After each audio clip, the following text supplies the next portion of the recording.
Chairman, we now proceed to Congressman Brian Mast of Florida. Thank you, Chairman. Taliban, ISIS-K run Afghanistan today?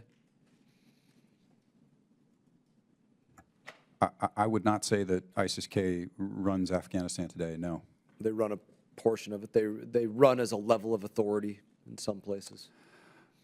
You know, what we're finding with ISIS-K is they are largely choosing to keep a low profile and then execute attacks in cities as well as outside the country. They're not Taliban, yes.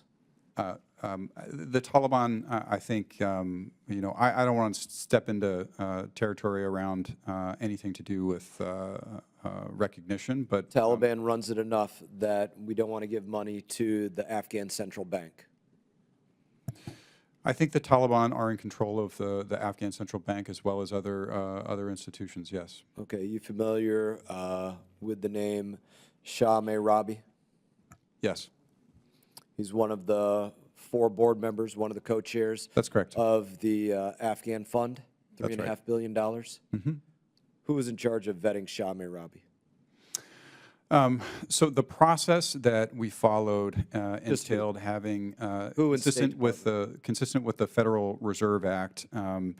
We certified this person who was put forward by the accredited representative of Afghanistan at the time. Who put him forward? The accredited representative of Afghanistan at the time. Credit representative of Afghanistan? Accredited representative of Who's that, Afghanistan. the accredited representative of Afghanistan? I'd be very glad to talk to you in another setting, in a public setting, given, I think, quite legitimate security concerns. I don't want to speak further. But you don't want to say who the accredited representative of Afghanistan? I'd be happy to speak with you in a classified setting. You could just say no. I don't want to answer that. You don't want to say who the accredited representative of Afghanistan is? I'd be happy to speak with Just you in a say classified setting. Don't do the Washington, D.C. BS. Just say no or yes. Was Shah Rabi fired from Mary Washington College for, let's just say, misrepresenting his credentials, saying he was a doctor when he was not? These allegations we were not aware of. But just when this was process went today, forward. was he? It wouldn't have changed our, I think, determination in the end. It wouldn't have changed your determination to appoint him as a co-chair, To elevate certify, him from board member not to to appoint, to co-chair certify. of this, Consistent had you with the Federal known Reserve Act, that he to was certify. fired from a college for saying he was a doctor and he wasn't. That wouldn't have changed. That really goes, I really don't have to ask a lot more because it really goes to the heart of what I wanted to get at of what's going on at State Department about the vetting of individuals. The idea that you would say, yes, we weren't totally aware of what went on with this individual, misrepresenting their credentials, being fired from previous universities, saying that they were a member of an honor society, things that, these are allegations that we haven't asked you about all of them, you haven't confirmed all of them, but you're saying it wouldn't have changed what took place. That's disturbing to me, number one. But it really goes to another question. You said that you acknowledge Taliban runs Afghanistan, or, you know, in large part, and certainly is control of the central bank. Shah Rabi is also a board member of the Afghan central bank. So what does that say about his connections to the Taliban? I think our assessment is that he is not under the thumb of or controlled by the Taliban. I mean, he's an American citizen. He teaches at Montgomery College. He's had a decades-long career. That's an advisory position. He's had a decades-long career and has been fired for misrepresenting his work from the places that he has had careers in. I don't know the entire history of that, and I'd like to hear more about it from you all, perhaps in another setting. But he is a board member of the Afghan Central Bank, on one hand, that you just acknowledged is controlled by the Taliban. So if you want to be a board member there, you got to be in cahoots with the Taliban. You would add up to most people. And we appointed him as a part of this entity in Switzerland, one of 4 people that's going to control $3.5 billion on behalf of the United States of America to determine if this goes back to the Afghanistan Central Bank. That seems moronic to me, and it seems like an absolute conflict of interest. Is he getting paid as a board member of either of those? No. He doesn't get paid as a board member of the Afghan Central Bank? No. He doesn't get paid as a board member of the Afghan Fund? Not to my knowledge. Okay, and so to go on just one more time, do you know was he fired from Washington College? I saw the allegations that Cigar brought to our attention. We were not aware of them before they were brought to our attention. I haven't talked My to remaining Washington second, College. thank you. I'm sorry I'm running out of time because I would want to hear from you more. I really don't want to just interrupt No you. But I do problem. want to Please, submit go something ahead. for the record, Mr. Chairman, and that's this letter from Cigar stating that state did respond to many requests for information for ongoing audits. However, there is a difference between simply responding to the request and providing fulsome answers to our questions. That's directly from Cigar about State Department's response to them and how they are being not cooperative. Please submit that for the record. Without objection and enthusiastically so ordered. Thank you, Mr. Chairman. We now proceed to Congressman Tim Burchett from Tennessee. Thank you, Mr. Chairman. Kind of in the middle here. Is it possible to provide aid to Afghanistan without that aid benefiting the Taliban? We believe it is, and we believe that we do so, and we believe that we have systems in place to make sure that that assistance is going directly to the Afghan people.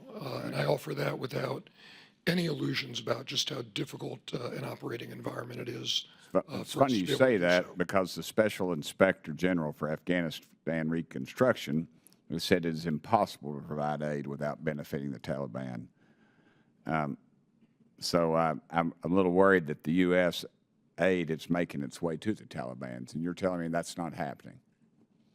I'm telling you that we have very, very rigorous processes in place to make sure that none of our assistance is diverted. When we have concerns, as I was just mentioning earlier, we work with our implementing partners to take swift action. We have been willing to suspend assistance to make sure that any of those concerns are addressed, precisely because we share your concerns that the Taliban does not benefit from our Okay, program. of that aid sent to Afghanistan, how much do you think is paid? Is just paid to the Taliban for taxes, fees, rent, and other bills? Is there any? Is that being tracked? It is being tracked, and I would offer that there is a distinction between aid diversion and things like payment of utility bills. And just for an example, for the midwives that we seek to support in Afghanistan, they need running water. They need electricity to be able to deliver healthy babies. We would not suggest to our implementing partners that they not pay their utility bills. I appreciate that. Would it surprise you that Cigar polled 37 NGOs, that's non-government organizations, and they found $10.1 million tax dollars that were paid to the Taliban? And, you know, they just polled 37, and from my perusal, there's literally hundreds of those. So that's kind of contradicting what you all are saying. I'm really concerned what's going on with your organization. Well, I would offer, sir, and we're happy to come up and talk to you about this in more detail. And we have certainly talked to Cigar about this, that in arriving at that $10.1 million figure, they amalgamated a number of different categories. I would not consider, for example, the payment of utility bills to be a support for the Taliban in the ways that I know concern you and concern us. Well, so I'm just a little confused. One group's saying it doesn't, you're telling me it doesn't exist. The other body is saying it does. I'm glad that we passed a bill at the end of last year that's supposed to require the State Department to track this number and report it to Congress. I'm hoping that the President sees fit to sign that into law. It sure does send a conflicting message out. Are y'all comfortable with the partnership between the Taliban and China? So look, the Chinese are pursuing a very different policy from the United States vis-a-vis Afghanistan. They still have an embassy operating. They're leaning pretty far forward in terms of business activities. But from what we can tell, the sort of flash of the commitment you hear from Beijing, there's not great data to back it up around sort of a major, huge BRI or CPEC play in Afghanistan. Well, last year the Chinese inked a $1.5 billion oil deal with the Taliban. What's the State Department doing about that to combat that influence? We don't see Afghanistan as a place where we need to compete with the Chinese and the Russians. You know, as for this particular deal, I'd be happy to follow up, but I'm not familiar with it. Okay, real quickly, has an implementing partner ever been harmed as a result of y'all providing cigar information?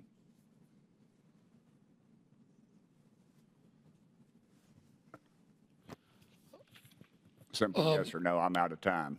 Yeah, no, and apologies about that. I would like to come back and talk to you about this question in a separate setting, precisely because we don't want to create additional risk for any of our partners or for the Afghan people. Thank you, Congressman Burchett. We now proceed to Mr. Congressman Chairman, I would ask the chair to make that happen. We've got a lot of questions that Hear, hear. can't seem to be answered, and at some point Congress needs to know. We are. And- As and the if- Constitution tells us, we're over this, and we should be, I think we should be exercising our ability. If not, I think we ought to start cutting some funds, which is long overdue. I agree with all the above. We'll proceed. All right, it's very appropriate. We have cleanup now with Congressman Scott Perry of Pennsylvania. Thank you, Mr. Chairman. Ladies and gentlemen, thanks for being here. I'm wondering what's the end goal? How long are we going to be in Afghanistan providing all this aid? What's the plan? Can you codify that in one sentence? Are we there forever, or what are we doing? You know, What's our mission? we're dealing with a really tough environment I in which understand that, to but what's the protect goal? American interests. Okay, Our goal is to protect the American people, first and foremost, to secure the release of American hostages, and multiple Americans, as I said at the outset, are still I get that. still there. We want to continue relocation and resettlement operations. Thankfully, those are continuing. Okay, so at the that moment. apparently costs a lot of money. The strategic national security interest, can you talk to me, can you talk to us about that? I mean, are we hoping that Afghanistan is a bulwark against Iran? What's the national strategic security interest that it costs us billions of dollars to be there? I'm trying to figure that out, because what I feel like is that we got in a fight with a bully. We lost the fight. We got punched in the face. He took our lunch money, and now we just keep on paying the lunch money in hopes that he doesn't beat us up again. So tell me the national security interest here. You know, I'm sure you've seen the same reports I have. Brown University estimates we spent over $2 trillion in Yeah, Afghanistan it's over gone. 20 years. We're not getting it back, so right? We don't think we're getting it back, The do we? investment that we're making now is radically, by many, many factors, more modest. Oh, and it is I about get that. We're supporting the not Afghan over people. there occupying the country, but that doesn't tell me what the national. Are we trying to somehow safeguard the $2 trillion investment that we spent in Afghanistan? Is that what you're telling me? You know, I'm going to revert to our national interests. And Sir, you're the guy. It says right here, you're the Deputy Assistant Secretary. They sent you, so you should know this. What is our national security? Can you describe it for anybody? our national interest in Afghanistan is to ensure it never again becomes a safe haven for It is. terrorists. It's a terrorist superstate, brother. Are you kidding me? That's This- not our assessment. It's not your assessment, but it's reality. Can you talk to me in the remaining time about the security chief of Kandahar and the Taliban Intelligence for Foreign Service, or whatever they call him, his last name? There's 3 last names here, I guess. Abdul Rashid Manib. Anything you know about him traveling to North Korea in pursuit of nuclear weapons technology and cooperation? No. Are you aware of it? Absolutely not. You don't know anything about it, so that's a false No. claim. I've not heard of it. I'm happy to talk to you about Please it. do. I'm curious where you're getting that report. Okay, it's been widely reported on open source. What about their interest in taking nuclear weapons from Pakistan, the Taliban? I've seen no indication that they have an And you've effort heard no underway. reporting to the same either. No. Okay, so you will run that down. You will run that down, and you will report back to us in the classified setting that apparently we're going to have. I have doubts about whether it exists, but I'm happy to take a look. Okay, I hope you do, all right? And I'll give you my information when you give me yours at that time. Let me ask you this. We had a conversation a little while ago where we were talking about people from the Taliban traveling, and you kind of implied that there was an agreement that they were restricted from travel except for the Doha portion where they were given a waiver, right, because they wanted to go travel and work out the arrangements, right, of the American withdrawal in Doha, right? So the Taliban leaders were allowed to travel during that period of time. But the waiver expired. We didn't take it from them. The waiver expired. So right now they're prohibited from travel. And you're the guy. You're the guy for this administration. So can you tell us why the United States voted 15 times? The waiver expired in 2022. In 2023, the U.S. voted 15 times to grant waivers to sanctioned Taliban members. Why did we do that? Because we see as a part of an overall strategy of engaging all Afghans, and that includes the Taliban, in order to protect our interests. We see it as in our interests. So it's in our interest to occasionally let terrorists travel to places like North Korea or wherever else they want to travel. To occasionally meet with senior members of the Taliban in order to talk about issues to do with fulfillment of their security commitments, the release of American hostages. So let me ask you in the remaining time resettlement about the release relocation of American operations. hostages. We're paying them billions of dollars. This poor slob, this poor guy, Ryan Corbett. I don't know if his family's here or whatever. What are we doing to leverage the billions of dollars to Afghanistan to get this poor guy out? And, you know, this lady up here asked this poor woman here what she's doing about depression and mental health. This is a terrorist superstate with a regime that is criminal and terrorist and act like animals, like she can do something about that. What are we leveraging the billions of dollars to get this guy out, to get the other people out, and to ameliorate the circumstances of women and children in that country? What are we doing to leverage that? So you talk about leverage. The kind of normalization that the Taliban seek, it's about sanctions relief. 135 Taliban members are still subject to 1988 sanctions. That includes an asset freeze and a travel ban. They want a normal relationship with international financial institutions. They want the return of $9 billion in assets that are located outside of Afghanistan. They want to seat their permanent representative in New York. They also want diplomatic accreditation. All of that is off the table until they stop taking American hostages, until they get girls back in school at the secondary level and the university level, allow women to participate in public life, and until they take additional steps that would give us greater confidence they take their security commitments seriously. Sir, I appreciate your answer. I got to tell you, it's hard for me to remain calm here. I don't know how to tell you this, but people in hell want ice water. And the Taliban's not going to do any of that stuff because they don't have to. They have what they want. Plus, they have billions of dollars from the United States that just keep coming in while they keep doing all those things. I yield.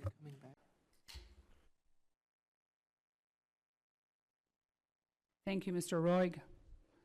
Very well said. I now recognize myself for 5 minutes of questioning. I'm very happy that the State Department recognizes the human trafficking of doctors, something despicable. I mean, you cannot leave with your wife or with your kids. You only make 5% of whatever that country pays to the regime. And if you want to access the rest of the money, you can't until you go back to Cuba. That's called slavery. So thank you for bringing that up. And to you, Mr. Jacobstein, thank you once again for being here. We had the opportunity to talk to each other, so I'm very happy that we're going to be able to speak again. First and foremost, I just want to highlight that you and I were on the same page. We want the same thing. I'm the first one who wants to be convinced that in a totalitarian regime, as I said to the gentle Congresswoman from California, the Cuban Revolution is probably the most cruel and the most repressive revolution that the Western Hemisphere has seen since the arrival of Christopher Columbus. That was many years ago. That was in 1498, 92. We're talking about people who have brought repression to scientific levels, where the invincibility of the regime is in the heart of the average Cuban. That's why they would rather catch a raft meet the sharks in the Strait of Florida and reach the city that I represent, the city of Havana. So we're talking about people who are completely different. We're talking to Hamas. They're the Hamas of the hemisphere. Now you are telling me that there is this flourishing small and middle size businesses who are independent from the regime, totalitarian regime, has controlled for 62 years every single aspect of the Cuban population. Now you're telling me that this phenomenon is occurring, and that you and I will want to help them, of course, and I would love for you to convince not only me, but the Cuban exile community that I represent, that this is true. And I'm sure that you were going to be able to hear different reasons why, according to your statement, this is really happening. But the first question is the Biden administration planning to give the called MIPYMES access to the United States banking sector? Yes or no? Thank you very much for the question, Madam Chair.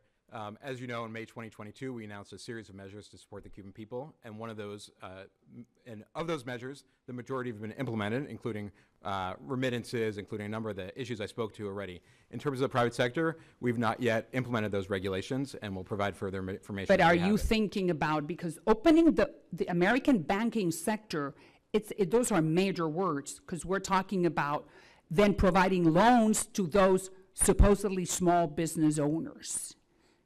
Are you planning to open the American banking sector to the Cuban MIPYMES, as they call them? Thank you, ma'am. I don't have further information on specific regulatory changes at this time. Okay. Make sure that you send the word back to the State Department that is not going to be a very good idea, because number one, that violates the United States embargo, which happens to be codified in the United States Congress, as I'm sure you know. Now, let's go back to— Any actions we take would be done under the law. Please, yes, that's exactly what I want to hear, that whatever measures or regulations you're trying to implement are going to follow the United States law, meaning the United States embargo, or the United States embargo against the island of Cuba, unfortunately, because the real embargo is against the regime. The regime has it against its own people. Because you and I agree that if tomorrow morning the Cuban regime decides to lift the embargo that they have on the Cuban people, we would be very close friends, right? Don't you agree? I would always be happy to be a very close friend of yours. No, not of me, of the Cuban people. Well, thank you. I mean, I'm not sure about me, but I'm irrelevant. The United States would be a very close friend of the Cuban people if the Cuban regime decides tomorrow morning to lift the embargo they have on their people. Absolutely. We've continually focused on holding the regime accountable and supporting the Cuban people. That's our focus. Okay, so then now with the MIPYMES, how do you know that these are not just fronts, or most of them? We're talking about 9,000 of them. Supposedly they are hiring 250,000 people, Cubans. How do you know that this is not a facade? Thank you, ma'am. I know there's been much debate in the press and social media about the true measure of independence of Cuba's private sector. Our assessment is that there's a range of actors working in the Cuban economy. And some would like to speak in absolutes here. We don't think it's about absolutes, that either the Cuban economy is completely free and independent, or it is still 100% dominated by the government of Cuba and its cronies. Our embassy's assessment speaks to a more nuanced approach here, and our approach, therefore, must be more nuanced as well. And as So what you're trying to tell me is that you're willing, as long as you're helping some Cubans who have some independence from the regime, it's inevitable that you would have to help some of the kids of the dirigentes. No, I'm not saying that. Well, so then what are you saying? I spoke with Cuban independent entrepreneurs this week. I have many times in the past. These are people who are as far as possible from the Cuban regime. These are individuals suffering under the economic mismanagement of the regime. These are individuals who are making very tough economic choices. They told me, you don't understand. As a private sector, we have it worse here in Cuba than any private sector in the world. They're struggling because of economic mismanagement. And so Oh, I hear it, but once again, I say that's in the hands of the regime. They could lessen those hardships in a minute. Now, let me just give you an example. I called a friend that I have in Havana, and she said, look, La Panadería La Antilla, that is in Calzado del Cerro 1571, used to belong or provide pan, bread, to El Ministerio del Interior. They closed, and 2 weeks after, they reopened as a MIPYME, right there. Then how can you make sure that you're not going to be helping those people who are the oppressors? Because I'm sure you don't want to be helping the oppressors, or you want to be help the oppressed. Tell me. Thank you. Our embassy staff in Havana regularly engages with entrepreneurs and often visits their place of business. And they hold ongoing conversations with these individuals. So any derogatory information received on an entrepreneur is reviewed carefully and shared as appropriate within the interagency. And we'd welcome any information you'd like to share with us. And I'm sure that I'm going to be feeding you a lot of it. Now, the imports, you know that there's something called GAESA, which is this institution, it belongs to the military, that controls every money that flows in and out of Cuba. So how is the Biden administration going to help just the Cuban people without going through GAESA, which is the one that controls the flows of dollars? How do you do that? Thank you. This is a complicated situation. It's very tough, and we don't speak in absolutes here. We need nuance if we really want to focus on... Speak nuanced means that you do have to be sleeping with the devil. Is that what you're telling me? Speaking nuanced. No, I think it No. means that if we're supporting the Cuban people, we have to work within the system that exists. This is difficult. We wish it didn't. As I said, the private sector is suffering. They admit that, and we're looking for all means possible to support that Cuban sector as the humanitarian crisis on the island deepens and as outmigration continues. Unfortunately, you have to deal with a regime, and you know it. Now, there's another one called Guajirito that has $15 million in exports. Could you imagine a regular Cuban having $15 million in exports? Wow, that's great. Who is Guajirito? I mean, who do you think they are? Because they are being showcased by the Cuban regime. Do you think that the average Cuban could have an enterprise that exports $50 million? Absolutely not. And these businesses Okay, tend to be extremely small. Okay. All right, they tend, tell me. Yeah, ma'am, these businesses tend to be extremely small, suffering. These are individuals who told me... The real ones, you mean? The real, the ones that are not enchufados with the regime. Yeah, the independent entrepreneurs are about 1/3 of the economy, 10,000 small, medium-sized enterprises. Right. I will just ask you one more question, and then I will recognize my fellow members of the subcommittee. On November 20th of 2023, the United States Embassy in Havana hosted a concert for hip-hop artist who happens to be a convicted felon called Big Fredia. And on June, you showed a movie, Changing the Game, which is about biological men competing in women's sports. What does that have to do with advancing the freedom in Cuba? So the U.S. Embassy in Havana, through our public diplomacy section, we engage in a wide range of activities to advance U.S. foreign policy goals in Cuba, including respect for human rights.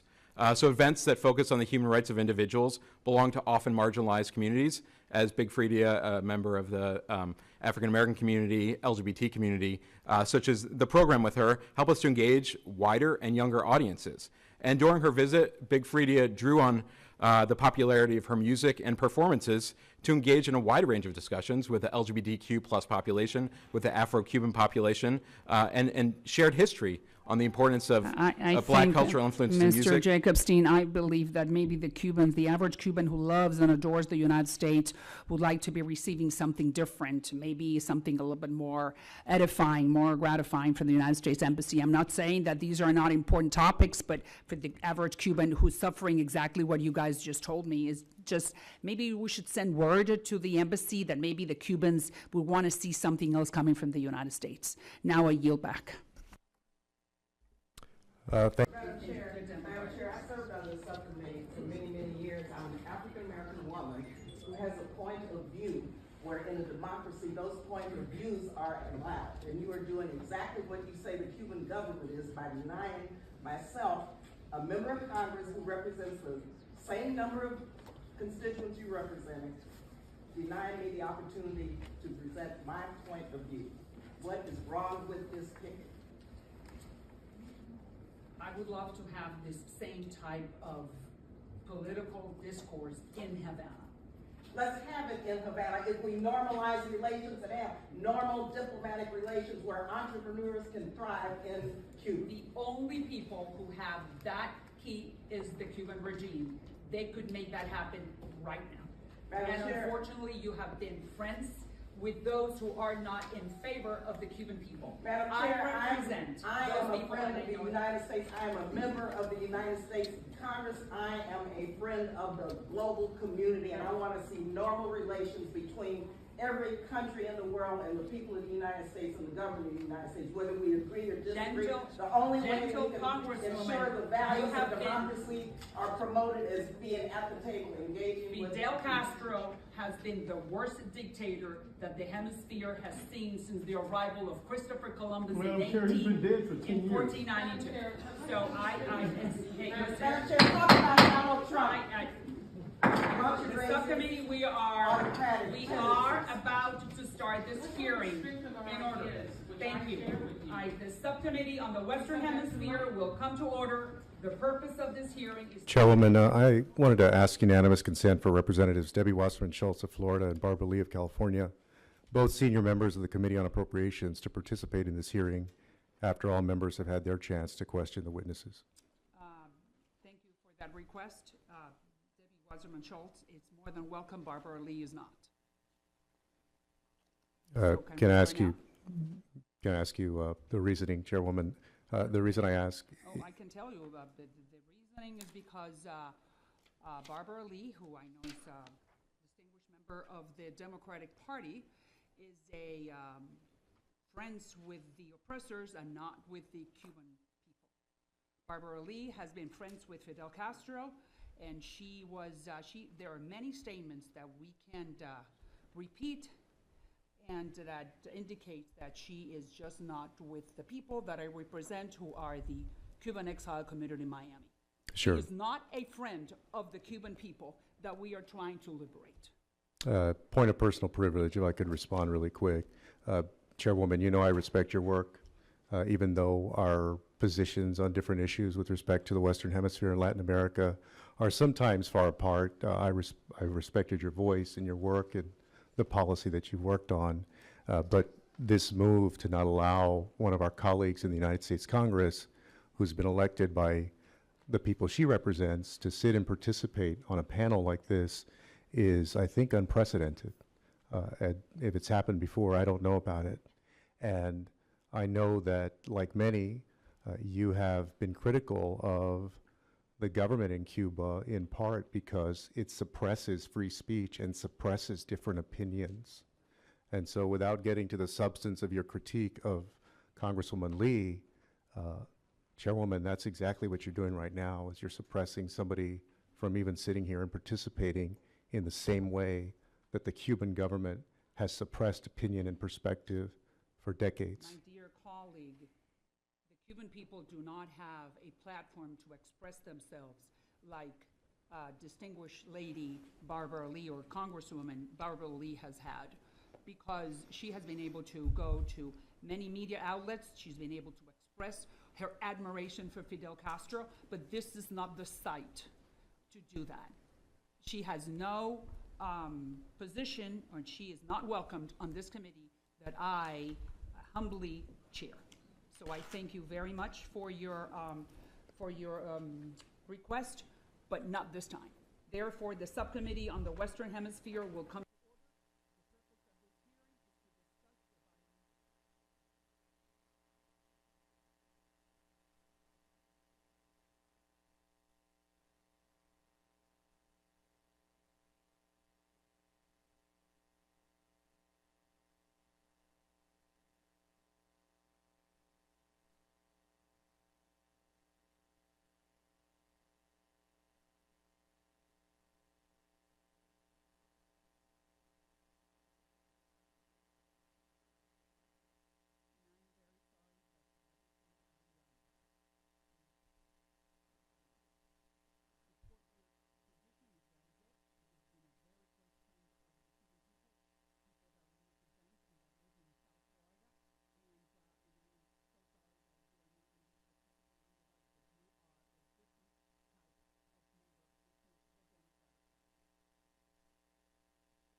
entrepreneurs can thrive in Cuba. The only people who have that heat is the Cuban regime. They could make that happen right now. And unfortunately, you have been friends with those who are not in favor of the Cuban people. Madam Chair, I am a friend of the United States. I am a member of the United States Congress. I am a friend of the global community, and I want to see normal relations between every country in the world and the people of the United States and the government of the United States, whether we agree or disagree. The only way we can ensure the values of democracy are promoted is being at the table, engaging with Castro has been the worst dictator that the Hemisphere has seen since the arrival of Christopher Columbus in 1492. So Madam Chair, talk about Donald Trump. The subcommittee, we are autocratic.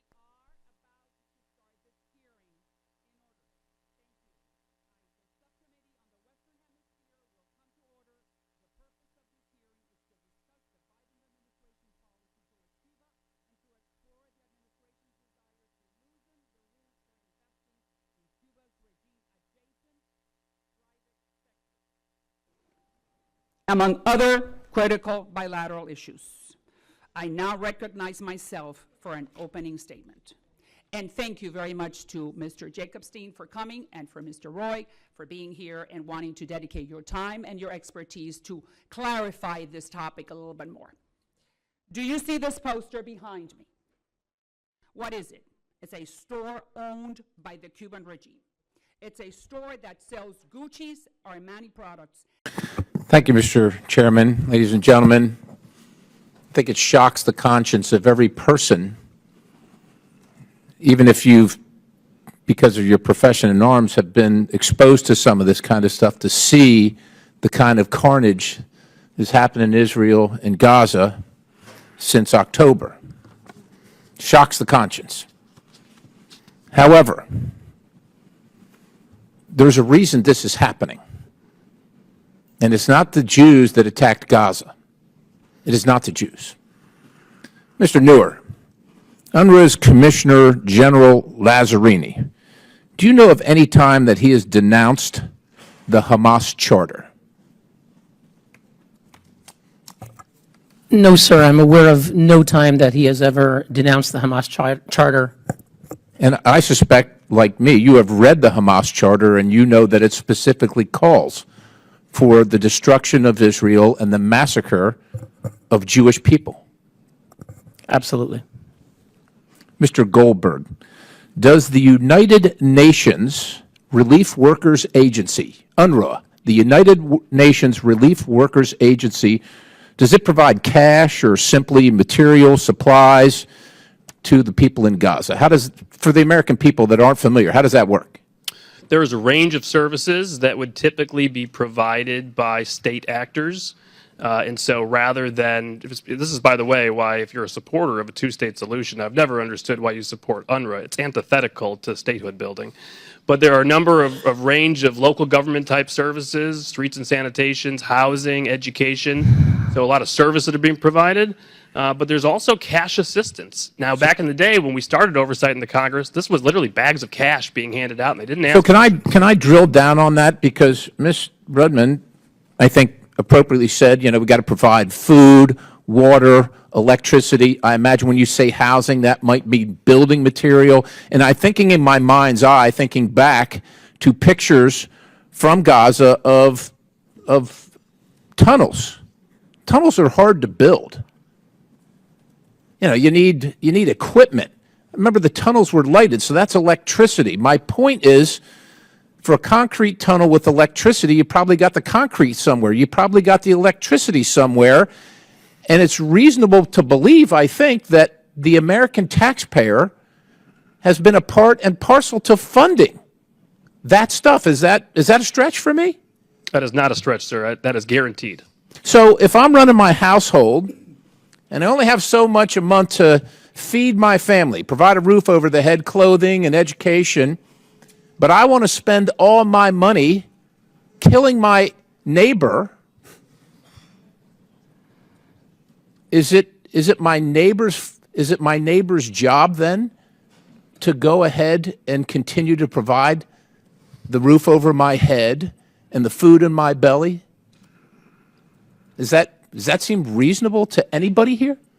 Does it, Mr. Goldberg, does it seem reasonable to you? Nothing about UNRWA has ever seemed reasonable to me. Well, the United Nations Relief Workers Agency is a terrorist-supporting entity, ladies and gentlemen. America's taxpayers pay for the absolute worst of it. The absolute worst of it. They pay for all. They don't get a say. They send over the money, they send over the material, and it gets used against America's interests. It gets used against America's national security interest, against the world's national security interests. And everyone in this room knows it. Everyone in this room knows it, including people that would protest by showing blood on their hands. They're literally the ones with the blood on their hands. They're supporting that. Now, for those who say there is no other organization to take this mission, no substitute, and that we must continue to fund UNRWA, the United Nations Relief Workers Agency, while the assessment is being made. While the assessment is being made. Well, I don't know how many years you need to make the assessment, ladies and gentlemen. I've made the assessment. The American people are tired of getting up early in the morning and going to work and trying to pay their bills and also be forced to pay for people that get money from UNRWA to slaughter Jews. They're tired of doing it, and they're sick of it.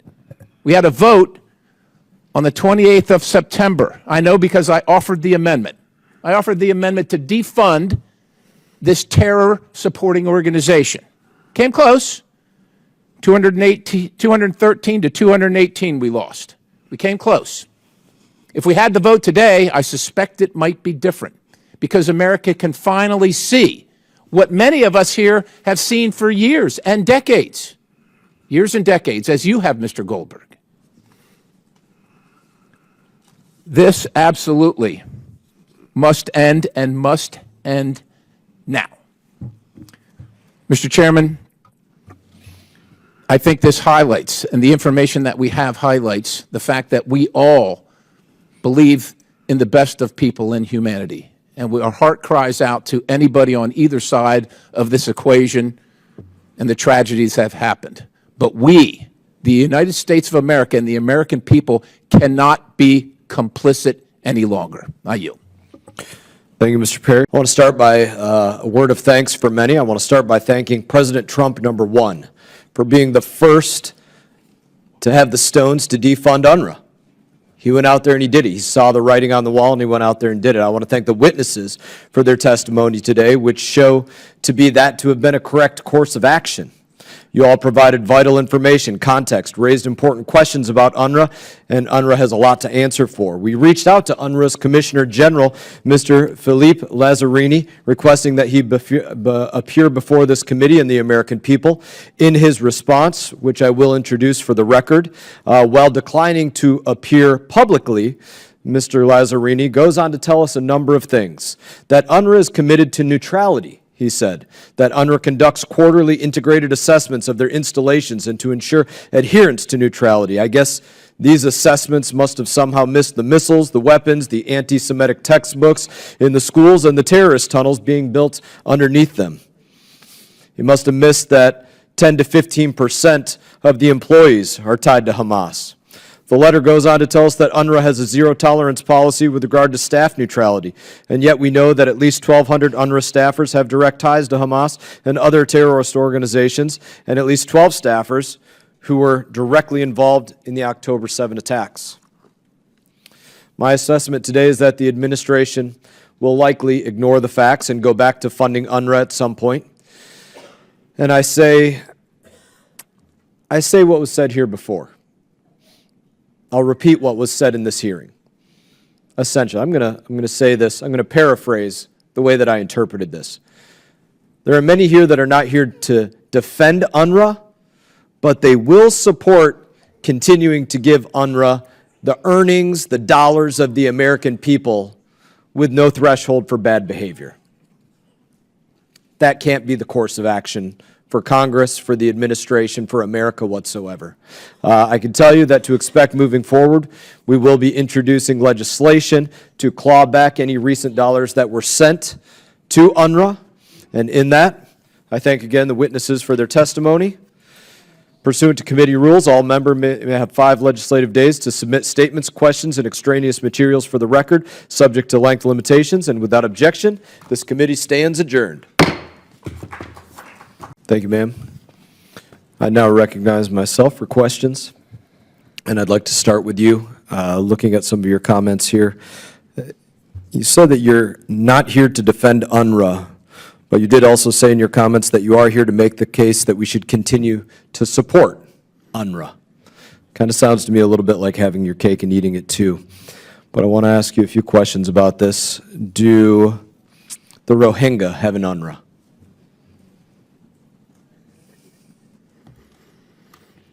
I believe I stated, sir, that UNRWA is a unique agency with a unique vision, and also that it's So no not UNRWA for replaceable at this Rohingya? time. No UNRWA for Rohingya? None? Ma'am, no UNRWA for Rohingya? Sir, as I said, UNRWA is unique. No UNRWA for Sudanese? That would imply, by an organization being unique, that there is not a similar organization elsewhere in the world. So none for the Sudanese either, correct? You've worked in this field, I'm sorry, none for the sir. Sudanese? I'm doing my best to answer your question, which I believe Thanks. I'm doing. Yeah, none for the Sudanese either. So I'd like to know, from your opinion, what % or number of UNRWA employees do you believe are Hamas or support Hamas? I don't have the basis for making that assessment. I read the same press reports that I'm sure you've read that talk about a percentage within UNRWA that is roughly around the same percentage as estimated in the Palestinian population at large in Gaza, so between 10 and 15%. Say that one. Your estimate is that between 10 and 15% of UNRWA employees, just to make sure I'm hearing you correctly, are possibly Hamas or supportive of Hamas or Palestinian Islamic Jihad or Al-Aqsa Martyrs Brigade or one of the terrorist organizations that exists in the Gaza Strip. What I am saying, sir, is that press reports have indicated that the percentages of UNRWA staff that may be affiliated in some way with Hamas are roughly similar to the percentages in the general population that are thought to be affiliated, so between 10 and 15%. But I want to be clear Do you look at that and that say, I'm relying on that's press out of this reports. world, that's crazy, no way, not a chance? Or do you look at it and say, seems like it might be a reasonable estimate? I believe if they employ 13,000 people in the population of the single biggest employer, it would not be surprising if the percentages are roughly that of the general population. Thank you. As you're here to make the case for continued support for UNRWA, per your statement, what would you need to see to say, this is a threshold, this has gone too far, there can no longer be support for UNRWA? Would it be if UNRWA fired 100 people? If they said 100 people, we have the evidence these individuals took part in the attack, would that to you reach the threshold of saying, all right, I'm no longer here to support UNRWA? I'm here, sir, to look at what's in the best interest of U.S. national security, which was my teaching under the former chair of this committee, and what's in the best interest of Israel's security. And I believe that is finding some function, some way of providing for the most basic needs of Palestinians. So 100 people confirmed working for Hamas as a part of UNRWA for you would not be a threshold for cutting ties with UNRWA? So for me, what would be a threshold is finding a suitable framework that can be put in place both to evaluate UNRWA and to be able to go forward with other means of providing aid at the same time. So there's no threshold for bad behavior? The threshold is U.S. national security interests and concerns for me, sir. No threshold for bad behavior, though? Same answer applies. So none. And I think this is concerning because I heard this in remarks from my colleagues. You were invited here as the Democrat witness of choice. They chose for you to be the person that they requested to be here.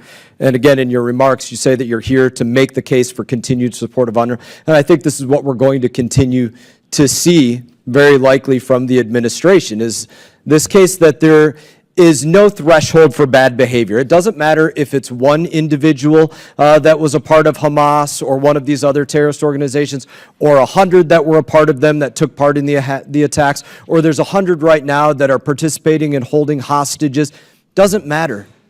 No threshold for bad behavior. This is some sacrosanct entity that just simply must continue no matter what.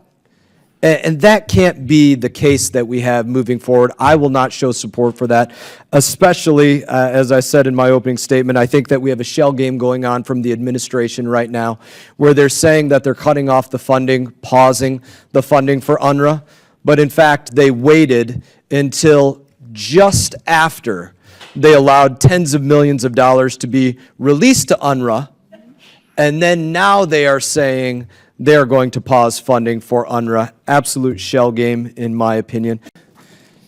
And Subcommittee on Global Health, Global Human Rights, and International Organizations will come to order. The purpose of this hearing is to examine the United Nations Relief and Works Agency's priorities and operations as it pertains to the United States Foreign Assistance Standards. And I now recognize myself for an opening statement. This hearing is entitled UNRWA Exposed, Examining the Agency's Mission and Failures. This hearing will take a closer look into the United Nations Relief and Works Agency for Palestine Refugees, or UNRWA, and address serious concerns raised regarding the UN agency and its policies funded by the American taxpayer. The world was horrified when the Hamas terrorists, with the support of other Palestinian men, women, and children, raided houses, kibbutz, schools, concerts, and kindergartens to kill, capture, rape, or torture any Jew that they could find on October 7th. As the dust settles, and as we put together the pieces of what enabled such barbaric atrocities, we are getting a picture of failed UN policies that have been accumulating for the last 7 decades in the Gaza Strip. I want to pause for a moment and say that thankfully, at least in part, it appears that the Biden administration has realized the folly of funding UNRWA. I'm concerned the administration is playing a shell game with us, however.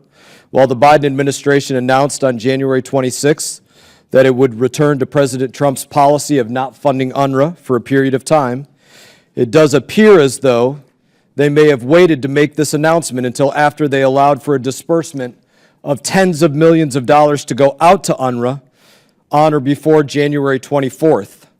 And if that's the case, it should be considered outrageous. Let me be clear that we are examining UNRWA because the agency directly and indirectly supported Hamas and other terrorist organizations in multiple different ways. First of all, UNRWA takes the talking points from Hamas and broadcasts them to the world. When all of the so-called journalists took the lie that Israel bombed the Al-Ali hospital, UNRWA, an official UN agency, pulled the casualty number from the Hamas-run Gaza Health Ministry. In fact, to this day, UNRWA continues to parrot the numbers put out by the Hamas affiliates without taking a single grain of salt on who puts them out in the first place. Second, wherever you see UNRWA facilities, including schools in Gaza, you are almost guaranteed to find tunnels, rocket launchers, and weapon storages. During Israel's incursion into Gaza, Israel Defense Forces uncovered a variety of rifles and ammunition hidden underneath UNRWA institutions. If you think those are just a coincidence, this brings me to another point. UNRWA employees are actively involved in calling to wipe out the only Jewish homeland on earth. We've seen footage and evidence of UNRWA teachers and staff praising and celebrating the October 7th attack on social media, referring to the attack as an unforgettable, glorious morning and a splendid sight. We read reports that at least 12 UNRWA employees directly participated in the attack. Let me say that one more time. We read reports that at least 12 UNRWA employees directly participated in the attack.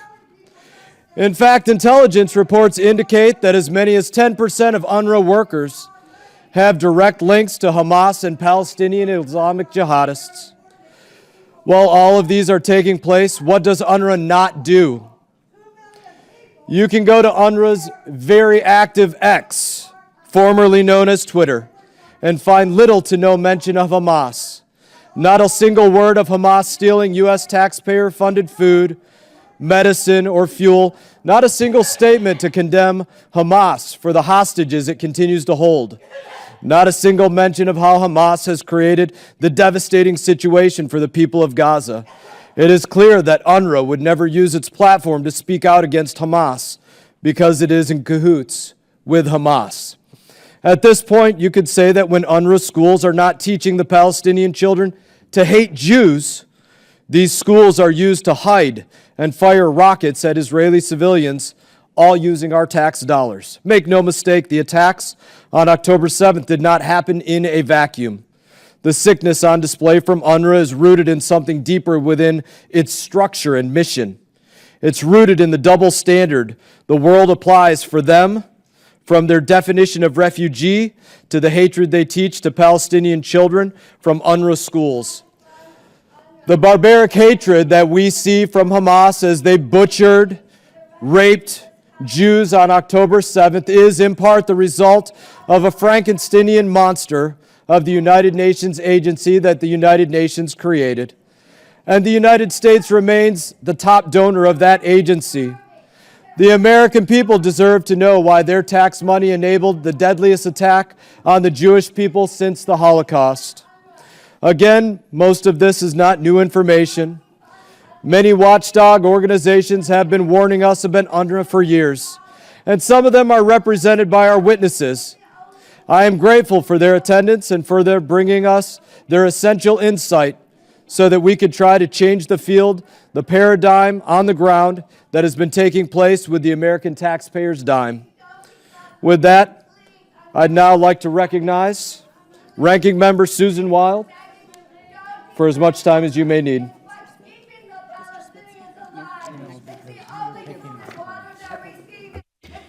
Thank you, Mr. Hill. Chair now recognizes Mr. McCormick.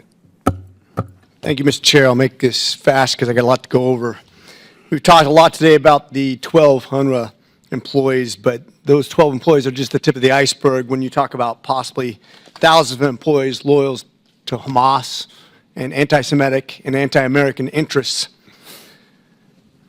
Over the years, this organization that we spend about 28% of the UN's budget is supported by the United States, and yet this organization has thousands of allegations of child trafficking, rape, murder, theft, embezzlement, with almost no accountability.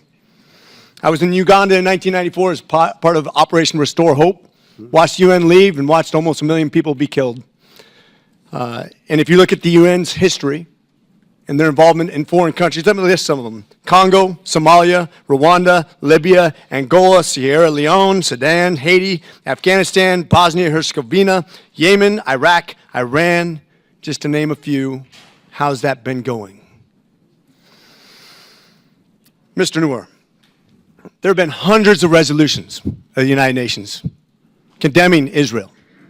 How many have condemned the Palestinian administration? I'm not aware. The one that condemned, the one that was run by Hamas, by the way.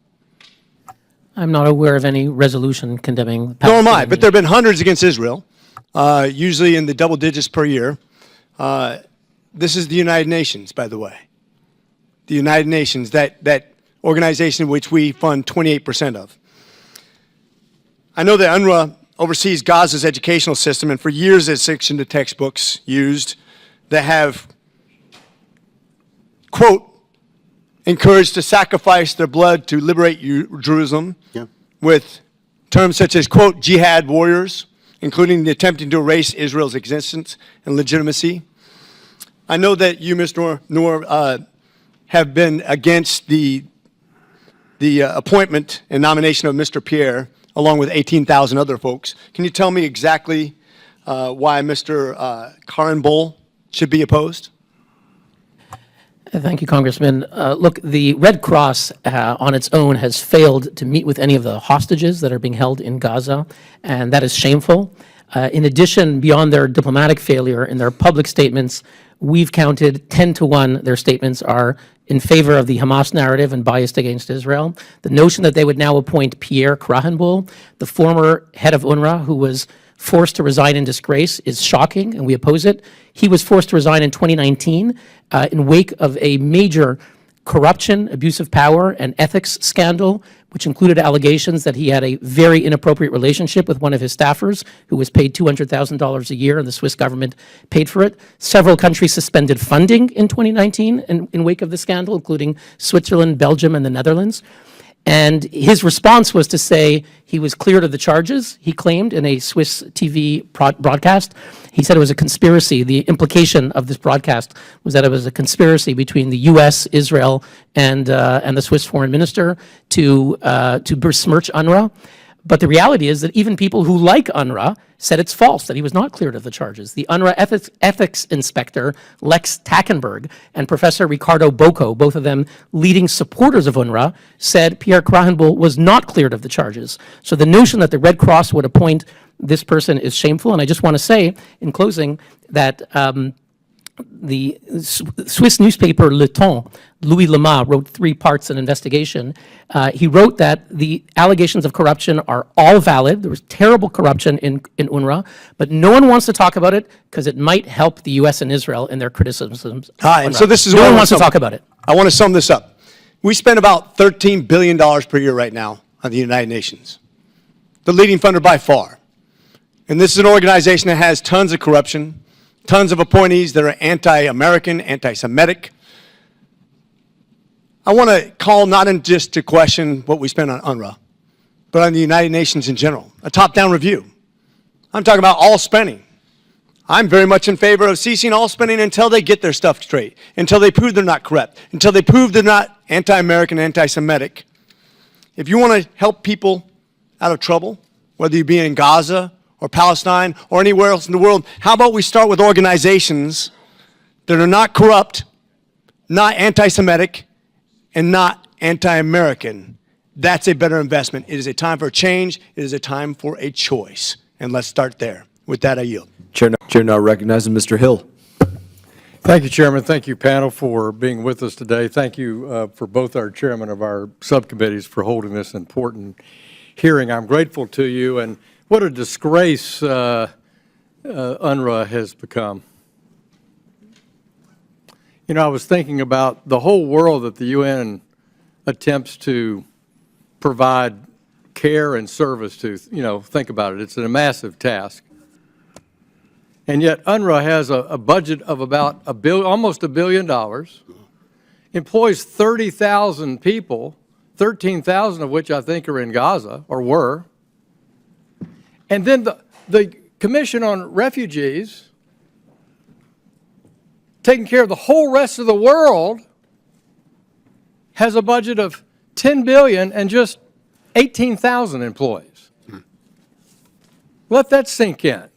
Mr. Goldberg, you know, what's wrong with this picture? Could the UN Commissioner on Refugees handle this work and just abandon, since all the countries are disgusted with that $806 million or close to $1 billion with UNRWA, why didn't this just get transferred to the UN Commission on Refugees? Let's pick a handful out of the 13,000 that are effective. What do you think? That has been the obvious solution for decades, but for the United Nations inherent systemic structural bias against Israel, support for UNRWA's mission of trying to instigate incitement against Israel. That is the only reason it hasn't happened. So you're charging that the UN itself is the most anti-Semitic organization on the planet? Is that what you're saying? Well, 100% correct. Yeah. Documented by UN Watch and others. But I would say, Ms. Rudman said something before, and it's very, very much a flag. Don't go to ask UN High Commissioner of Refugees, is it okay? Would you like to do this? The UN Secretary General is already circling the wagons to defend UNRWA. If you ask the UN, what do you think? The UN, we know what they think. They hate Israel. We tell them what to do. Our taxpayer dollars lead the way, not the other way around. Thank you. And I thank you for that. I want to shift to Mr. Schiff. Thank you for testifying. Thank you, sir. I've spent a lot of time looking at curriculum, education curriculum. Most of the time in Egypt, I'll say that's an area that I've spent quite a bit of time. And you see, you've reported in your testimony some successful curriculum changes in the UAE, Saudi Arabia, Morocco. Mr. Moran was just talking about this. And, you know, even though the Commission on Religious Freedom has done a particular study on the Egyptian education system, still we struggle with proper terminology and proper framing for Christianity and the Coptic Church, for example, in Egypt. How did you find the countries that have broken the code and found success? What was the key point on that you would share? A really good question, sir, and I'll try and answer it very, very briefly because it's such a big subject. If I could, though, just refer back to the point you made before. UNRWA is frankly not even good at this distribution job. Last Saturday, they actually asked that there would be a stoppage of trucks going through Kerem Shalom because they couldn't cope with the volume. So let us not think that this is actually their area of expertise. It really isn't. In relation to curricula, countries change their curricula for their own reasons, not to make the United States or anybody else proud of them or happy for them, but because they want to create societies of the future which make sense to them.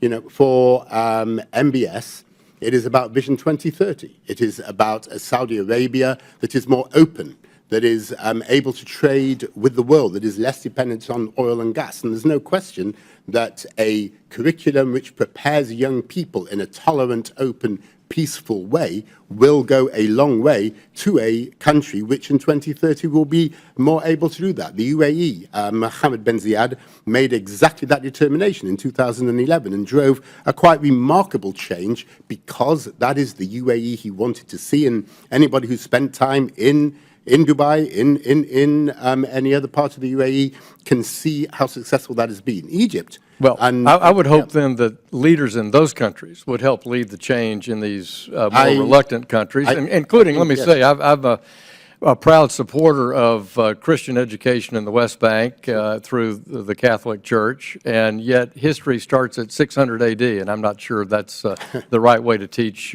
history, so let me yield back. Thank you. Proceed to Congressman Brian Mast of Florida. Thank you, Chairman. Ma'am, up here. Per your opening comments, you're here representing the idea that you support a Palestinian state, correct? We support a two-state solution. Okay. Have you looked at that objectively? What do you mean, have you looked at it objectively? Have you analyzed that objectively? This is something that we do support, yeah. That's not an answer. Have you analyzed a second Palestinian state objectively? Have you analyzed it objectively? I'm not sure exactly what you're asking. Have I personally analyzed it? You don't know what it means to objectively analyze something? Know what it means objectively.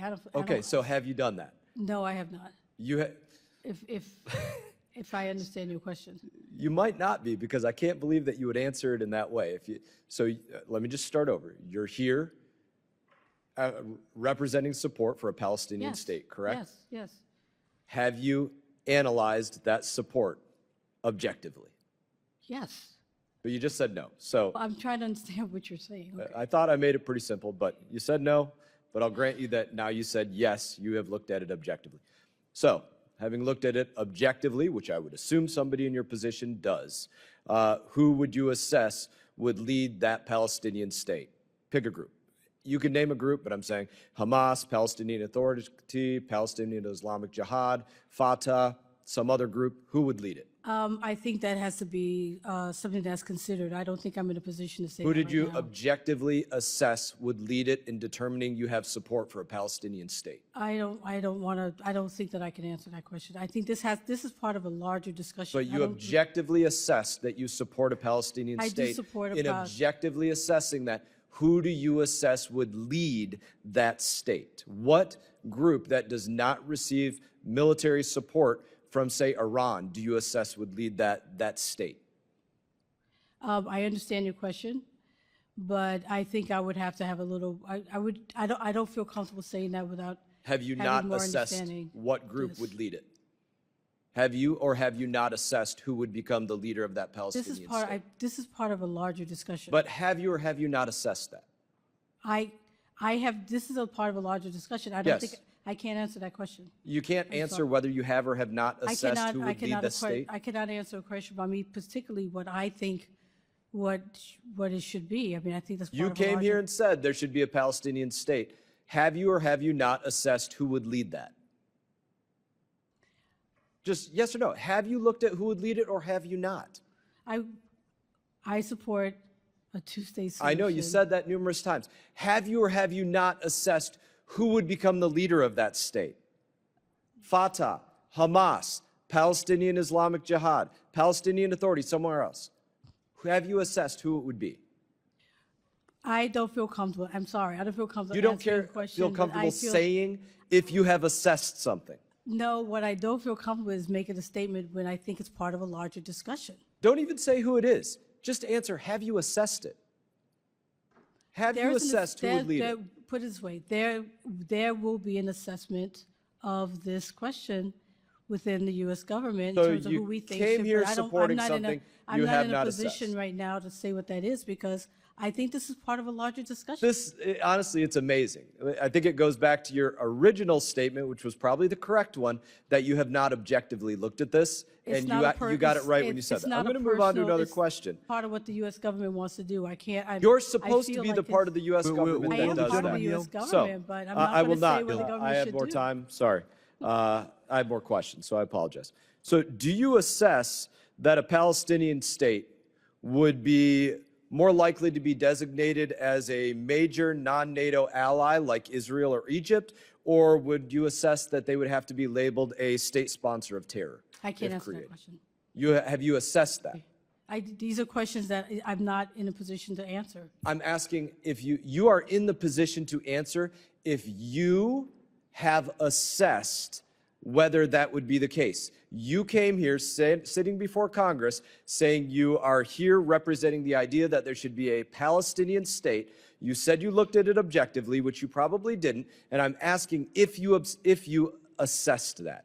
So you can answer whether you assessed something or not. What I can answer is this is part of a discussion that I don't think that I should be making those decisions or answer these questions right now. Answering what you don't think you should answer whether you assess something is amazing. Let me ask one more question. Why do you think that we should make a country out of a people that just conducted a Jewish genocide 4 months ago?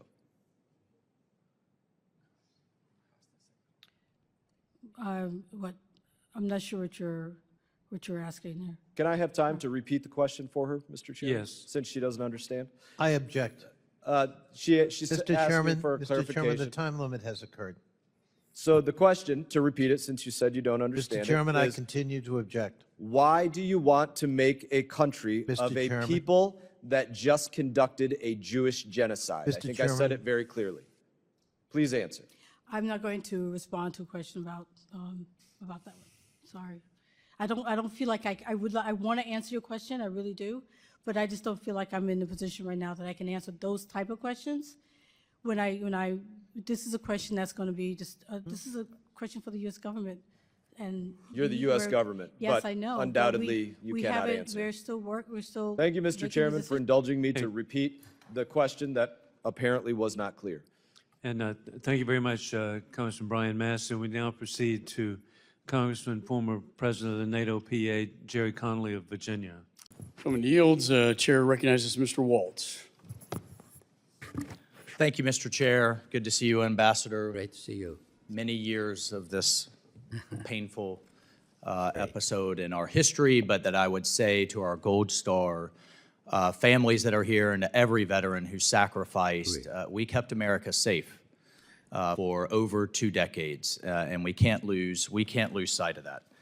That we did not have another 9/11. We did not have additional attacks on our homeland, despite many issues in this war that we absolutely should learn from. So we've heard continuously, both in the media, from colleagues on the other side of the aisle, and from President Biden, that he was stuck with the Doha agreement, that This was, his hands were tied. The Trump administration tied his hands. He had no choice. And I just want to put out, Mr. Chair, of the policies that the Biden administration walked away from on day one, everything from the construction of the border wall, our membership in the World Health Organization. The Biden administration completely walked away from Trump's maximum pressure campaign, tried to get us back into a disastrous Iran nuclear deal, rejoined the Paris Climate Accord, ended Remain in Mexico, canceled a Keystone Pipeline, $16 billion in investment, and I could go on. All of these things were reversed on the first month, but yet we're supposed to believe that somehow he was handcuffed to this deal. Mr. Ambassador, let's go back to January of 2021. President Trump's still in office. His advisors go in, tell him, Mr. President, the Taliban haven't lived up to the half dozen conditions that were in the deal, minus one, partially not attacking troops, but in terms of entering negotiations with the Afghan government and other conditions. The Taliban didn't live up to the deal. What did President Trump do, Mr. Ambassador, as a result of that advice? Well, he had a stated goal of getting all U.S. troops out. Yes. Right? Yes. But now he's told he didn't live up to the deal. What did President Trump do? Well, it'd be speculation, of course. Well, no, but it's not speculation that by January 19th, 2021, we Right. still had Bagram Air Base. We did. Did we? Yes, we did. Is that the only air base in the world that is sandwiched between China, Russia, Iran, and is a key platform for counterterrorism? Right. Did we still have Bagram Air Base? We did. Did we still have 2,500 U.S. special operators and intelligence professionals? We did. Did we still have 5,000 to 7,000 NATO troops? We did. Did we still have over 10,000 contractors that were keeping the Afghan Air Force flying? did. And all of our intelligence assets, and plus, the most important thing, the message to the Afghan people and government that we stand with you, right? So let's fast forward. Just a few months later, Right. did President Biden reject your advice for conditionality moving forward on the Doha agreement? He decided not to make a withdrawal of the final 2,500 conditional on a political agreement or leaving a force, a counterterrorism force behind. He essentially said, well, he didn't essentially. He said to the world, we're pulling out. He was asked of their conditions. He said, unconditionally, we're out, regardless of the consequences. Right. Correct? Because, and when I have to say that, he thought if he stayed, he might have to go back to war, likely to go back to war with the Taliban. But but this is the misnomer. This is the false choice. Yes.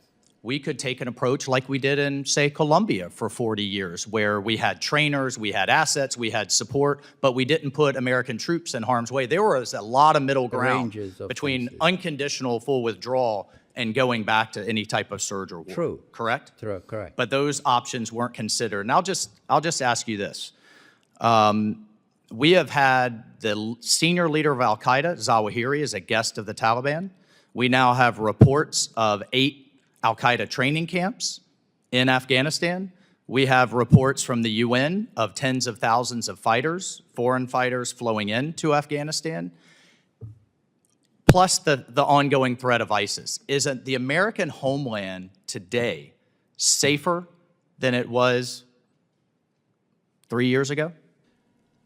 Well, I would respectfully ask you to ask the intelligence community, ours, to look at the data that the UN reports I wouldn't rely, in other words, on the UN report. Okay, let me ask you, Chairman, if I could indulge you. I think we're at the end here. Please. Does al-Qaeda and ISIS still have the intent to attack the United States and the West if given the opportunity to do so? Well, no doubt, but I also want to point that... So that's a yes. I mean, just for the record, that's a yes, they fully intend to. That they have the intent. But I also want to say, Congressman, that our intelligence committee, from what I read in the unclassified version, since we can't discuss classified material here, believe that in the next year or two, if Al-Qaeda does not have the ability to attack the United States, I may be paraphrasing, from Afghanistan, the likelihood would be the commander of Central Command a year ago testified that ISIS will have reconstituted their capability to attack the West within 6 months, and that was a year ago from Afghanistan. Yes, Mr. Ambassador. That's it. But I notice, again, the intelligence community since then, in the last few months, has highlighted successes by the Taliban against Daesh, against ISIS-K. I would respectfully suggest that for coming to a judgment on those, that you, I'm on the Intelligence Committee, and I will just state for the record, Mr. Chairman, thank you for your indulgence, relying on terrorists like the Taliban and Al-Qaeda to take out terrorists is a fool's errand and danger, and very dangerous. We shouldn't rely. Gentleman's time has expired. Thank you, Mr. Chairman. Chair recognizes Mr. Issa. Thank you, Mr. Chairman. General Milley, good to see you again. General McKenzie, I was looking over your long and distinguished careers, and what I noticed was you were both on active duty just before I left active duty. General Milley, you were promoted to first lieutenant in 18 months. I didn't get that lucky, and I wasn't that good. You said something, General Milley, that I think was profound. You, in fairness to the United States military, there were no military mistakes while under military command in this case. And that brings a couple of questions. First of all, both of you during the day have said we should see more, we should hear more, and so on. If I could point out something to see if you've seen it, they've distributed it to you. The question is, here's a public log that shows a vast amount of a video that I haven't seen. I've not been made aware of it. Some of it is redacted, but most of it you can read what it says. And the timelines are pretty pronounced. Do you believe that, I mean, obviously that exists, this was a FOIA. Have you, either one of you, seen any of these videos, and do you think we should see them on the committee as a whole? General McKenzie? So I've probably seen most of these videos at one time or another. I should certainly see no reason why you shouldn't see them. Okay, it won't surprise you, we haven't. So when we became aware of it, I wanted to ask. I want to point out 211, 214, 217, and 223, General McKenzie. Do you recognize those, and are they of particular significance? Also 212 and 213. I read the title, I understand what it says, I just can't associate it with a video. Okay, well, hopefully we'll see them. General Milley, during your career rising through the ranks, I had 4 careers. One of them was here in Congress. So I do want to correct one thing you said, which is very unusual for a nobody private or captain to do, but we do have the jurisdiction. And you said it very well in your own statement, and I'd like to point it out for the Gold Star families that are here. This committee could, all or in part, change the question of who is in charge, Title 10 or not, in the case of an armed withdrawal.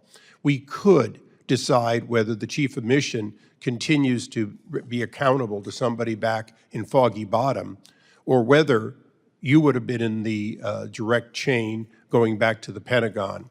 We could put primary responsibility on the amount of forces necessary in each and every, and General McKenzie, you know your Marines and what they do. You know how many more we have after Benghazi. You know what happened because of Benghazi and what General Amos did. So for the Gold Star families, this committee does have at least most of the jurisdiction to decide whether or not a State Department that in our own investigation clearly made decisions that were counter to the safety of Americans there, counter to the safety of our allies, but not necessarily counter to their own safety, although in fairness, the decision not to move the embassy either out of the country or to the military base instead certainly contributed. So, General, both of you, General, and look, I have nothing but respect for your service and for the tough situation you both found yourself in this withdrawal. But I'm going to ask you to basically answer as much of a yes or no as you can.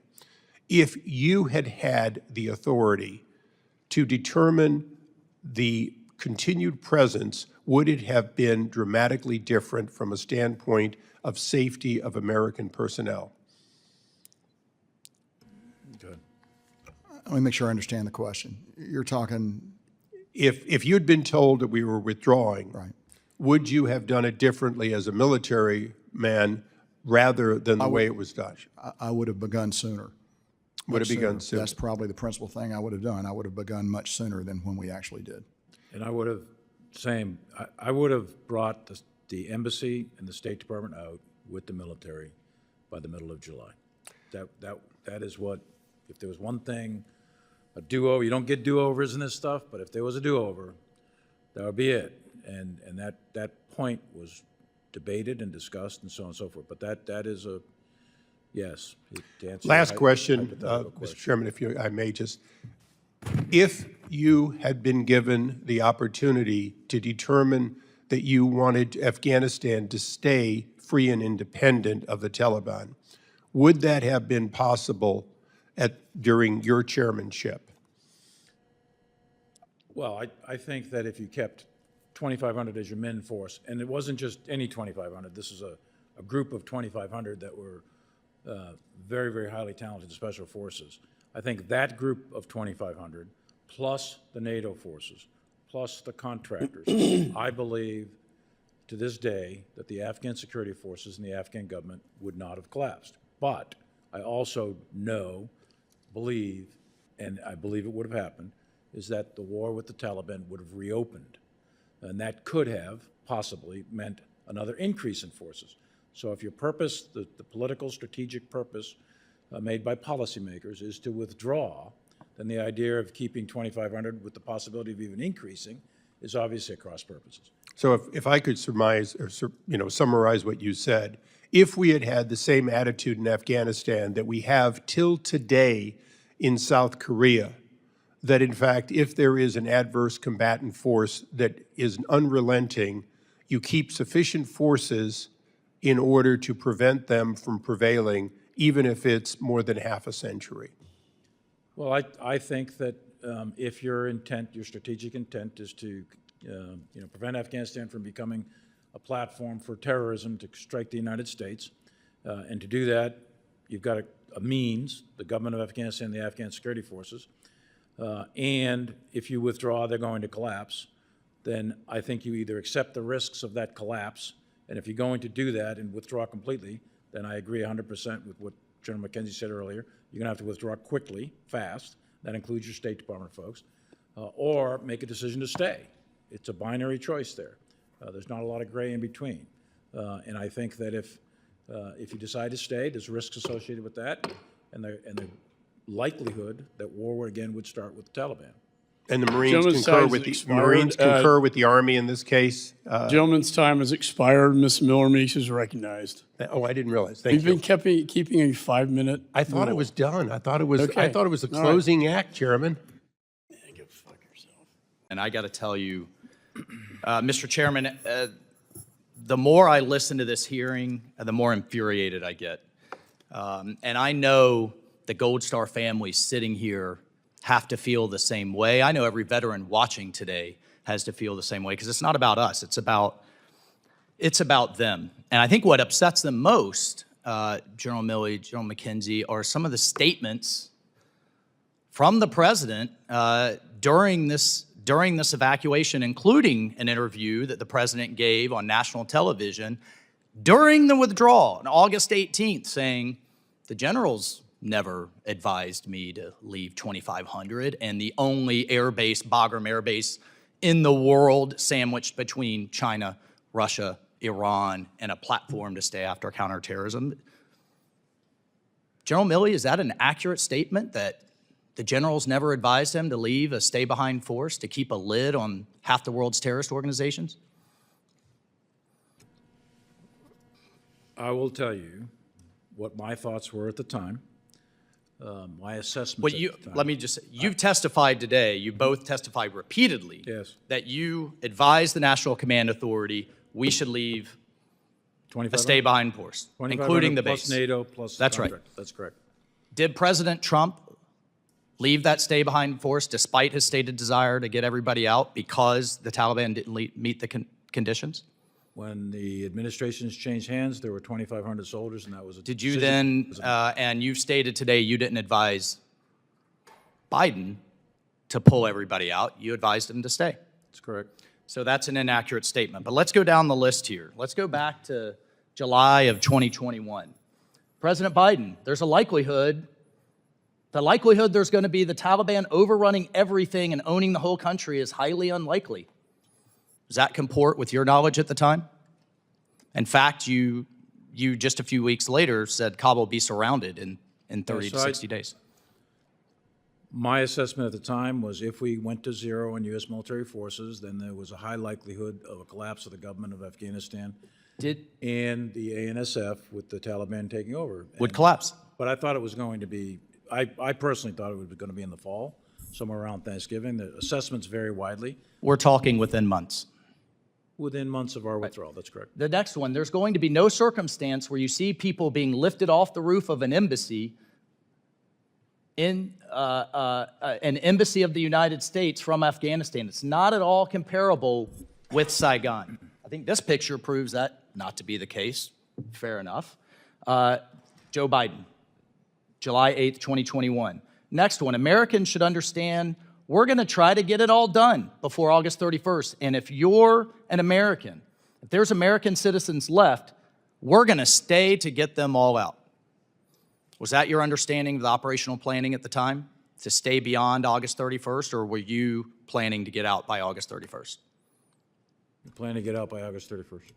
Last, but perhaps the most egregious. We believe about 100 to 200 Americans remain in Afghanistan with some intention to leave. You both testified today, you just testified, General Milley, that it was impossible to know the number. In fact, is that accurate?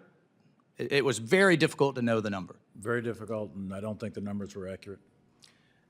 Yet the State Department's revised that number since to nearly 1,000 Americans left behind. Look, in July of 2021, Bagram is closing. We're withdrawing our four-star commander, General Milley. Ghani is visiting President Biden, practically begging us to at least leave our contractors and some little bit of air support.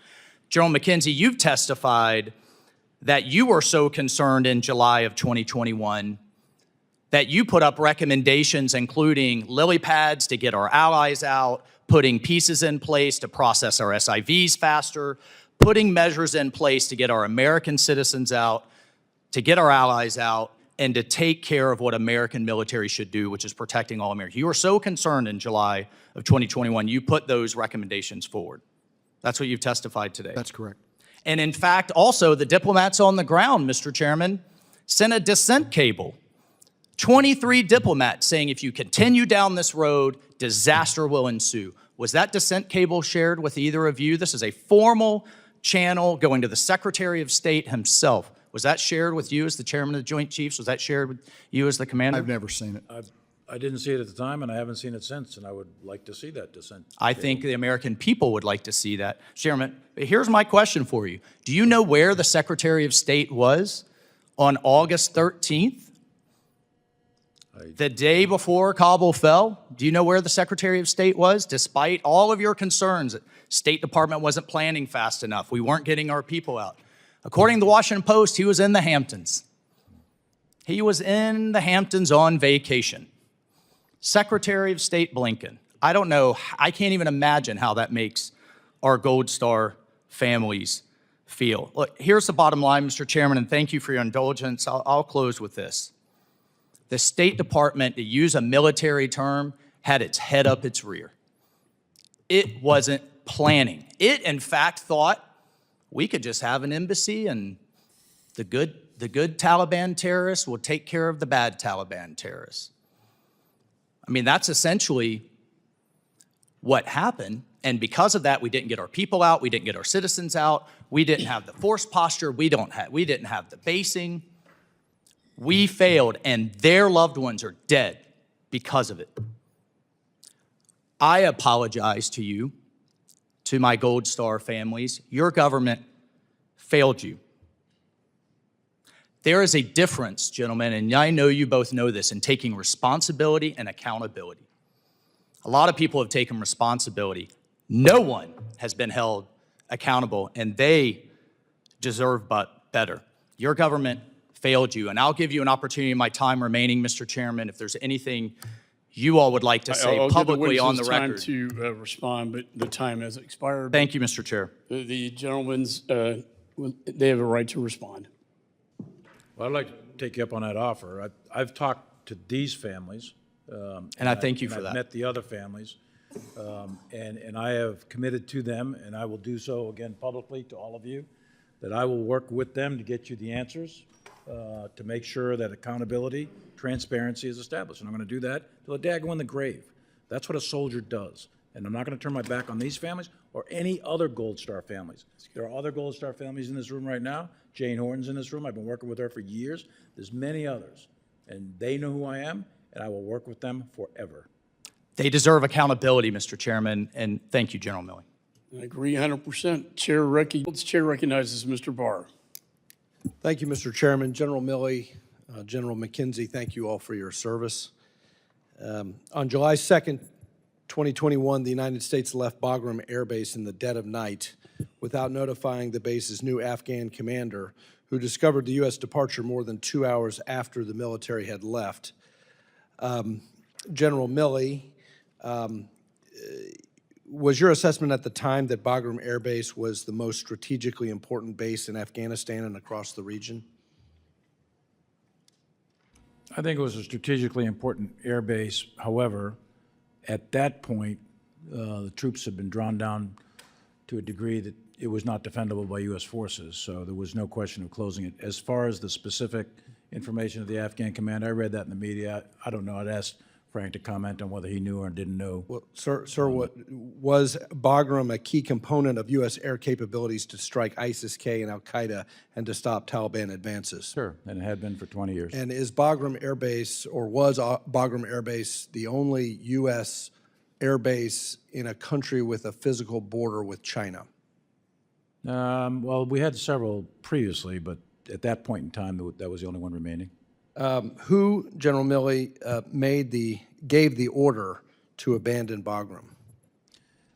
Well, the president makes a decision, announces it on the 14th of April, and the decision very simply was withdraw U.S. forces and keep a diplomatic presence. The embassy is going to remain in Kabul, and if you're ever going to have to do a NEO, then you're going to have to use the Kabul International Airport as the evacuation airfield. Could a NEO have taken place in a more orderly fashion had it been conducted out of Bagram versus H-Kaya? Sure, but you don't have the forces to defend. It's a question that, it's a non-question in the sense that you don't have the forces to defend Bagram.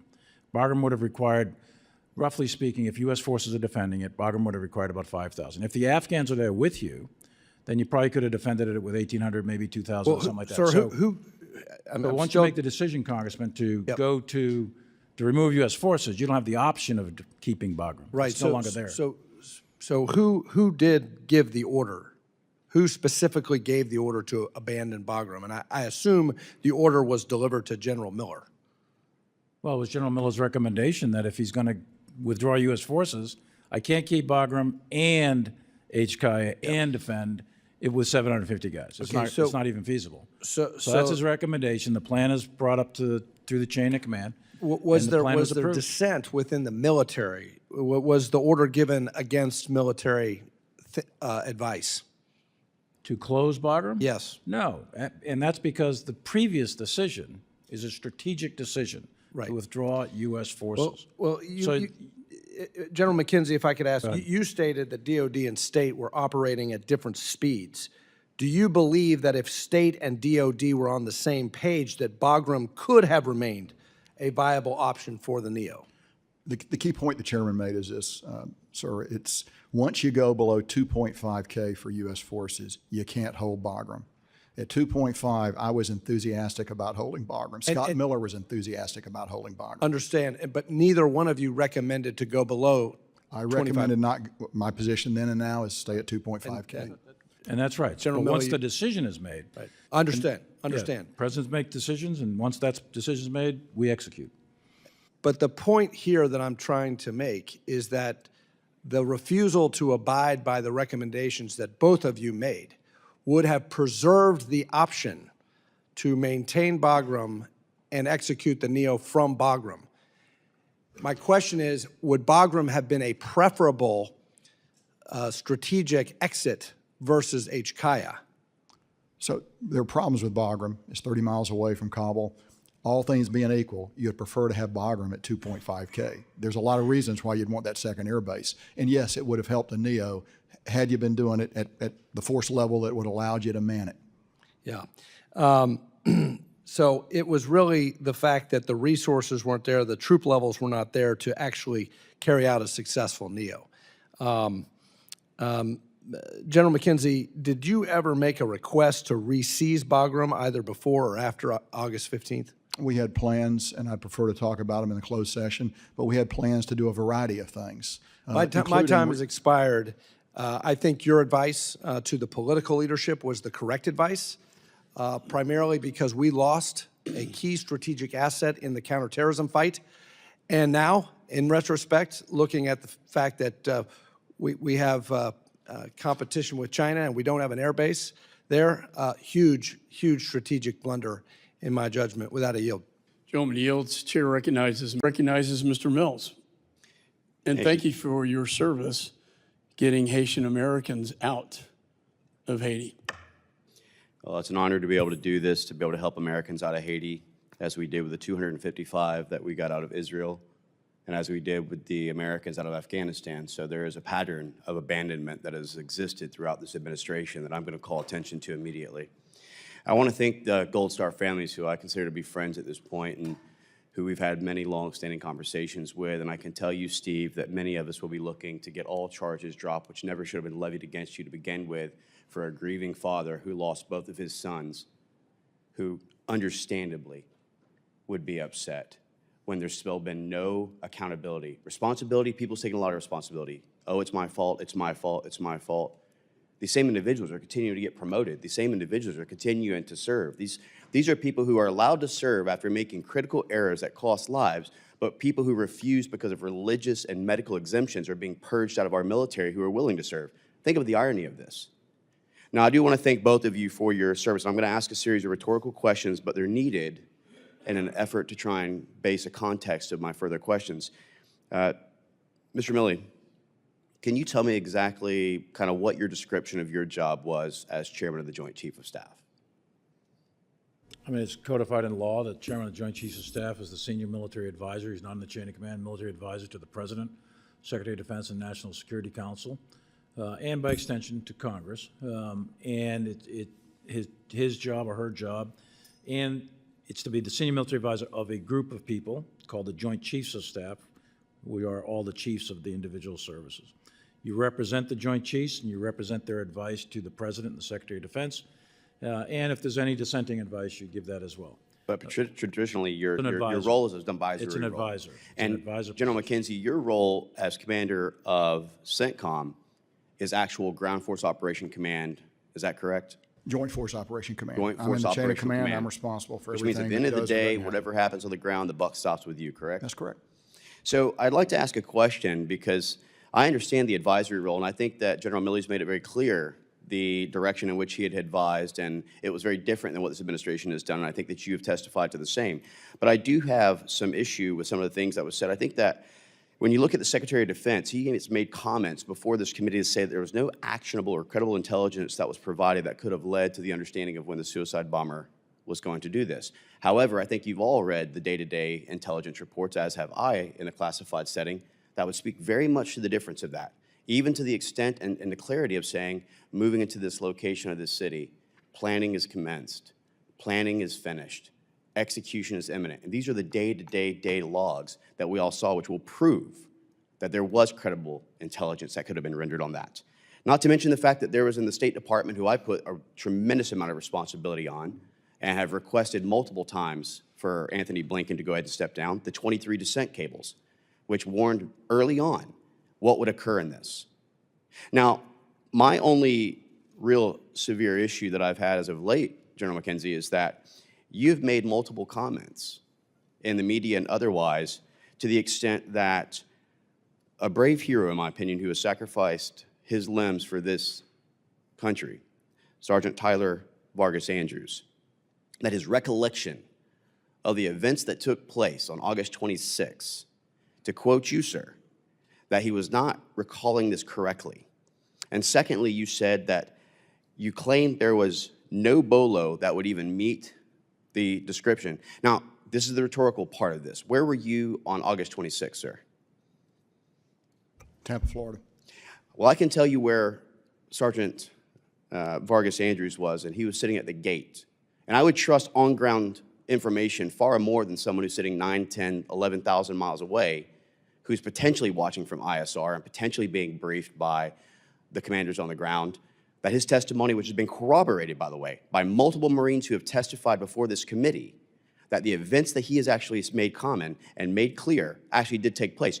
And we're fortunate enough, General McKenzie, that the gentleman who actually endured the most from this, who was on the ground, and ground truth matters, as we all know, is sitting right there. So would you like the opportunity to tell Sergeant Vargas right there that he is not recalling the incidents that occurred on August 26 correctly, that he and his fellow Marines are not actually the ones who said there was a BOLO of this description, that he is incorrect in his assessment, which is putting into question his integrity? Do you want to face him and tell him that before him now? I don't want to face him and tell him that. I want to say that the battlefield is a very complex place. There are a lot of threats that were flowing around out there that day. I honor his service. I regret he was injured. Have you spoke to him since then? I have not spoken to him So since you then. obviously haven't honored him, nor has anyone else come to even question him about what took place, even after our committee a year ago. I So the believe bottom that line, you are sir, wrong. I'm still I talking. believe he has Sir, been questioned. General, the bottom line is that he deserved that respect like these Gold Star families deserve that respect. And to question his integrity, to question what took place on August 26th that he observed from his own eyes and sacrificed his limbs for, that you're unwilling to actually face him and actually tell him the same thing that you were willing to say to MSNBC and all the rest, which is that his recollection is incorrect and that there was no such thing, it's shameful. With that, I yield back. Gentleman yields. My understanding is the two generals have met with the families, that they are willing to meet with Sergeant Tyler Vargas Andrews. And you deserve that, sir. Yes, you do. With that, Chair. Thank you, Chairman McCall and Ranking Member Meeks and members of the committee, and thank you for your efforts and what you're doing. I'm grateful for the opportunity to be here with General McKenzie, and my purpose here today is to help you form a holistic assessment of our efforts in Afghanistan. But most importantly, I am personally here today, voluntarily, to help the families of the fallen, the 13 fallen at Abbey Gate, and the thousands of fallen and tens of thousands of wounded and countless other members who suffered the invisible wounds of war, to help them get answers. I'm humbled to be here today with 3 Gold Star families from Abbey Gate, and I know the other families couldn't make it, but I intend to contact them in the coming weeks. They know my feelings for them. They know that there are no words by me or any general or any politician or anyone that can ever bring back their fallen. But all of us can, and all of us must, honor their sacrifice to protect our country and to be forever grateful that they answered the call to the colors. Each of them paid the ultimate sacrifice on the altar of freedom, like so many before them, in order to keep our nation safe. And we owe them answers. And I am committed to assist in the effort to get them answers. But we should also not be under any illusion. We're not going to get all the answers here today. It's a process that's going to take a considerable length of time. And we must also recognize that much of the record, in fact, is classified and beyond the scope of this open hearing. So over 2 decades, between 2001 and 2021, about 800,000 of us in uniform in the United States military served in Afghanistan, and thousands of others from many agencies in our government. Of those, 2,461 Soldiers, sailors, airmen, and Marines gave their lives. Almost 30,000 more were wounded in action, and countless others suffered those invisible wounds. And that includes the 13 from Abbey Gate. We must always honor all of their sacrifice, each of them, over 2 decades of fighting the Taliban, bringing Osama bin Laden to justice, and ultimately protecting the American homeland. We lost over 200 U.S. and international troops and many more wounded in action in units that were under my direct command in several tours and multiple years of combat in both Iraq and Afghanistan. And every commander who's ever served in combat knows that we personally issued the orders that gave the task, the purpose, the place, and the time of that soldier's death or wounds. And we also know it was the enemy that killed or wounded them. Combat's an unforgiving environment, and those of us who have served in the brutality of ground combat live with that dark reality every day and every night. And we'll live with that for the rest of the days of our lives. There's no military leader who's lost troops in combat who does not know that feeling. So this is personal to me, and I will do everything in my power to ensure that these families and all of our veterans and families know the truth and have the answers. At the peak of our military commitment in 2011, the United States had just over 100,000, or just under 100,000 troops and about 20,000 DoD contractors. That same year, the United States began to steadily draw down troops, close bases, and retrograde equipment. Nothing we're going to discuss today happened overnight. It was a process of withdrawal that spanned a decade. The outcome in Afghanistan was the cumulative effect of many decisions over many years of war. And like any complex phenomena, there's no single causal factor that determined the outcome, but multiple factors in combination.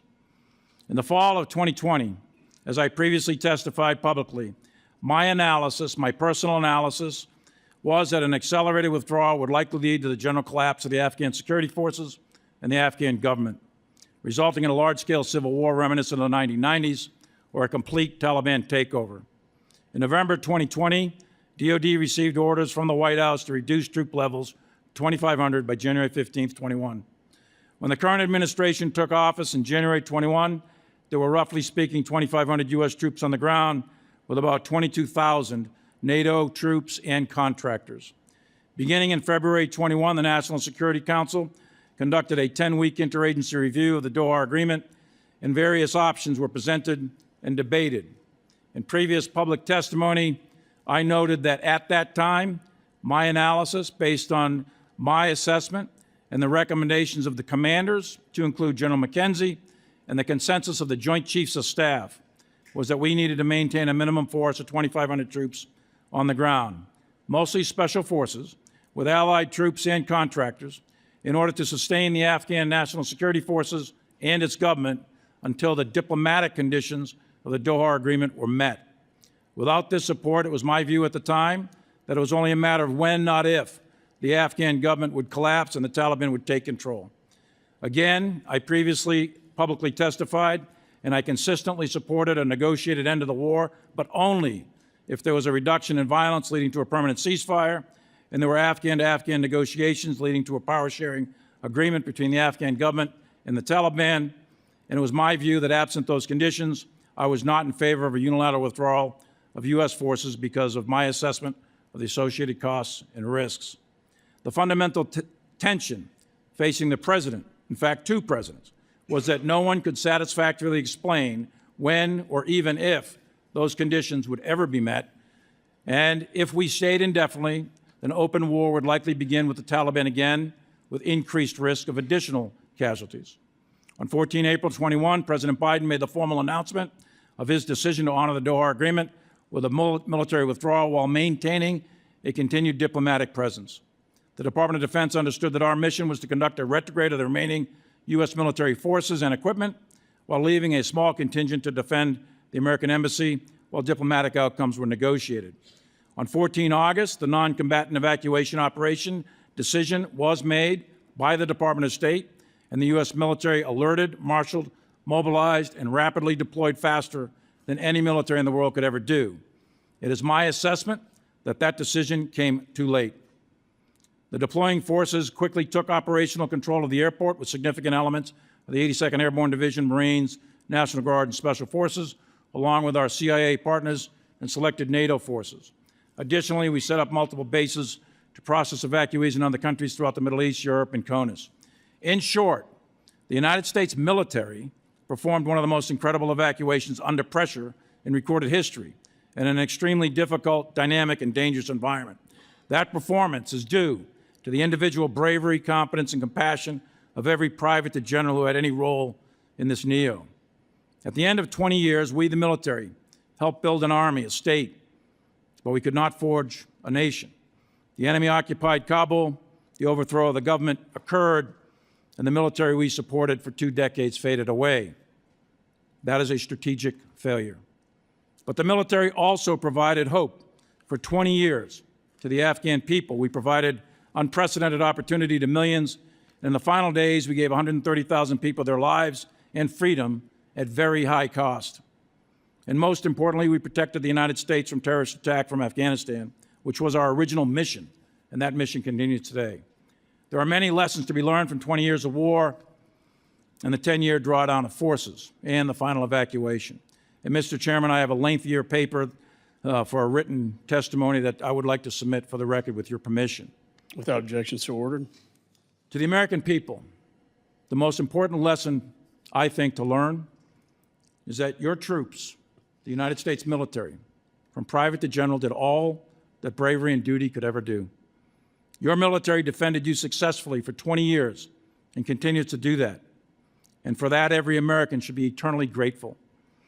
To all the veterans of Afghanistan, hold your heads high, and I know there are several in the room today. Know that you did your duty. Each of you did what your country asked of you under extreme circumstances. Many of you, like Congressman Mass, lost limbs and were grievously wounded. And you did it selflessly with professionalism, courage, compassion, and with great sacrifice. And finally, to the Gold Star families that are here with us today and those that couldn't make it, there's nothing that I can say or do that's going to fill that gaping hole in your heart. But as I've told you before, I'm committed, and I will honor that commitment to get you the answers, to get you to the truth. And I will personally, and I know everyone else will as well, honor your sacrifice and the sacrifice of your loved one. Thank you, Mr. Chairman. I look forward to your questions. We have Mr. Burchett. Thank you, Mr. Chairman. Like you, my father was a World War II veteran. Dad was a Marine, and he told me the only thing generals ever gave him was a hard time. So I fully expect to get that from you all. You don't need to write that down, but that's just me personally. This is for either one of you. Marine, World War II, and he said the same thing. Do what? That my father was a Marine in World War II with the 4th Marine Division. That said was the 1st Marine Division. His colonel was Chesty Puller. So thank you. This is for either one of y'all. The Taliban was in violation of the Doha Agreement. Why did we remove our troops? I think that's a question for policymakers, not for either of us. So you all, I guess what I want to get at is y'all weren't involved in the consultation of that. We absolutely were involved in the consultation, and we pointed out repeatedly that the conditions were not being met. That's what I wanted to know. Can you explain why the arbitrary deadline of August 31st was chosen as the date of removal from Afghanistan? And was the State Department or Department of Defense the ones that chose this date? Didn't choose the date, but I can tell you some of the logic and thinking that was going behind that. So the date of May 1st is the Doha Agreement. Right. This current administration, the Biden administration, comes into office on the 20th of January. And then the first week in February, actually I think the first meeting is either the 3rd, 4th, or 5th or something like that, but the first week in February is the beginning of a 10-week deliberation that was quite rigorous actually, lots of meetings, lots of read-heads, et cetera, by the National Security Council to include the current president.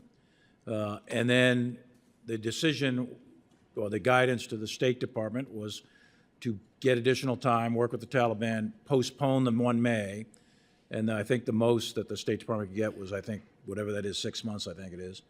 So that then bounds your problem from time of decision, 14 April, not going to go with 1 May, and it takes you out X amount of days. I think it was whatever that is to the end of August, September. But that was That was the backstop, and that was because of negotiations between Zal Khalilzade and the Taliban as to how much he could push it to the right. 13 Americans, including my constituent, Staff Sergeant Ryan Knaus, and 170 Afghanis were killed at Abbey Gate. Do y'all consider this withdrawal a success? Well, as I said in my opening statement, and I've previously said in several previous testimonies, I think the whole thing is a strategic failure. I've said that openly several different times. But at the same time, I want it really clear that the United States military did its job, and the United States military did what was asked of it, and that anyone who served in Afghanistan, or any family of the fallen, or any of the wounded, every single one of them did their job, did what bravery and courage could ask of. They did it with professionalism, they did it with dignity, they did it with courage, and they did it with compassion. So I believe the United States military executed its mission, and I think that they did so with great professionalism. And my dad had another saying, I'm sure he stole it from somebody, but old men make decisions and young men die. And that, as a parent, that's what happened here, and those old men being at the State Department. Would it have been better to choose a measure of operational success rather than a date when deciding your all's date of withdrawal? I think one of the lessons, if you want to call it a lesson, I suppose, is don't put date certains on things like this, and don't announce them, and don't put date certains. That's basically, you lose whatever leverage you might have had if you're involved in some sort of negotiation. It seems to me that we've never learned that lesson. We always announce these dates, and then whether it be Vietnam or some other debacle, and it just seems to always end the same way. General McKenzie, you're not getting enough airtime, so I want to ask you a question, if that's all right, brother. What was CENTCOM's official assessment of the ties between the Taliban and other terrorist organizations, and do you agree in hindsight with those assessments? So I think we had a pretty consistent assessment that the Taliban was opposed to ISIS. They had theological disputes, and the Taliban, given an opportunity, would push ISIS out of Afghanistan, and they tried to do that on a couple of occasions, but had limited success. On the other hand, their ties with al-Qaeda were deep and profound, and there was no way, in my judgment, that they were ever going to separate from al-Qaeda. And so those are the two major organizations that you see operating in the region. So ISIS, yeah, given a choice, they'd just as soon be rid of them. Al-Qaeda, they're not going to take that action. Now today, ISIS-K probably is the more potent of the two threats, but it's difficult to project into the future. All right, I've run out of time, but I'm just like to say to the families, I hope you all find some peace in your life, and I hope the Lord blesses you all.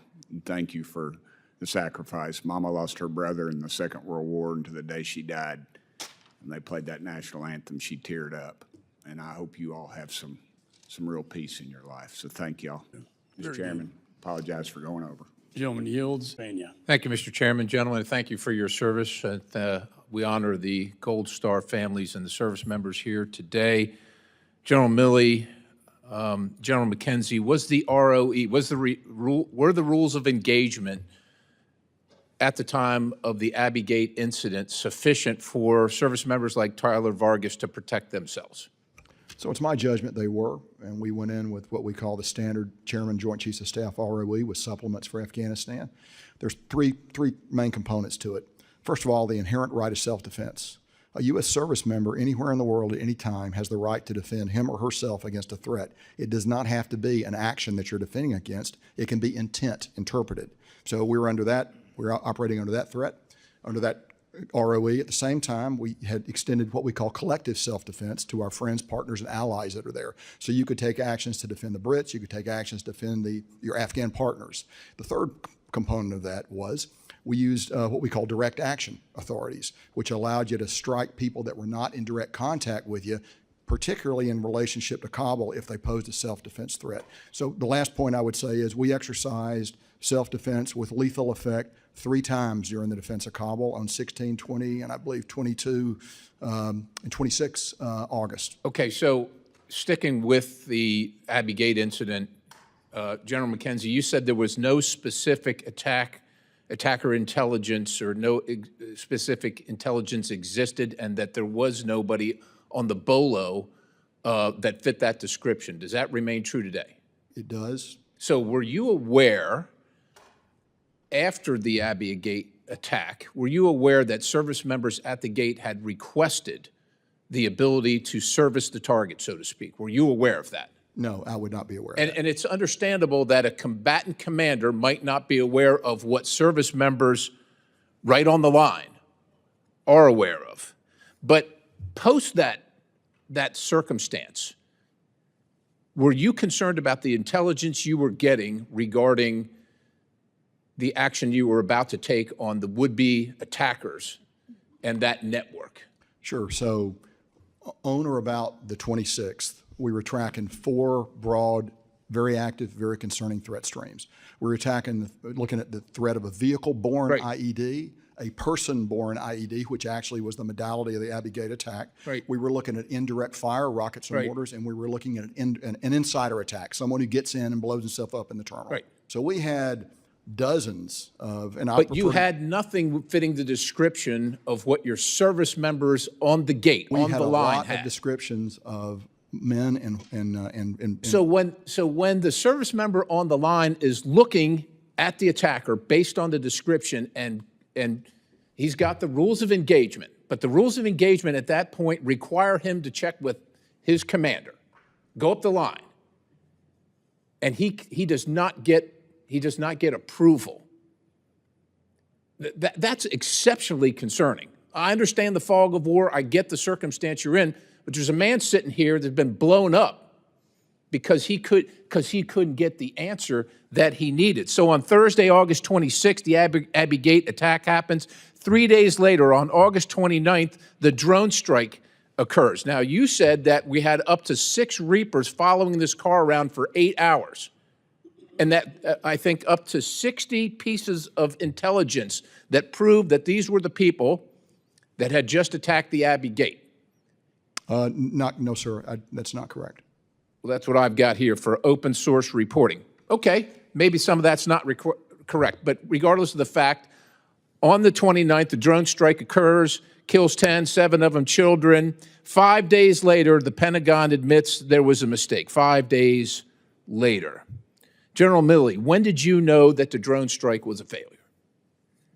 When did I know that the Drone strike on the civilian taking water to his family was a failure. No, I remember.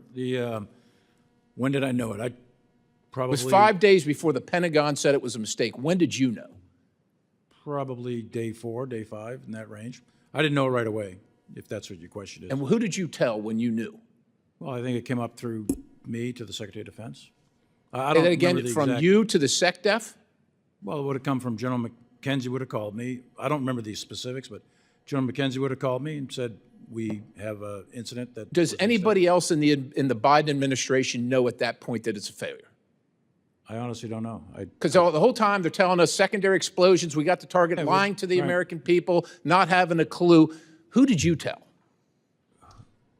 I tell the Secretary of Defense, and of course, if we have a principals meeting, we go through the details of the strike. But I guess I'm trying to... if you're saying, did I tell the President of the United States or whomever, other than the Secretary of Defense, that there was a mistake, I think, and I'm doing this from memory, I think Frank McKenzie, General McKenzie, would have called me, and I would have informed the Secretary of Defense, or he would have called the Secretary of Defense, which is his chain of command, and I might have been in there at the time. I don't recall the actual date time group, nor the individual that I mentioned to. But for several days, it was my impression that the procedures were executed correctly and that we struck a target that we thought was an enemy. There was a mistake made. It's a tragic mistake It's huge. of war. And we lied to the American people for 5 days and all these families who We were thought. lying, though, Congressman. Lying implies we were intentionally trying to deceive. That is not what, I know that's not what I was doing. It's a pretty big mistake, sir. I yield the balance. Gentleman yields. Thank you for showing up. With that, I recognize Mr. Smith. Thank you, Mr. Chairman. Thank you for calling this important hearing. Thank you to the two generals for your distinguished service to our country. Thank you so very much for that. You know, General Milley, you mentioned how you had suggested a minimum of 2,500 troops to remain. Who rejected your advice? Was it the president? Did you ever get a written or oral feedback as to why they rejected that advice? Well, again, I can't say, the president said this, president said that. That's beyond the scope of the law, actually, with executive privilege. But it's obvious that the president made the decision, and the president made an announcement on the 14th. And our recommendation was, as I mentioned, or our thoughts at the time was, as I mentioned. And every president has a right to make those decisions. He's looking at things from a much wider angle than a military angle. Our military assessment was keep 2,500, and with them, it's not just 2,500. It's 2,500 plus the NATO plus the contractors. Right. And the contractors are key here. And then that, we thought, our assessment was, that would keep the Afghan government and the military stable until such time as a diplomatic outcome could occur in accordance with the conditions set in the Doha Agreement. In retrospect, would that have made the difference? I mean, we'll never know, I guess, because it didn't happen. So I do think, though, that I believe that the Afghan government, the Afghan security forces would not have collapsed in August of 21 had we maintained that posture. Those were high-end special forces capable of defending themselves and conducting operations as they had been for a while. And I think my assessment, probably moderate to significant risk on the U.S. forces, but is that worth that risk? Again, the Doha Agreement had conditions, but here was the problem. For two presidents, nobody that I recall, nobody, zero, could coherently argue how it would end or how those conditions, the diplomatic conditions, were going to be obtained.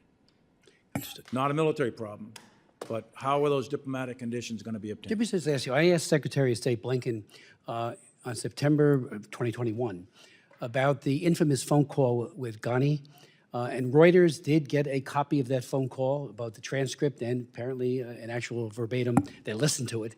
And in it he said that there's a need, whether it's true or not, this is our President of the United States saying this, whether it's true or not, there's a need to project a different picture about the Taliban's capabilities.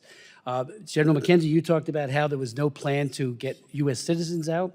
And then there seemed to be a bewilderment on the part of the administration why Americans weren't flocking to leave. They didn't have many ways of doing it anyway.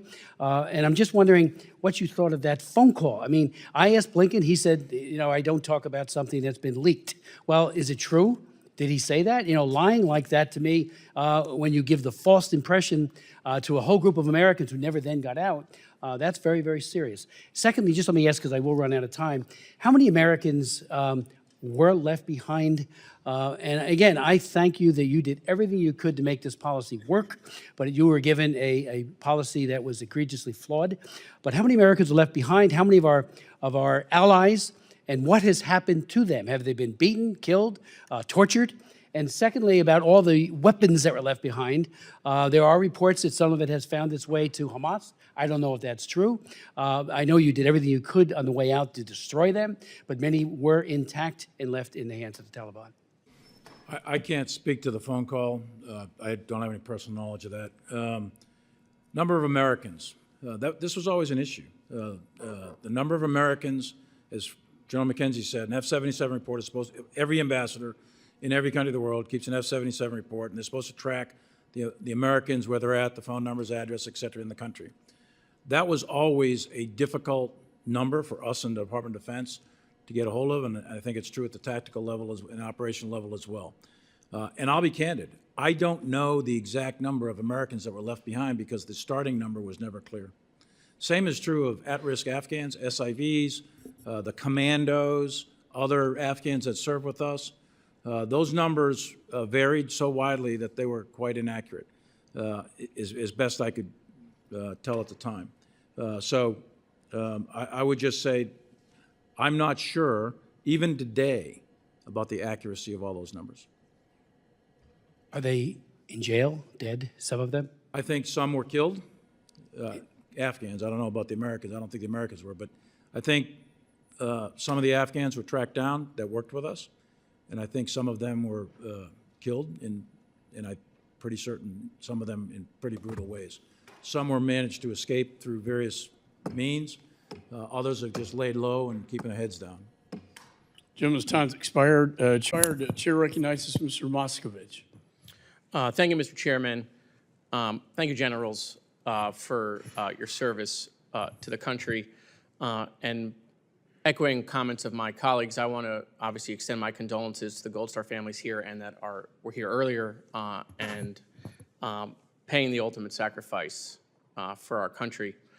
I also want to recognize the sacrifice of our colleague Brian Mast for his service in Afghanistan. A lot of people on this committee do a lot of great things in service to the country. I want to thank our colleague Corey Mills, who just over the weekend helping getting people out of Haiti. And I hope, Mr. Chairman, we can soon get a classified briefing on the situation going on there.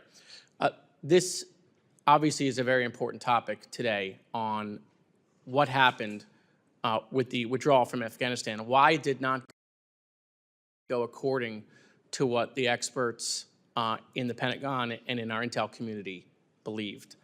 I think we need to know what gaps existed. I think we need to know how that happened. I need to know the lessons that were learned. And most importantly, how do we prevent something like this from happening in the future? We had soldiers die over the 20 years of war, and we had soldiers die on the withdrawal.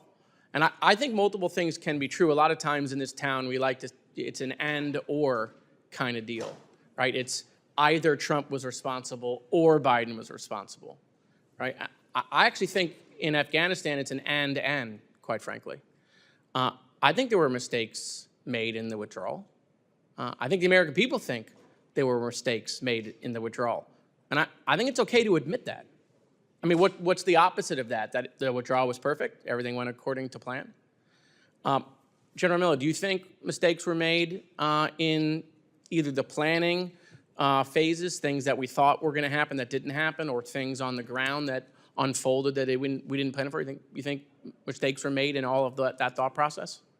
There's zero doubt in my mind there were mistakes made, and that's the point of the after-action reviews. Identify those mistakes and develop solutions to implement them in the future. And I think the fundamental mistake, fundamental flaw, was the timing of the State Department call of the NEO. I think that was too slow and too late. And that then caused a series of events that result in the very last couple of days. There's a lot of other mistakes that are made along the way. I try to cover them in a written statement to submit to you guys. But I think that was, germane to this particular hearing. I think that was key. I think that was fundamental. Yeah, and reading the dissent cable, which I won't discuss here, but I mean, do you think some of the intelligence that you all used, our military leaders used? Sure. I think for the intelligence, we pulled off in the summer of 20. So when we went to 8,600 in accordance with the Doha Agreement, and then you drop from 86 to 45, you're pulling advisors off the so-called Kandaks, the Afghan battalions. What that then means is we don't have a fingertip touch for what's going on in the Afghan security forces. We couldn't see. We blinded ourselves when you pull those advisors off. So we relied on electronic means or technological means in order to be able to see what's happening with the Afghan security forces. But technology can't read a person's heart. They can't see the negotiation that's going on locally between the Taliban and the local Afghan. So we lost our ability to really sense that environment with a degree of granularity that could make better predictions than what was turned out. And I think that's true of the intelligence community and the military writ large, et cetera. So I think that was a major gap, was our ability to see into what was happening on the ground because we pulled our advisors out. And that's going to happen when you pull advisors off. And there's no doubt that mistakes were made by multiple administrations over 20 years that I'm sure we can point to when the full after-action review is completed. You think it was a mistake by the previous president to invite the Taliban, which you call a terrorist organization, to Camp David? I won't comment on that. That's a political act, and I'll stay out of that. But on mistakes, I think one of the key ones, to be very candid with you, is the development of the ANSF writ large, which begins, of course, in the early 2000s. And I was part of that, Frank was part of that, and many of us were part of that. The number of security forces were too small, We had estimated, we, the military, estimated we needed 600,000 to 700,000. Decisions were made by the bond agreement to field them at 350,000. Half of those were police, and they were completely not designed well for a counterinsurgency type of environment. So you're looking at about 175,000 Army, and the Taliban had fielded about 100,000 Taliban.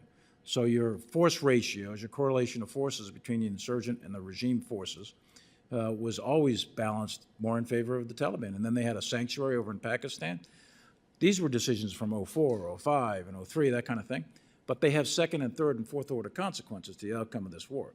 So by the end of the day, the Taliban or the ANSF, there was mirror imaging going on. We tried to build a conventional army. We didn't build their commandos and special forces till late. There's a whole series of these that go way back in time that ultimately end up in a collapse of the Afghan security forces under intense pressure by the Taliban in the summer of 21. Thank you, General. My time Gentleman's has time's expired. expired. Chair recognizes, with that, I recognize the ranking member. Thank you, Mr. Chairman. Let me start by saying thank you. You are you're here voluntarily, is that correct? Correct. That is correct, sir. Although you did receive the threat of a subpoena at one point. Is that also correct? Received a threat of being subpoenaed to come today. Chairman McCall mentioned that he wanted us to appear and that there are compulsory measures, which I took to mean subpoena, sure. But look at, that wasn't necessary from the beginning. I know you came voluntarily, but I just want to get the point out that there was something in regards to, you know, a subpoena to come, correct? I was not subpoenaed. I said the threat of a subpoena to come. Or something compulsory. Answer it like this. Before I retired, I testified several times as well as John McKenzie in open and classified hearings on Afghanistan. Prior to retirement, Chairman McCall asked me, would you be willing to discuss with the committee? I said, absolutely yes. No threat of subpoena, no compulsory, nothing. I said yes. I saw Chairman McCall again after retirement, and he reminded me of that conversation. I said, sure, absolutely. So in January and February of this year, we worked out you know, some of the details. I said I wanted to go back and review records, et cetera.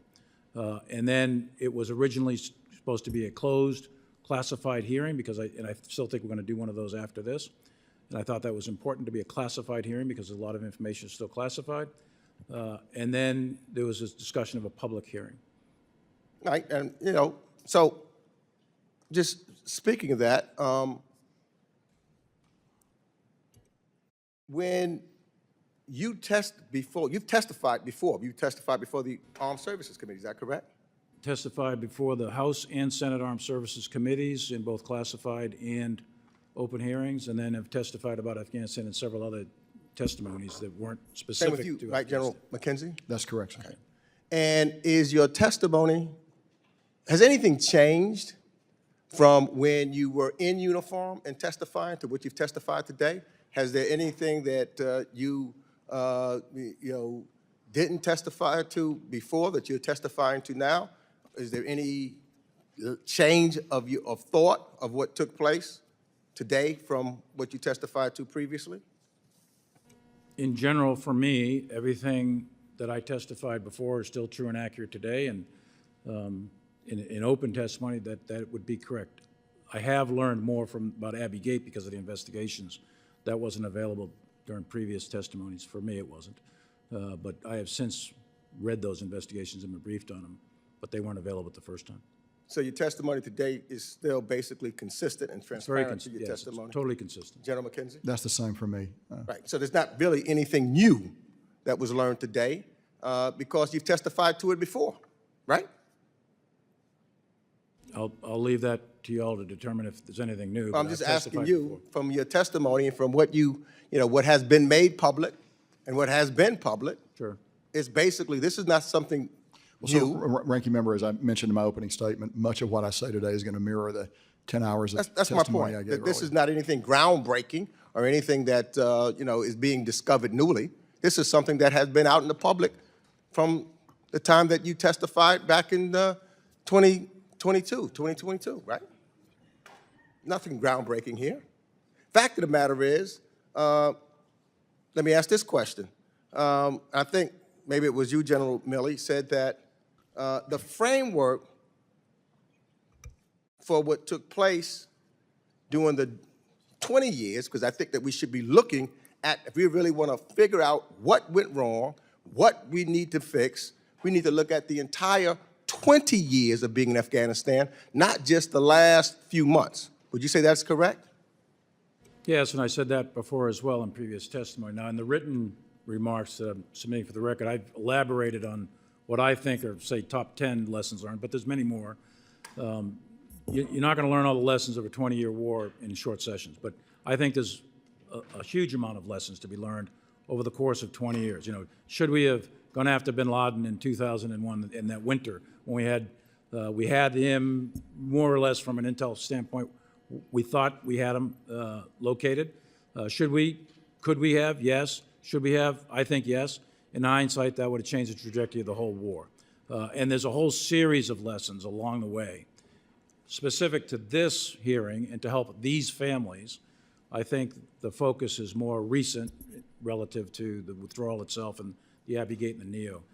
But you're correct. A holistic view, absolutely, I think, but that's going to take a considerable amount of time. Would you say that the Doha agreement that was done under the Trump administration had some connection to the conditions on the ground when Joe Biden became president and leading on up into to what took place at Abbey Gate? There was a nexus there. Is that not correct? Yeah, I think that the end game, if you will, the final, months, I think the framework of that is set by the Doha agreement, absolutely. So if we're going to study to find out the findings of what we should do, we should be talking about what happened during the Trump administration as well as what took place during the Biden administration, because they are connected. They're not separate. And so if we're serious about trying to figure out what took place and why it took place, we should be looking at both what took place under the Bush administration, the Obama administration, the Trump administration, and is that not correct? Sure. As you point out, 4 presidents. I think there's half a dozen secretaries of defense, half a dozen secretaries of state. There's half a dozen chairmen of Joint Chiefs of Staff. There's another 4 commanders in Afghanistan. So yes, there's absolutely lessons to be learned through all of this. And the end game, using the Doha agreement, if you wanted to say that was the start point, sure, there's a lot to be said about that as well. And there is a continuum. As I mentioned in my opening statement, there's no phenomenon like the end of a war. My point is this. If we're taking a serious look at this, you can't just take a peek at one little segment of it and say this is the reason everything happened without looking at what preceded it, because you'd have to look at it in its entirety. Isn't that correct? If you're serious about trying to figure out how we're going to make sure the mistakes that may have made and the things that we did right, you can only do that in a serious investigation if you take all of it and you look at all of it and you examine all of it, not just piecemealing that. Would you agree with that? Of course. I mean, I said that in the opening statement. I said in previous testimony that a holistic look at the whole war in order to really determine outcomes, et cetera. And anything as complex as a war is not the result of a single causal factor. There's multiple factors and multiple decisions. So yes, in general, I agree. But I'm here for these families to try to get them answers and to try to get answers on the immediate issues that are at hand. So I know the chairman went, so I just want to do the same amount of time that he had. I don't want to get cut off there. So let me ask this. With the conclusion of the Doha deal, the Taliban stopped attacking U.S. forces inside Afghanistan. Is that correct? Well, yes, lethal attacks. They committed to not doing that. There were some attacks, but they committed to not conducting lethal attacks. And by my memory, I don't think there was a lethal attack on U.S. forces.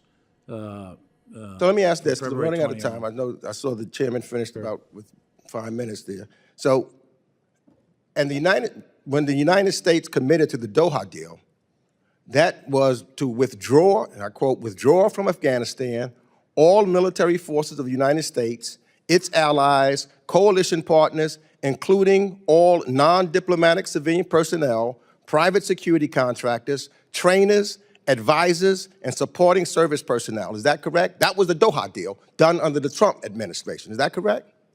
As I recall, I think there was 7 conditions that the United States signed up to and 8 conditions that the Taliban signed up to. And I think you rattled off most of the key ones. It was a very explicit thing. It said you had to go from there were 13,000, more or less, 13,000 U.S. troops when Doha was signed, and then you had to go to 8,600 in 135 days. Let me just do this. I want to make sure. And so therefore, the withdrawal was well underway in January 2021 after President Trump withdrew U.S. forces, notwithstanding concerns about the Taliban's behavior. Is that correct?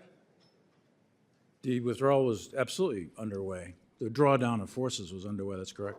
So I don't have time, but I would like, because I would like to do a complete investigation. That is what I think that our committee has the responsibility, so that we can really be transparent with the American people on everything that took place in the 20 years in Afghanistan. Not just one piece, but everything, if we are serious and not playing politics with this issue. Gentleman's time is expired. On April 14th, 2021, President Biden announced the United States would unilaterally withdraw its military forces from Afghanistan. For months before that announcement, the intelligence community and his senior military advisors, including both gentlemen testifying here today, issued dire warnings about the withdrawal's consequences. After the announcement, I, along with other Republican and Democrat members of Congress, urged the president to prepare for the withdrawal and its inevitable fallout. Unfortunately, those warnings were ignored. As the withdrawal date neared, the situation in Afghanistan deteriorated as the Taliban gained significant ground across the country. Yet the Biden administration's failure to plan for their withdrawal threatened the safety and security of U.S. personnel in the country. As a result, in July of 2021, 23 State Department employees in Kabul sent a dissent cable channel to Secretary Blinken warning of their grave concerns for Afghanistan's stability and for their own safety. Yet nothing was done. Instead, our investigation uncovered the White House refused to listen to warnings about the situation on the ground. Disturbingly, we have uncovered that State Department leadership prohibited its employees from even uttering the word NEO, shorthand for emergency evacuation, until as late as August of 2021. Too little, too late. Additionally, this committee learned that the State Department did not even request an emergency evacuation until after Kabul was surrounded by the Taliban. As a result, the airport was not secured until August 17th, 2 days after Kabul fell. As the saying goes, if you fail to plan, you plan to fail. And fail they did. The next 2 weeks created international outrage and humiliation for the United States. People all over the world watched as babies were flung over barbed wire fence by mothers without hope. Desperate Afghans fell to their deaths from airplanes, and hordes of people surrounded the airport as they tried to flee for their lives. The damage to our reputation and our credibility, the United States credibility around the world, that damage will last for generations.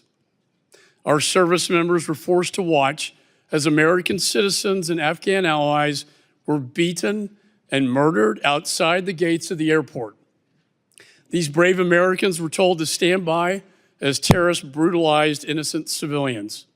And then on the morning of August 26, we watched in horror as reports of a terrorist attack at Abbey Gate flooded the news. 13 U.S. service members were murdered, with dozens more injured. 170 Afghans were killed, with countless injured as well. Some of the Abbey Gold Star families members are here today, and we honor you. We honor your sacrifice here today.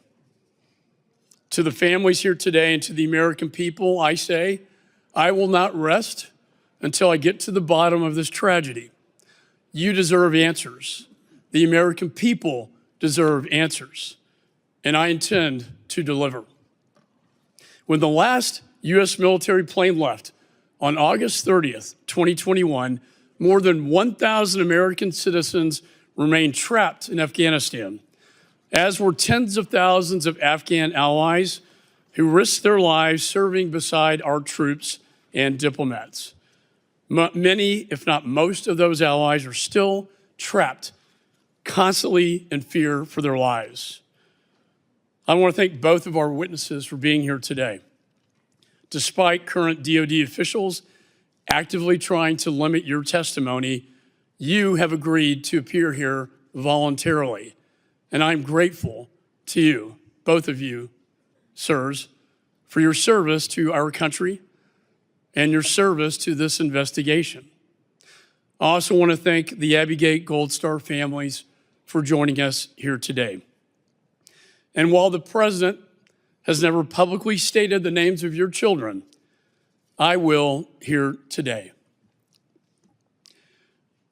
Their names are Darren Hoover, Johanny Rosario, Nicole G., Hunter Lopez, Dagan Page, Humberto Sanchez, David Espinoza, Jared Schmitz, Riley McCollum, Dylan Marola, Kareem Nakui, Maxton Soviak, and Ryan Noss. Those are the names of the fallen. May God bless them. They will not be forgotten. Recognizes Mr. Lawler. Thank you, Mr. Chairman. Just to follow up on my colleagues' questions here. General McKenzie, when did you retire? 1 April 2022. Okay. And General Milley, when did you retire? I came out of my duty position on the night of the 30th of September, and I officially retired 1 November. Okay. And so at any point between the disastrous withdrawal in Afghanistan and to today, have either of you spoken with Sergeant Vargas Andrews?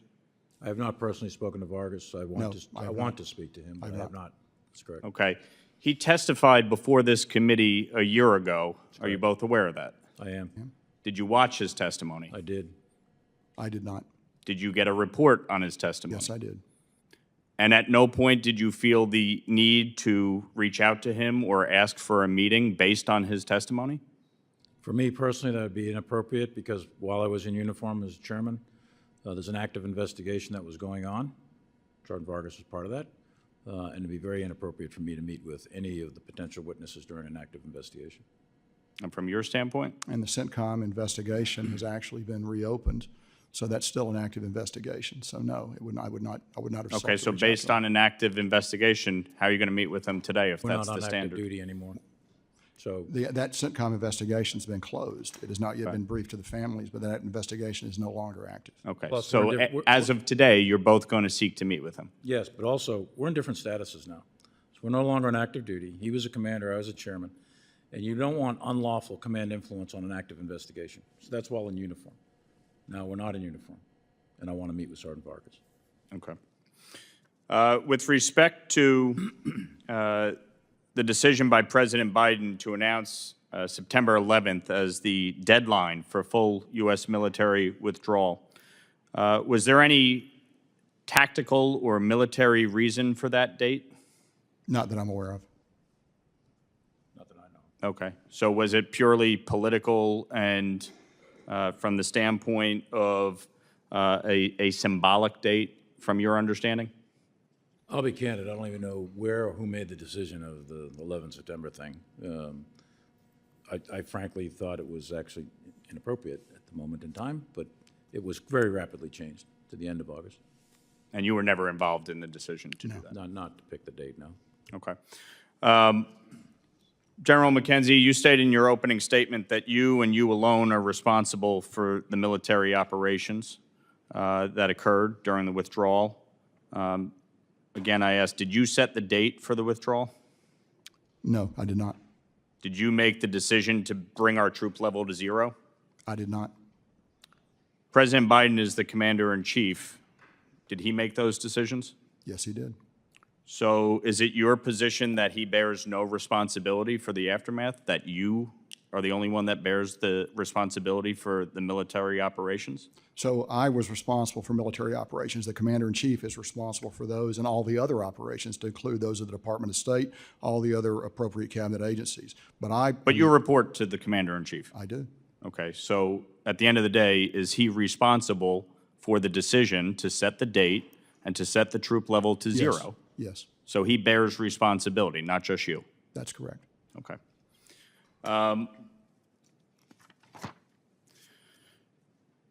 General Milley, you told the Senate and House Armed Services Committees in September of 2021 that one provision of the Doha Agreement the Taliban adhered to was the most important one, which was do not attack us or the coalition forces. You said that the Taliban did not attack U.S. and coalition forces. Didn't the Taliban carry out at least some attacks against U.S. and coalition bases in 2021, including indirect fire attacks? There were, but the Taliban themselves, the senior leaders who were part of this negotiation, they would deny that. The Taliban's a very amorphous organization.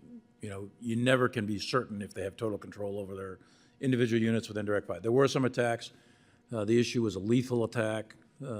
Really, that's the fundamental piece. And there was also some specifics about no VBIDs in the cities. So in other words, it depends on the definition of it? I mean, what do you mean? Not at all. Not at all. So it says no attacks on, and I think Congressman Self has the agreement. I don't have it in front of me, but I think it says no attacks on U.S. or coalition forces. I can tell you in conversation with Zal Khalilzad, what they're talking about here is lethal attacks, really. But also, there's some specifics, I believe, and I'm doing it from memory without a document in front of me, about no VBIDs in the cities, no mass casualty attacks, those sorts of things. Now, the problem is they did adhere to most of that. There were some attacks. They weren't lethal. But they did pick up the pace on attacks on Afghan security forces. And that's really significant. By my memory, I think we're looking at somewhere between 30 and 40,000 attacks. It was like the peak of attacks on Afghan security forces occur in 20 and 21. It's a very significant amount of attacks on the Afghan security forces, leading obviously to the summer of 21. But the idea of not attacking coalition or U.S. forces, I would say largely that was adhered to by the Taliban. Gentleman's time expired. Chair recognizes Mr. Moran. Chair now recognizes Ms. Young Kim. Thank you, Chairman McCall and Ranking Member Mix for holding today's hearing. I want to thank General Milley and General McKenzie for coming before our committee with your testimonies. And I do also want to welcome the Gold Star families and veterans. Thank you for your service. Following the chaotic withdrawal of, from Afghanistan, President Biden stated that he owes no apologies for how the withdrawal was conducted. I disagree. To this date, we're still unclear on how many Americans were left behind in Afghanistan and remain there, not to mention Afghan allies that helped our service members with translation services and intelligence gathering. That could have been prevented if the withdrawal was not carried out in a way that was dismissive of advice coming from the DoD's top leadership. President Biden also promised in an ABC News interview just a few days after the Taliban takeover of Kabul that if there are American citizens left, we're going to stay until we get them all out. Well, that's not happened. So General Milley and General McKenzie, did you consider this promise an order from the president? No, the ABC interview, I wouldn't consider that an order. We receive orders from the White House in formal ways. It has been like this for decades Typically, they are signed by typically the National Security Advisor to the President, and then that's transmitted to the Secretary of Defense, chain of command, and then the Joint Staff and the Chairman will take those orders, turn them into military orders to transmit to the combatant commanders. So I wouldn't consider an ABC interview or any other means of immediate communication as a quote-unquote an order. General McKenzie? I think General Milley described it exactly correct. Was there any contingency planning with the State Department to ensure that no citizens would be left behind? After we departed on the end of August. Asking prior to the withdrawal, was there contingency planning with the State Department? So we always plan for capacities. For example, from the very beginning, CENTCOM worked with a number of about 150,000. That's how many people we thought, that goes back to June of 2020. That was the number that we thought would have to come out. So the Department of Defense's responsibility there is to make sure you got the airplanes to move them, you can process them, but it's up for the Department of State to say who's coming out, how you're going to categorize those people, how you're going to sort them, and how you're going to get them there. And that's when I would talk about the velocities, the different velocities of the two departments.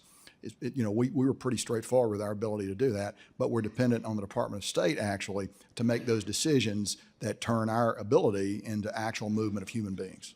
Sure. So we talked about how President promised that during that ABC News interview, but when did you realize that President Biden's promise would be broken?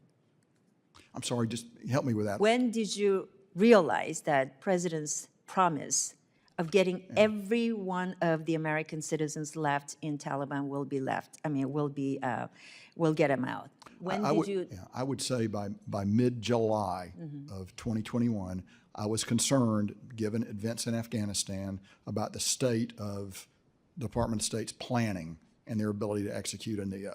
Now, I never thought we'd get everybody out. I always thought there would be some, you're never going to attain perfection there, but you'd want to get that number as small as possible. So I knew there would be people left behind. We weren't going to be able to get everybody out, but you wanted to get as close to zero as you can. Were you told by that same administration just days later to leave Americans behind if it meant getting out by August 31st? No, I was never told that, but I would share with you my advice in late August was we needed to get out by the 31st. If we did not leave by the 31st, it was clear to me from our intelligence reporting and a number of other sources, we would have been fighting the Taliban. So I thought you want to get out by the 31st and then resort to diplomatic means to bring your citizens that don't get out by the 31st out. Otherwise, you're going to have to pour thousands more forces into Afghanistan just to stay there and permanently impair your opportunity to get citizens out, not to mention the tens of thousands of at-risk Afghans that you would like to get out that are actually, of course, at much higher risk. Let me ask General Milley my last question. You previously testified that during the NEO, you and General McKenzie both recommended against keeping U.S. forces in Afghanistan past August 31st. So why would you recommend this, even with hundreds of Americans and tens and thousands of Afghan allies left behind? Well, for the very same reasons that John McKenzie just outlined. I think to keep them past the 31st, you're already at a very small number. You would have had to increase that number by tens of thousands in order to stay there and continue fighting now what would be the Taliban. As far as the American citizens, it wasn't clear then, and it's still not clear to me what those numbers are or were. And that was never clarified by anyone in the State Department, exactly how many, where they are, who they are they out in Herat, are they down in Kandahar? We can't, unless you put tens of thousands of troops in there, we cannot be bouncing around a country that's at war and trying to look for this person and that person. It's just not realistic. It's not a feasible course of action. And by the end of August, especially after the 26th Abbey Gate, absolutely not feasible. So at that point in time, your choices are extend well into September, October. You could look forever because you don't even know what number you're looking for, and you don't even know where they're at. So those weren't feasible or acceptable courses of action at the time, although I do understand the human desire, but didn't know numbers, didn't know necessarily where they were, and so on and so forth. So not a realistic option. Got it. Well, thank you very much. My Mr. Chairman, good afternoon. I ask for unanimous consent to enter into the record the House Committee on Small Business Statement for the record. House Committee on Small Businesses Subcommittee on Oversight has been investigating the federal government's censorship of American small business by proxy since the beginning of this Congress. Our concerns began with the release of the Twitter files, when investigative journalists unearthed collusion between the federal government, social media companies, exorbitantly wealthy foundations, so-called nonpartisan fact-checking companies, to censor Americans online. When it was revealed that the State Department, through its Global Engagement Center, I'm glad we're talking about that today, funded the Global Disinformation Index, a company that creates blacklists of American media organizations and ranks them by GDI's perceived trustworthiness and risk, the committee took action. The GDI downranked conservative-leaning companies and bolstered left-leaning organizations, ironically including those who are repeatedly guilty of spreading false narratives. By labeling certain companies as risky and untrustworthy based on their political views, the GDI's ranking system interferes with the ability of conservative-leaning small businesses to earn revenue through viewership and advertising. This is reflected in the GDI's mission statement, which is to remove the financial incentive to create disinformation by issuance of its dynamic exclusion list, which is basically a blacklist disguised by an eloquent name. Advertising platforms are pressured into ending relationship with companies GDI labels as unreliable, thereby demonetizing the disfavored companies and redirecting money and audiences to the media companies that GDI deems worthy. GDI's CEO herself said the dynamic exclusion list had, quote, significant impact on the advertising revenue that has gone to those sites. Two of the conservative-leaning down-ranked businesses, the Federalist and the Daily Wire, which, by the way, are American companies, have joined the state of Texas in a lawsuit against state and GEC to stop the government from actively interfering in the news media market and attempting to render conservative press outlets unprofitable. The complaint alleges that by funding the infrastructure, the development, marketing, and promotion of censorship technology, the government is covertly suppressing the speech of a segment of the American press with whose narrative they disagree. So you're not doing it. You're just paying somebody else to do it. Other organizations funded by the GEC have been caught sending lists of accounts to social media companies that they label as purveyors of disinformation in order to have them removed from online platforms. We now know that American accounts were included in these lists. It is a violation of the GEC's congressional mandate to act against Americans, which you said you're not doing, but we've got proof that you are. They could also not send taxpayer money to third parties to accomplish the censorship they're forbidden from doing themselves. By funding these companies, making it fungible, the GEC is violating the First Amendment by proxy. The federal government cannot circumvent constitutional protections by using private actors to accomplish what the state itself is prohibited from doing. The full extent of the GEC censorship scheme remains unknown, as the GEC has been uncooperative with investigations into where they're sending taxpayer money. Our first letter to state, which asked for information on grants from fiscal year 2019 to present, was not answered for nearly 6 months. Even communications with state legislative affairs team on production schedules have been limited. Responses continue to be incomplete and delayed to this day. The single document that was finally provided in December was a sliver of what was requested, featuring only cooperative agreements instead of all of the grants as asked. And it appears from the numerical system that was used for each award that over 100 cooperative agreements were completely omitted from states' production. And some of the omitted grants are publicly available online, so it's unclear why state did not comply with our request. Further information that was available on usaspending.gov was redacted in states' limited production. These omissions caused the committee to request more information, including the identity of subawardees, to see where states' grant recipients were funneling taxpayer money. When that response also went unanswered, the committee asked for a briefing from a state grant officer to better understand the GEC's grant issuance and oversight process. This is also pertinent to the committee's investigation, given that State Inspector General found that the GEC lacked proper internal controls to ensure contractors did not perform inherently governmental functions. However, that request also went unanswered. So when a memo was sent to members of the committee to update this on their investigation with additional redactions so as to be sensitive to the nature of the information, we finally received a response from State, though it was not the one that we had hoped. When copies of the redacted information appeared in a news article, State wrote the committee a letter authored by you, Ms. Dokolo, close enough, a letter threatening to only share information in camera moving forward. This is completely unacceptable and interferes with congressional oversight. Not only are members of the committee entitled to this information, but none of it was classified.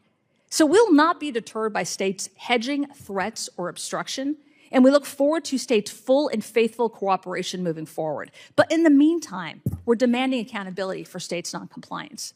Can I ask, why did state only provide the committee with cooperative agreements when we asked for a redacted list of all GEC grants? Project grants should have been included, and over 20 GEC project grants are publicly available, and you omitted them anyway. Why? So, Congresswoman, I can take this one. And first off, thank you. My husband's a Small Business Administration employee, so thank you for your work. The work that you referenced by the Global Disinformation Index, if I could just for 1 second. So the question that I'm asking is, why did you omit records that were publicly made available?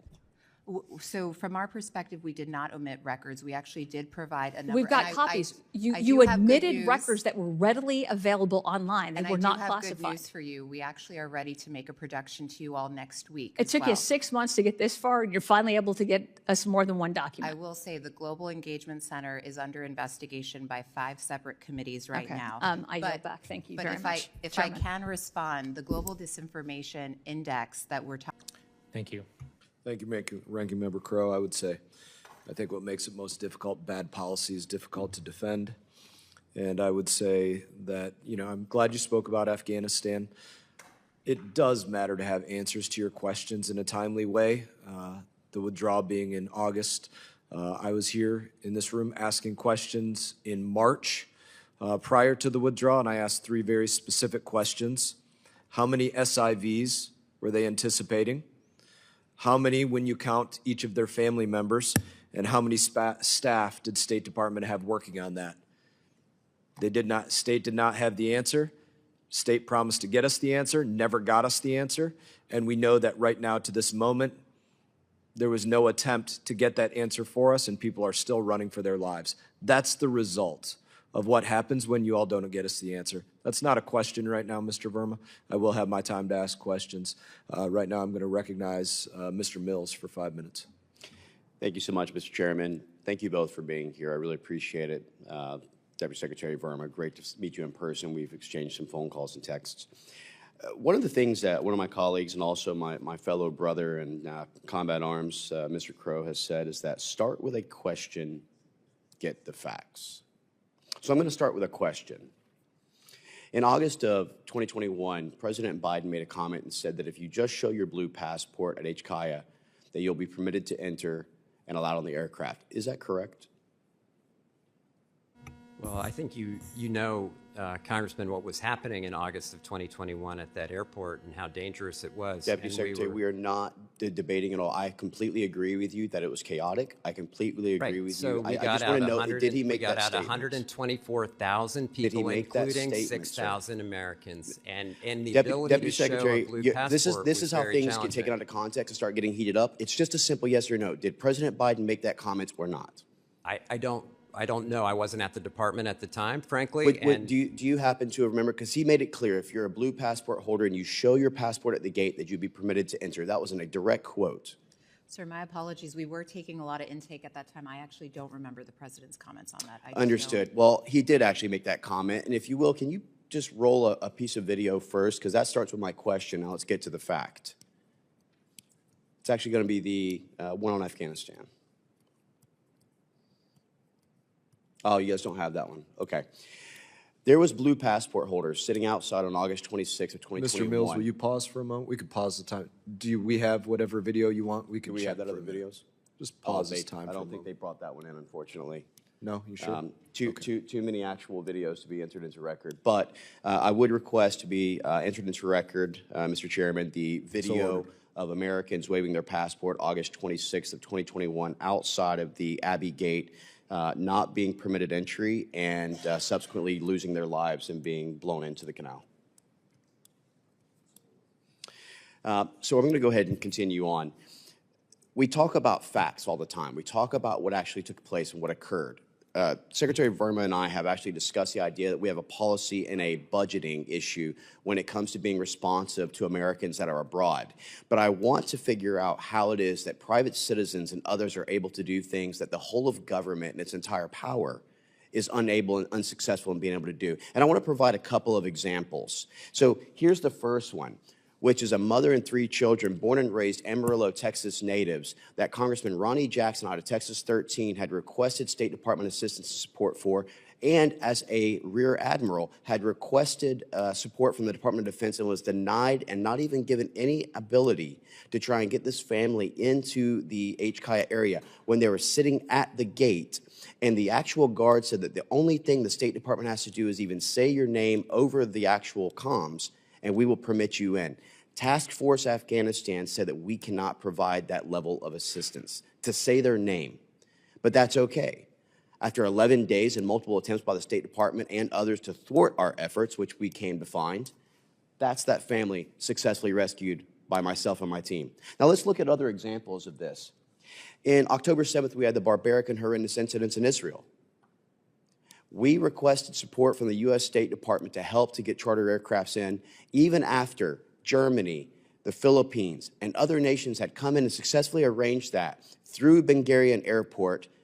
Yet, where was the U.S. State Department? Well, I can tell you where I was on October 11th, that I pulled out the first 32 Americans, October 12th, and I pulled out the next 45 Americans, going into Nazareth, Haifa, going into Jerusalem, going into the West Bank, going into other areas of Israel, getting out 255 before the State Department and all its might and all of its finances even got a single charter aircraft. Now let's go to one more recent incident, an example. The spokesperson, Mr. Miller, of the U.S. State Department made a comment about Haiti and its current disheveled capability of Jimmy Chabrier, which is known as barbecue, taking over with Mencken Khan, G9, and the rest of the actual gangs who have terrorized and set fire and cannibalized individuals. And when requesting support, the spokesman for the State Department said, we have no plan and or intent to help evacuate and secure Americans. Well, at my own dime and expense, once again, here we go. And here's an example. We'll go ahead and play of what that looks like.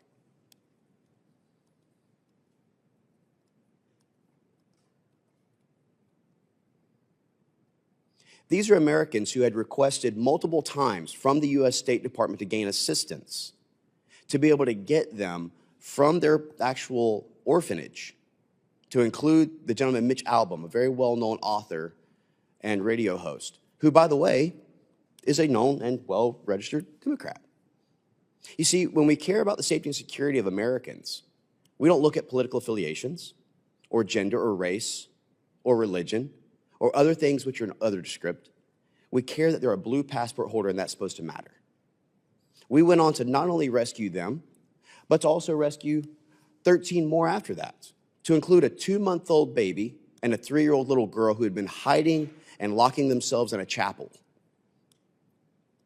Now, I'm puzzled at how the President of the United States and the United States DOS is telling us that they don't have the ability to help and rescue these Americans when private citizens with limited resources can achieve these great feats. And there's other organizations who are doing amazing things. So we can't talk about how the State Department's main objective abroad is to help support and to rescue and to help those abroad in every way, because we've seen time and time again the failures that have occurred. And we see this through the multitude of NEOs that are occurring, through the failed domestic and foreign policies that's leading up to this, to the Americans that are being banned. There's a pattern of abandonment that is existing right now and no confidence in our own government, which is why Americans feel more secure calling private companies than they do actually responding to the U.S. State Department, who does what? Sends them an automatic email and a website. Please go ahead and fill out. But guess what? The good thing is you do get shamed into your jobs, because now all of a sudden you had no intent, no purpose, or no plan to rescue Americans. Now you're sending a charter. That's what it takes to get the State Department to do their jobs. And that's unacceptable. So you need to let us know the resources, assets, and what needs to be done, because we're willing to help that, but we get nothing from you in return. With that, I yield back, and thank you for indulging my questions, Mr. Chairman. Thank you, Mr. Mills. Chair now recognizes Ms. Titus. Mr. Chairman, can I respond to that? Or? Certainly, you may. Yeah, look, over the past 12 months, State Department's helped 70,000 Americans, 70,000 around the world, not 1 or 2 or 9 or 10, 70,000. We evacuated 1,200 people. Are you alluding that the 1 or 2 lives don't matter? No, I'm giving you the quantity and scale of what we've done. We took out 1,200 people from Sudan at great risk. Our consular officers. I actually commended you on Sudan. Do you remember this? I didn't see that. I appreciate that. We took out thousands of people, offered up thousands of seats on charter aircraft from Israel. We are taking people out of Haiti. I appreciate what you've done, Congressman, but I think to demean the department the way you do, I think doesn't reflect the reality. But it's not demeaning, it's providing facts. Isn't that what Mr. Crow had just talked about, was posing a question and getting facts? There were people asking and begging for help. These consular officers are doing incredibly heroic work. Mr. And I love what the State Department's doing. I admire them. Mr. Mills, hold on a minute. Mr. Mills, I'm happy to do a second round. If you have more questions, Mr. Verma, you can. Representative Baird is not here, so I'm the next in line. Secretary Lew, could you provide insight in the involvement of the military in the politics of Pakistan? Hold on. Y'all don't need to clap for me. I'm good. I'm good. We're good. Thank y'all. Go ahead, brother. The Pakistani military is the 6th largest military in the world, the largest of any majority Muslim country. The U.S. military has historically had very close relations with the Pakistani military. Our generals and their generals have trained together decade after decade. It is an important part of Pakistani culture. I have lived in Pakistan. I have seen that for myself. The Pakistani military is an important institution. We respect, in this administration and all past American administrations, the constitutional principle that the Pakistani military must be kept under civilian control. It must be answerable to the president. But is it? Answerable to the president, sir, who is the commander-in-chief, and responsible to civilian control. Okay. Do y'all at the State Department intend to conduct a review of the most recent elections in Pakistan? Sir, we have conducted that review, and we have found a number of election irregularities that I've detailed today. Right. What we are undertaking right now is a monitoring of how the democratic institutions of Pakistan will address those irregularities. Well, I would suggest to you that a strong letter is not doing a whole heck of a lot. I would tell you that this country needs to start using its economic might to correct some of these wrongs. These people are being mistreated. I'm not much on bureaucrats. I don't like writing letters. I like delivering it personally, and I think that's something we could do. Did the U.S. ask for former Prime Minister Imran Khan's removal after he visited Russia? That we did not, sir. Okay. There are people who believe you were involved in the regime change in Pakistan. Can you speak on that? Sir, I was absolutely not involved, nor were any Americans involved with that process. None whatsoever? None whatsoever, sir. Not contractors, not? None, not one. Okay. In aid to Pakistan being withheld, is aid to Pakistan being withheld because Pakistan refused to vote against the Russian invasion of Ukraine at the United Nations General Assembly? No, sir. Thank you, Mr. Secretary. You were precisely on time. And Alexis is going to make sure that we're all 5 minutes. And I want to commend Chairman McCall again. We now have clocks that are large enough for people of age to read. So this is a really startling discovery here. We've really come, hey, we've come a long way to have clocks you can read. But no, this is so serious. And the 70% debt payment is just so horrific, but not only is it catastrophic to the people of Pakistan, but it's a message to other countries that think that they're working with people that they can trust. They're not. They're there for a purpose, and the time needs to begin on mine now, please. And so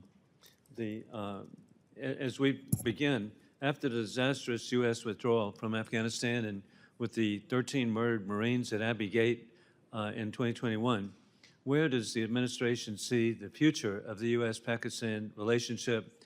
What are the administration's top priorities for Pakistan? Mr. Chairman, thank you very much. And again, thank you for holding this hearing. It's obviously of great interest for Americans generally. Clearly, in the audience today, we have lots of people who care deeply about Pakistan. We are at an inflection point in our relationship with Pakistan. As you suggest, Afghanistan has been in conflict for 40 years, and Pakistan has been a country that has been caught up in that conflict. The end of the war in Afghanistan provides us all an opportunity to have a relationship with Pakistan on its own terms, and we are committed to doing that. One of the major goals that we have with Pakistan now is to support the Pakistani people as they face this terrible threat of terrorism. Many of the members have discussed this, but this is a country where the people have suffered under the threat of terrorism in a way that I think no one on the planet has had to suffer. The attacks, particularly in the provinces of Khyber Pakhtunkhwa and Baluchistan, over the past 3 years have grown exponentially. We continue to see attacks being launched from Afghan territory. And you saw a major attack on Saturday in which 7 policemen were killed by the TTP, the Pakistani Taliban. And we call on the Afghan Taliban to ensure that its territory is not used as a launching pad for terrorist groups.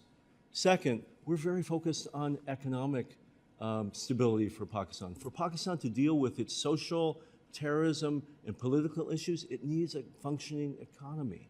And we want private sector-led growth there. Growth that benefits the Pakistani people, not growth which fuels profits by lender countries like the PRC. And lastly, we have a long partnership, people to people, with Pakistan. We want to see that grow.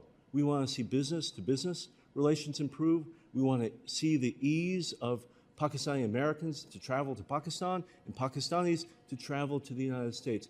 Those ties are critical. I have 2 children in university right now. We have many, many Pakistani friends as they've grown up, but also in university. We want to see those numbers expand. Thank you. And indeed, I'm glad the Pakistani American diaspora is so important, and they've been so successful as entrepreneurs here in our country, and we want them to send a message back of how free market capitalism has such a positive consequence for the people of Pakistan. Mr. Secretary, there have been unsubstantiated allegations that the U.S. government has conspired to remove Prime Minister Imran Khan from power. What is your assessment of these untrue speculations? Mr. Chairman, I want to be very clear on this point. These allegations, this conspiracy theory is a lie. It is a complete falsehood. I have reviewed the press reporting related to this, what's called the cipher in Pakistan, the alleged leak diplomatic cable from the embassy here. It is not accurate. It at no point does it accuse the United States government or me personally of taking steps against Imran Khan. And thirdly, the other person in the meeting, the then ambassador of Pakistan to the United States, has testified to his own government that there was no conspiracy. We respect the sovereignty of Pakistan. We respect the principle that Pakistani people should be the only ones choosing their own leaders through a democratic process. Mr. Chairman, we are grateful that you are holding this hearing today for us to talk about that process. Thank you. And hey, your response is so good because it's so clear that you're correct, and we appreciate so much your clarity on the issue. And good people, indeed, you make a difference, so God bless you. Thank you. And with that, I now recognize the ranking member, Dean Phillips.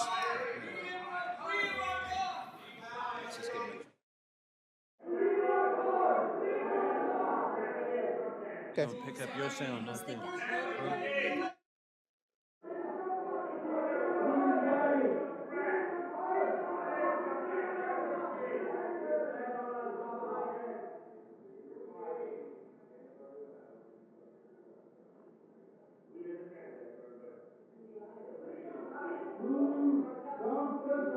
The chair notes a disturbance of the committee proceedings. The room will be in order. And we now proceed with Congressman Dean Phillips.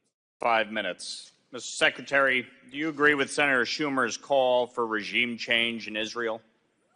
No. Well, let me say this. I'm not sure what call you're referring to, but Senator Schumer stood on the Senate floor, I'm sure you saw the speech, and demanded regime change in Israel. That's not for. Do you agree with Senator Schumer? Not for us to decide who Israel's government is. So, yes or no? Do you agree? I didn't. That's not what I heard him say. But regardless, it's not for us to decide who Israel's government is. Do you agree with Nancy Pelosi that Prime Minister Netanyahu should resign? Again, it's not for us to say. These are decisions for the Israelis to make. Do you agree with the Hamas Ministry of Health's death toll? The precise figures we can't validate. The general number of dead, wounded, injured. We know it's the toll is terrible, and the Israelis acknowledge that themselves. So we don't have an actual count? A precise number? No, it's almost impossible to get a precise number in the midst of a war. So on the decisions that the administration has made with respect to providing Israel lethal aid, what are you using as a metrics to make the determination? Oh, we have our evaluations, we have our assessments that are not simply what the Hamas ministry is putting out, but our own intelligence, information from a variety of sources. So do you reject the Hamas Ministry of Health's numbers? In terms of the precision of the numbers, I can't validate those numbers, but generally speaking, the rough number is the position of the State Department that they're not accurate? Again, are they accurate to the person? Of course, we can't validate that. It's impossible to do that. The United Nations recently revised down the death toll by almost 50%. Do you believe that to be accurate? Again, those with absolute precision, we can't say. But listen, if it's 14,000 children or 7,000 children, it's still 7,000 children too many. Do you blame Israel or Hamas for that? I blame Hamas has created this the crossfire that so many of these people are caught up in. Okay, you agree they use their own innocent civilians as human shields, I do, correct? but I also believe that Israel must maximize every possible effort to protect civilians. Well, didn't the State Department put out a report saying that they are? We put out a report that went through this in some detail, both in terms of the use of weapons and also humanitarian And what assistance. did your report find? Is Israel using maximum care or no? Our report found that based on the totality of damage that's been done, it's reasonable to assess that in some instances, Israel has acted in ways that are not in accordance with international humanitarian law. Those instances are under a review and investigation by us, but also critically by Israel. And that's the important point as well. It has the ability to self-police, and we have to hold ourselves, whether it's Israel, the United States, or any other democracy, to the highest possible standards in war, even a war that was brought to them by a vicious terrorist group and one that engages in practices like hiding behind civilians. Even there, they and we have an obligation to do everything possible to make sure that, to the best of our ability, civilians are not harmed. And do you think that they're doing that to the best of their abilities? I think that there's a gap between the intent that's stated to do that and some of the results that we've seen, and we want to make sure that that gap is closed. So do you believe Israel is committing a genocide? No. Okay. Why did the State Department mourn the death of President Raisi? We've offered official condolences in the past when the countries lose their leaders. That doesn't change in any way the fact that Mr. Raisi horrifically repressed his own people as a judge and then as president of the country. It doesn't change in any way our policy toward Iran. You agree Iran is the greatest state sponsor of terror, correct? If it's not number one, it's certainly very near the top of the list. Okay, and do you agree that they fund Hamas about roughly 93% of their budget? Hamas has been significantly funded by Iran. Of course, Hamas has also been funded by other sources, but Iran, yes. Do you believe that Iran and its proxies, Hamas, want to wipe Israel off the face of the earth? I do. You agree that's their stated goal? That's their stated goal. You're right. Okay, so if you know that's their stated goal, number one, why would we recognize the death of the butcher of Tehran? And number two, why are you withholding weapons and making it harder for Israel to defend itself, knowing full well, as you just testified, that Iran and Hamas want to wipe Israel off the face of the earth? Yes, and we've done everything that we can do to make sure that Israel has the means to deal effectively with Hamas, including making sure October 7th never happens again. The question is, what is the best way to get an enduring resolution to the problem of Hamas? We have different views on the best way to do it is for Hamas to surrender and release the hostages, Yes, is it not? Yes, okay. Absolutely. So this administration has been an abject disaster when it comes to Iran. Since Joe Biden took office, Iranian petroleum sales are up $88 billion. It's why I fought to get my bill, the SHIP Act, and the Iran-China Energy Sanctions Act passed. Are you prepared to enact these into law as part of the administration? And what steps have been taken since this bill was passed weeks ago to start enacting the SHIP Act? We have found and deemed as blocked more than 50 ships. We'll continue to identify others. We're working to deflag ships so that they can't move and get services from port to port to get at the fleet that is conducting the illicit trade in oil and petrochemical products. And you agree China is the biggest purchaser of Iranian petroleum? China is certainly, again, either at the top of the list or near it. Yes. Thank you. My time has expired. I now recognize Madeleine Dean for 5 minutes. Thank you, Mr. Chairman, and thank you, Secretary Blinken, for being here today, for your years of faithful service. Killed Americans. They meet more than all the standards. Gentleman's time has expired, and I'm going to recognize Mr. Smith for 5 minutes. Then we will recess for 10 minutes. We have 2 votes on the floor. Thank you, Mr. Chairman. Last Friday, Mr. Secretary, I chaired my 4th congressional hearing within the year on UNRWA, the UN Relief Works Agency, and its decades-long complicity in the most vicious forms of anti-Semitic hate, with a focus on the so-called independent UN review by Ms. Catherine Colonna. I've read her report very carefully, and our witnesses, including the former General Counsel, James Lindsay. He was the General Counsel for UNRWA, and he admonished us in the strongest terms, do not give money to UNRWA. He used to be their guy. Now he's not. Hillel Neuer, who's the Executive Director of UN Watch, testified and said the Colonna review was not independent. The verdict was determined in advance. And he pointed out all of the conflicts of interest of the people, the players. It was very narrowly focused, too focused, just on October 7th. And even there, it whitewashed. In fact, the only thing that came out of it that was any good was to say that UNRWA does not vet employees for connections or sympathies with Hamas or Islamic Jihad, quote, unquote. 21 years ago, in 2003, I offered an amendment to redirect the money away from UNRWA to other entities that could be vetted to ensure non-anti-Semitism. This year, my legislation, the Stop Support for UNRWA Act of 2024, was passed by this committee. It completely prohibits any U.S. contributions to UNRWA.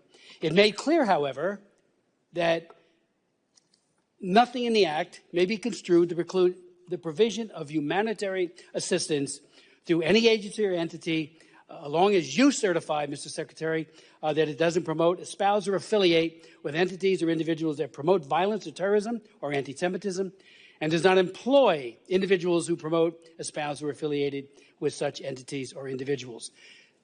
Then, in March, the bipartisan foreign aid bill made it absolutely clear no funds for UNRWA. Both sides of the aisle, both House and Senate, and that's until March 25th, 2025.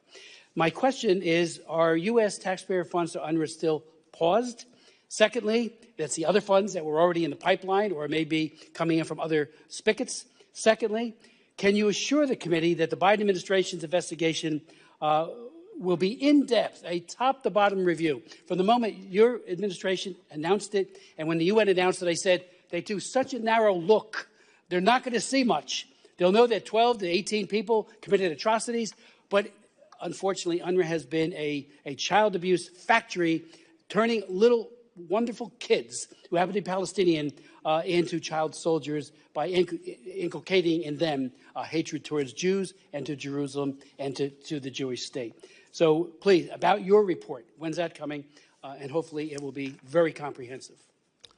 Thank you. Just a few things on this. First of all, we do support the implementation of the recommendations in the Colonna report. We think those are important and important to move forward with them. Second, there is a separate investigation that's going on. This is a UN internal report on the specific allegations, as you know, about the participation of UNRWA employees in the horrific events of October 7th. We await those results, and we will pull all of that together along with our own hard look at this. Second, we, of course, are abiding by the law in making sure that funds... So no other funds are finding their way into... No other funds can or Is should it be going planned to in UNRWA. the near future? No. And we'll abide by it. Now, I will tell you, we do have a difference in view because for all of the manifest problems and deficiencies with UNRWA, it's also been playing an absolutely critical and in many ways, at least in the near term, irreplaceable role in terms of being able to provide assistance for people who desperately need it. It has an infrastructure that no one else has. It has people that no one else has. So there needs to be a way to make sure, one way or another, that assistance gets to people who desperately need it. And so we can look at what can be done for the future. But in the near term, I've got to tell you, we still see that as essential. But no, we are not and will not provide the funding Thank you for pursuant that. to the law. Let me ask you if I could on child abduction, international child abduction, and I've written a major law on it named after David Goldman. When the president of Japan was here, I gave him a letter asking him to get engaged. I would ask the administration, I would ask the president, you know, we all speak out on behalf, and he met with people, Japanese who have been abducted to North Korea, but the big concern is, what about our own children who have been abducted, 500 of them to Japan? And finally, the World Health Assembly is meeting. They're violating their own rules about procedure. Are you going to submit the WHO Pandemic Treaty, which is rife with problems, to the Senate for ratification? Thank you. On child abduction, I am, like you, seized with this. And for a long time, I applaud what you're doing and your leadership on this. And when we have countries that are not abiding by the Hague Convention or are otherwise engaging in practices that are keeping children away from their parents, this is something we take action on, and I always welcome working with you on that. Second, and very quickly, on the pandemic agreement, the way things stand right now, I don't see that coming to a conclusion in the near term. There's just not consensus on it. It's something we continue to work on, but continue to work on making sure that we uphold our own interests and values, including on, for example, intellectual property. The gentlelady from Florida, Mrs. Salazar, for 5 minutes. Thank you. Welcome, Mr. Secretary. Wonderful to have you here. You know, I just want to make the observation of what a great republic we have. You, the foreign minister of the most important country in the world, you have to come to talk to the representatives of the people and have to go through this very tortuous process. You know, and I'm sure that that is agony for you, but my constituents in Miami would love to have the foreign minister of Venezuela or Cuba, right, or Nicaragua right in front of us, sitting in the same chair you are. So once again, thank you for being here, for your service. And long live the United States for that beautiful system. I just mentioned Cuba. A week ago, your State Department took Cuba out of a semi-black list for countries that support terrorism. Not the main one, but the second one. On Monday, Cuban officials were at the Miami International Airport that I represent reviewing how we do counterterrorism. Cuba, those two facts are a clear indication, sir, that you have all the intentions in the world to take Cuba out of the list of terrorist countries, even though Cuba supports Hamas and harbors American fugitives. So my question is simple. Have you begun the 6 months process required by the export controls law to remove the island from the list? Very quickly, first, just to clear up a couple of things, if I can, but I will come to your question as quickly as I can. Yeah, but remember that my time is running and I have 4 more countries. Okay. So tell me, did you start the process required by the export controls to remove Cuba? It's 6 months and you need to start the process by July 21st. We have an annual requirement to review the not fully cooperating list. We did that, and there were changed circumstances, including the fact that Colombia was no longer seeking the extradition of the ELN members who were in Cuba. But that's a little excuse, sir. Cuba has fugitives from the United States. It supports, come on. They do, for sure. All right, but so then, but my question is, are you going to terrorism. take them off the main blacklist, which is the terrorist list for sponsor of terrorism? In the near term, no, there's no intent to do that. But as necessary, we'll review, and we always have to. But you have to review up until July 21st, according to the law. So are you planning to do that? I do not see anything happening by July 21st. So will you commit, like you did last year, and you fulfilled your promise not to remove it from the list this time from now until November 5th, the election time? Right now, and you commit to that? All I can tell you is that right now, in terms of July, that is July 21st. That's not happening. Yeah, July 21st. Colombia. Let's go to President Petro, who has threatened to change the Colombian constitution without going through the Colombian Congress, similar to what Hugo Chavez did 25 years ago. Last month, Petro broke relations with Israel, and you know that President Biden loves President Petro. And my question to you is this. If Petro dares to break the Colombian constitution, just like Chavez did, do you think that President Biden will change the perception he has on President I'm not going to comment on President Biden's Will views you change what you think of Colombia? Let's see what actions are taken. We look to see in any country, partner, ally, adversary, Mr. the actions, not the Secretary, individuals. President Petro has said that he is going to change the Constitution. He said it himself. I appreciate it, but let's see what actions are taken. I don't want to engage And in if he were to hypotheticals. take that action of changing the Constitution and becoming another Chavez. I am not expert enough in Colombia's Constitution or its laws to know exactly what he is contemplating and what that would do or not do. Contemplating on perpetuating, of staying in power forever and ever. Amen, just like Chavez did. That's what he's planning to do. Presumably, that would be something we would object to. But again, I don't want to get into a hypothetical because I just don't know the. But by your answer, you're giving him a green light to do that. You know that.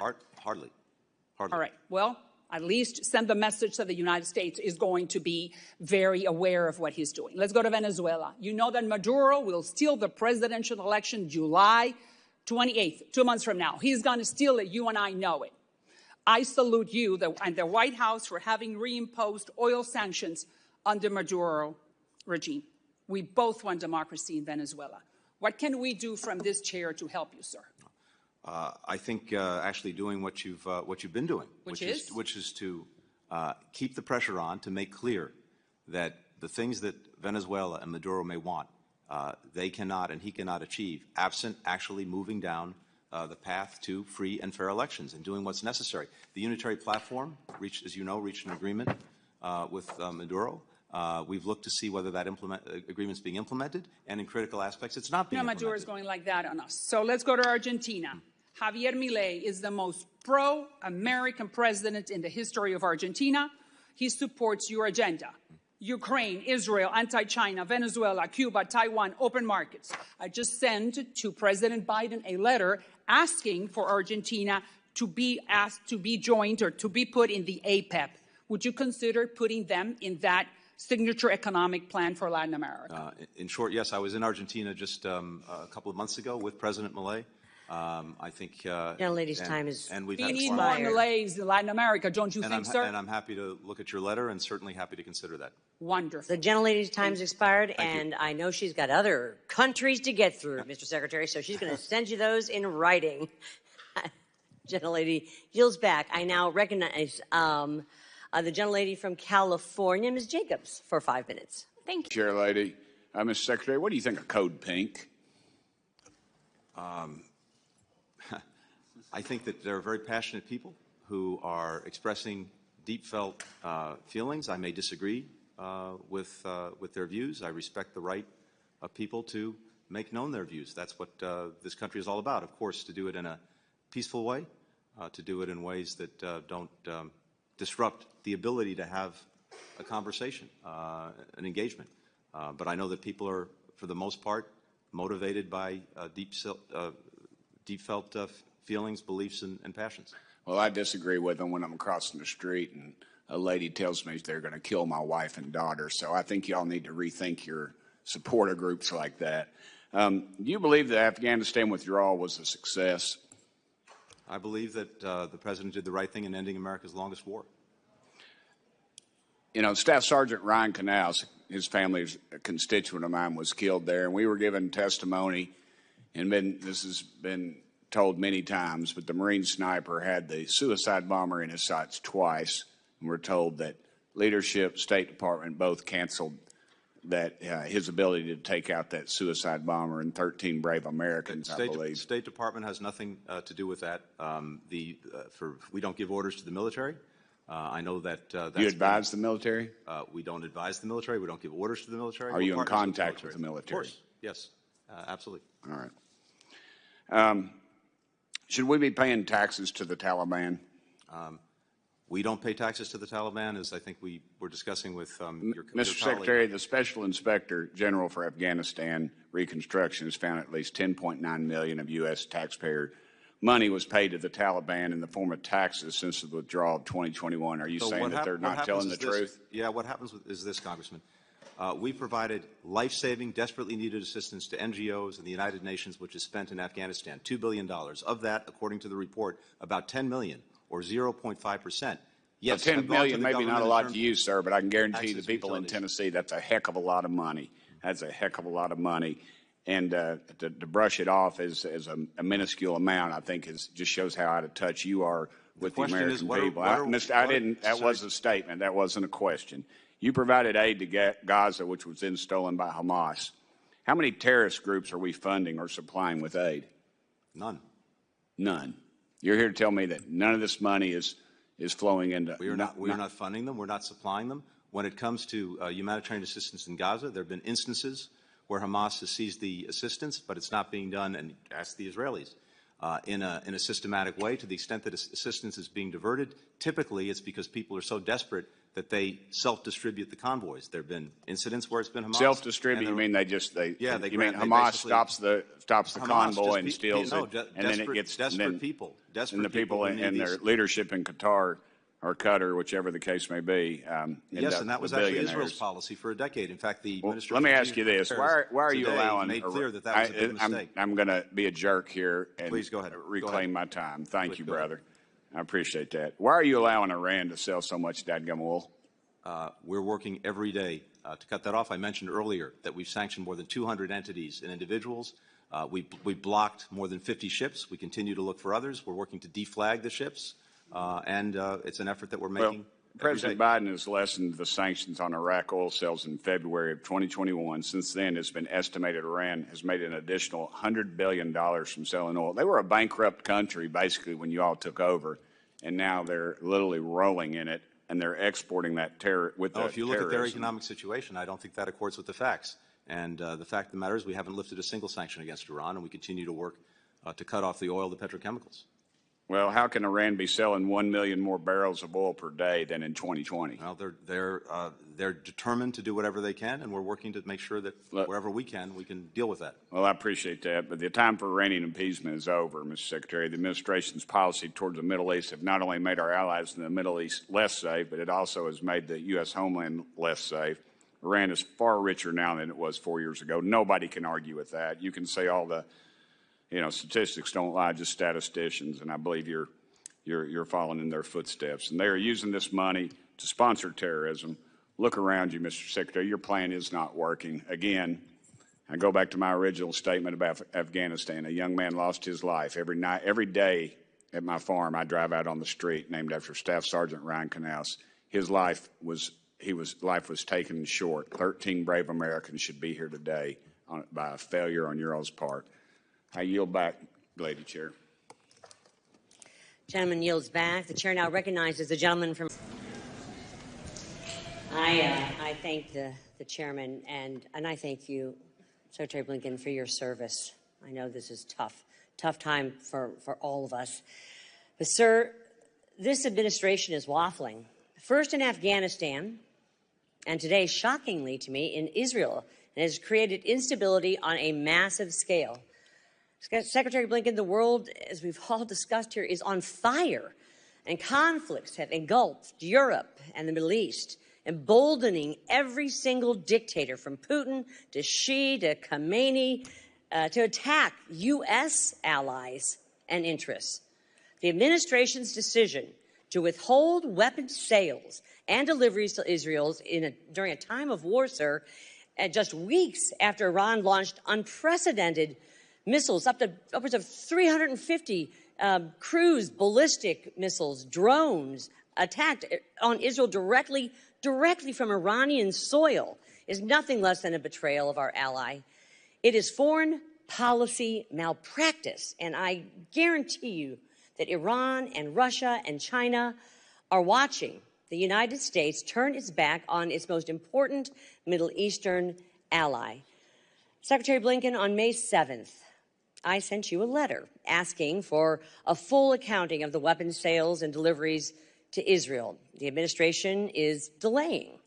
And I want to focus right now very specifically, sir, in particular on the delay of the sale of 6,500 JDAMs. I'm sure you're familiar with them. These are the high-precision, GPS-oriented. If you want the least amount of collateral damage in an urban area, you want a JDAM, and we have sent out tons of them to Israel and everywhere else.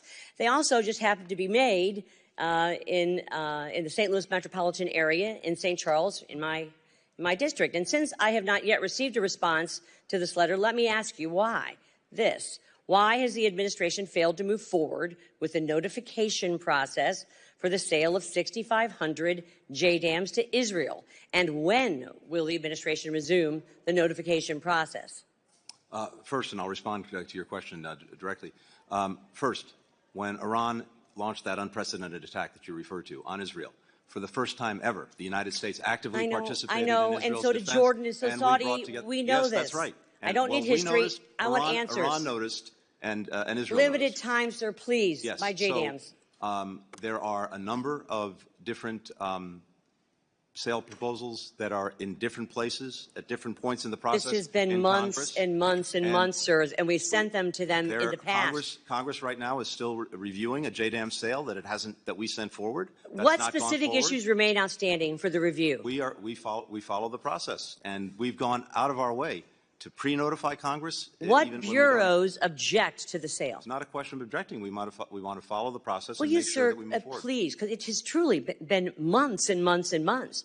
Will you commit to bringing your personal engagement to ensure the process for this specific case moves expeditiously? We're going to make sure that all of the cases move appropriately. Well, this and one sure is not. including this one. Have any divisions within state conducted and any economic analysis to the measure and the impact of potential even job losses and furloughs because of your decision to pause this pending arms sale? And if not, why not? Because you know what, sir? My constituents in St. Louis greater metropolitan area, they were this whole region, they rely on these jobs to pay for their mortgages, their car payments, the daycare costs, and they can't afford to lose their jobs to support this partisan stall tactic. They're sitting in a warehouse, 6,500 of them. There is no pause, and as I said, in many cases, including this one, we have previewed with Congress, which we're not at all obligated to do, sales that we were contemplating and had You not have yet not come decided to us on. to tell us this. So- We and read about there- this in there Axios, remain- the Wall Street Journal, and CNN.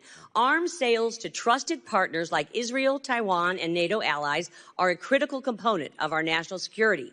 They are. Are you concerned that delaying sales to Israel will diminish our credibility as the arsenal of democracy? Again, we're following the process, and I invite you to look Well, at the process has taken too darn long, and they've been sitting there for months, and no one's explaining what's holding them up. But you all, they've been signed off on. I mean, the United States, sir, has obligations to our friends and allies, including Israel, and our unshakable commitment to Israel's security is clearly laid out in the 2016 MOU that Congress has fully funded every year since it was signed. And Joe Biden was the one who got And that when MOU. we honor our obligations, the world is a safer place.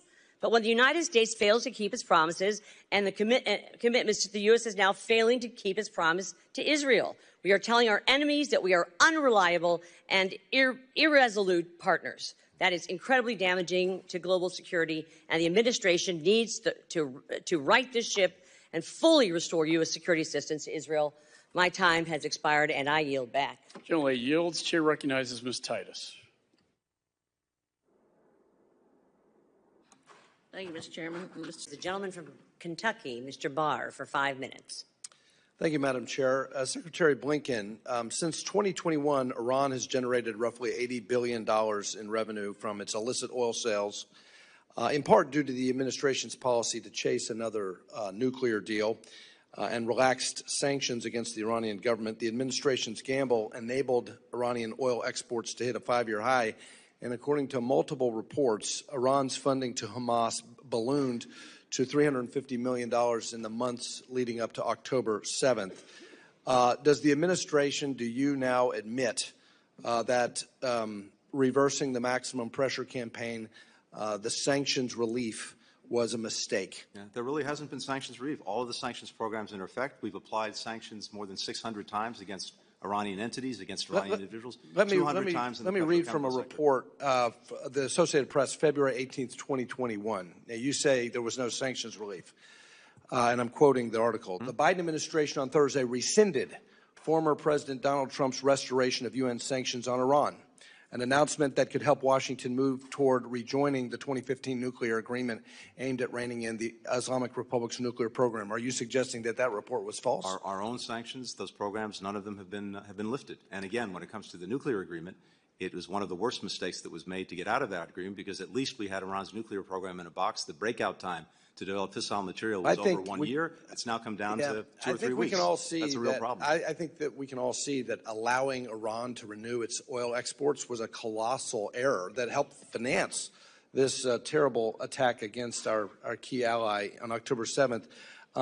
Let me move to the ICC prosecutor's decision to submit an arrest warrant for Israel's prime minister and defense minister. Obviously, that decision is as absurd as it is outrageous, and I credit the president for calling it outrageous. The problem, though, Mr. Secretary, that I have is that on May 12th, you stated that the civilian casualty numbers reported by Hamas make it, quote, reasonable to conclude that there are instances where Israel has acted in ways that are not consistent with international humanitarian law.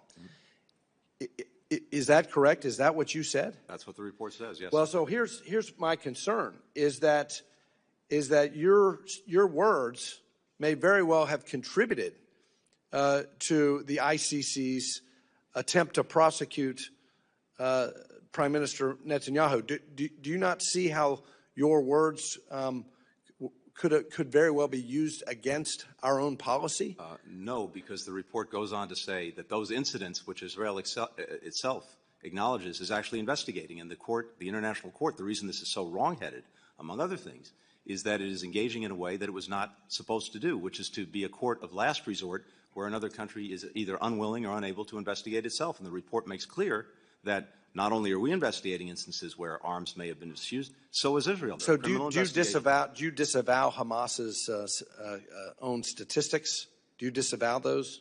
Do you disavow the idea that Israel has acted in a manner inconsistent with international law? As I said, given the totality of the damage that's been done, given the fact that American weapons have been used, it is reasonable to assess that there are instances in which international humanitarian law was not followed. And indeed, well, this is the problem that we have, and maybe this is why you all are making this is why maybe the administration is holding arms from our ally that would enable them to finish the job as they did. You did not put a hold, and the administration did not put a hold on bombs when the IDF went into Gaza City, correct?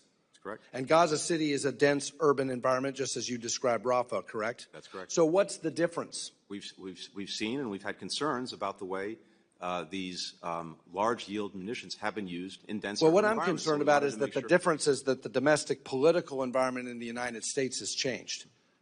No, but withholding these weapons from Israel is sending a terrible signal to our enemies. Is the administration's view that the only acceptable response is air defense rather than preventing attacks before they happen? No, absolutely not. And in fact, we have a better way to get at the enduring problem of Hamas, and that's what we've been discussing with Israel for many weeks now, including in Rafah. Well, as Israel is facing threats from Iran, Hezbollah, Hamas, and other Iranian terrorist proxies, they need these weapons to deter further attacks, and we need to come to their defense and not accuse them of violating international law.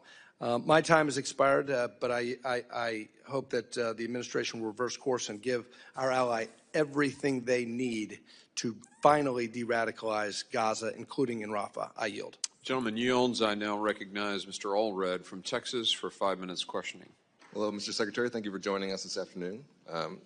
The gentleman from Kentucky, Mr. Barr, for 5 minutes. Thank you, Madam Chair. Secretary Blinken, since 2021, Iran has generated roughly $80 billion in revenue from its illicit oil sales, in part due to the administration's policy to chase another nuclear deal and relaxed sanctions against the Iranian government. The administration's gamble enabled Iranian oil exports to hit a 5-year high, and according to multiple reports, Iran's funding to Hamas ballooned to $350 million in the months leading up to October 7th. Does the administration, do you now admit that reversing the maximum pressure campaign, the sanctions relief, was a mistake. Yeah, there really hasn't been sanctions relief. All of the sanctions programs in effect, we've applied sanctions more than 600 times against Iranian entities, against Iranian individuals, 200 times in the let me read from a petrochemical sector. report of the Associated Press, February 18th, 2021. Now, you say there was no sanctions relief, and I'm quoting the article. The Biden administration on Thursday rescinded former President Donald Trump's restoration of UN sanctions on Iran, an announcement that could help Washington move toward rejoining the 2015 nuclear agreement aimed at reining in the Islamic Republic's nuclear program. Are you suggesting that that report was false? Our own sanctions, those programs, none of them have been lifted. And again, when it comes to the nuclear agreement, it was one of the worst mistakes that was made to get out of that agreement, because at least we had Iran's nuclear program in a box. The breakout time to develop fissile material was over 1 year. It's now come down to 2 or 3 weeks. I think we can all see that's a real that, problem. I think that we can all see that allowing Iran to renew its oil exports was a colossal error that helped finance this terrible attack against our key ally on October 7th. Let me move to the ICC prosecutor's decision to submit an arrest warrant for Israel's prime minister and defense minister. Obviously, that decision is as absurd as it is outrageous, and I credit the president for calling it outrageous. The problem, though, Mr. Secretary, that I have is that on May 12th, you stated that the civilian casualty numbers reported by Hamas make it, quote, reasonable to conclude that there are instances where Israel has acted in ways that are not consistent with international humanitarian law. Is that correct? Is that what you said? That's what the report says, yes. Well, so here's my concern, is that your words may very well have contributed to the ICC's attempt to prosecute Prime Minister Netanyahu. Do you not see how your words could very well be used against our own policy? No, because the report goes on to say that those incidents, which Israel itself acknowledges, is actually investigating. And the court, the international court, the reason this is so wrongheaded, among other things, is that it is engaging in a way that it was not supposed to do, which is to be a court of last resort where another country is either unwilling or unable to investigate itself. And the report makes clear that not only are we investigating instances where arms may have been misused, so is Israel. So do you disavow Hamas's own statistics? Do you disavow those? Do you disavow the idea that Israel has acted in a manner inconsistent with international law? As I said, given the totality of the damage that's been done, given the fact that American weapons have been used, it is reasonable to assess that there are instances in which international humanitarian law was not followed. And indeed, well, this is the problem that we have, and maybe this is why you all are making this is why maybe the administration is holding arms from our ally that would enable them to finish the job as they did. You did not put a hold, and the administration did not put a hold on bombs when the IDF went into Gaza City, correct? Correct. And Gaza City is a dense urban environment, just as you described Rafah, correct? That's correct. So what's the difference? We've seen and we've had concerns about the way these large yield munitions have been used in dense urban Well, what I'm environments. concerned about is that the difference is that the domestic political environment in the United States has changed. No, but withholding these weapons from Israel is sending a terrible signal to our enemies. Is the administration's view that the only acceptable response is air defense rather than preventing attacks before they happen? No, absolutely not. And in fact, we have a better way to get at the enduring problem of Hamas, and that's what we've been discussing with Israel for many weeks now, including in Rafah. Well, as Israel is facing threats from Iran, Hezbollah, Hamas, and other Iranian terrorist proxies, they need these weapons to deter further attacks, and we need to come to their defense and not accuse them of violating international law. My time has expired, but I hope that the administration will reverse course and give our ally everything they need to finally de-radicalize Gaza, including in Rafah. I yield. Gentleman yields. I now recognize Mr. Allred from Texas for 5 minutes questioning. Hello, Mr. Secretary. Thank you for joining us this afternoon. I just have a simple question for you. Is the world safer under your tenure as Secretary? I think the world is an incredibly dangerous place, but we're able to deal with it more effectively and in a more secure manner because we've rebuilt our alliances, created new ones. We have more partners. How's our alliance with our Afghan partners and allies? How's that going? The ones that, the many that we've brought to the United States since withdrawing from Afghanistan. Did deterrence fail Putin from invading Ukraine? Putin was prevented because of our leadership in not erasing, preventing from erasing Ukraine from the map. Should the invasion have happened? I'm sorry. Did deterrence fail? We had a whole panoply of threatened sanctions, isolation, diplomatic isolation. But at the end of the day, he still invaded. He did indeed. Failed. And no. Has deterrence failed Iran supporting terrorism and its terrorist organizations and attacking Israel? Unfortunately, horrifically, Iran has supported terrorism for decades. Mr. Secretary, I have here the disastrous Afghanistan withdrawal, the invasion of Ukraine, the unholy alliance between Russia and China, Hamas and Hezbollah attacks on Israel, Houthi attacking international shipping, hostages in Gaza, Iran flush with cash, the reemergence of ISIS-K now, 6 thwarted attacks in Europe, increased Chinese aggression, and the collapse of our influence in Central Africa and the Sahel. And we get 5 minutes for the million people I represent in a public hearing, and you're going to tell the American people with this list they're safer? Let's go down that list.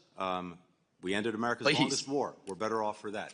Russian invasion of Ukraine. We repelled it by bringing 50 countries together, getting the Ukrainians what they need to make sure that it couldn't be erased from the map. The cooperation between Russia and China. Mr. Secretary, you're a smart man. You cannot, I mean, at some point you have to look back, take a step back, look in the mirror and say, our policies are failing. No, I think deterrence is crumbling. I fully disagree. The American people do not feel safer around the world.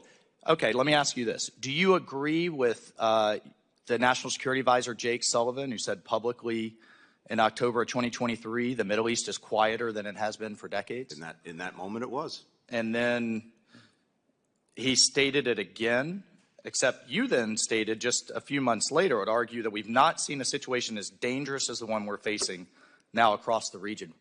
What did you get wrong? What did he get wrong? I have to look at this. Well, first of all, again, in that moment, that was an accurate statement. Second, we've been. Did you have your head in the sand? We've been very. Did Jake Sullivan have his head in the sand? Again, I mean, like literally, did he have his head in the sand to say the region was the most, really a braggadocious moment? It's pretty amazing then when you have to retract your own kind of treaties in foreign affairs and change the language after the entire region blows up. That's a bit embarrassing, isn't it? On the contrary, I think what we've seen as well is a very effective effort to prevent the conflict that we've seen in Gaza from spreading as a result of American leadership. But it's spreading. Hundreds of attacks on our bases. Tell that to the 3 American Gold Star families. Let me ask you this. Did the Iranian government offer condolences to our Gold Star families on their death? Did they? I sincerely doubt it. I doubt it. But we offer it to the man behind their murder, Raisi, right? Okay. Let me ask you one more, and this one is near and dear to my heart, and I've engaged you privately. I've engaged you publicly. I've asked you about a particular SIV that is literally hiding day in and day out, being hunted by the Taliban. And I've gotten no response, Mr. Secretary. And that man is being hunted down as we speak, who stood and fought with us. Can I come back? Let's take that up. Can I come back to you on that? Please. I want to make sure. I mean, I'm begging you in public for this man, because I'm waiting for the moment when his family tells me he's Let me make dead. sure I come back to you on that. But more broadly, your department has testified they're processing 1,000 a month, 1,000 SIVs a month. Yeah. At that rate, with the 125,000 that we're looking at 12 years. Is that acceptable?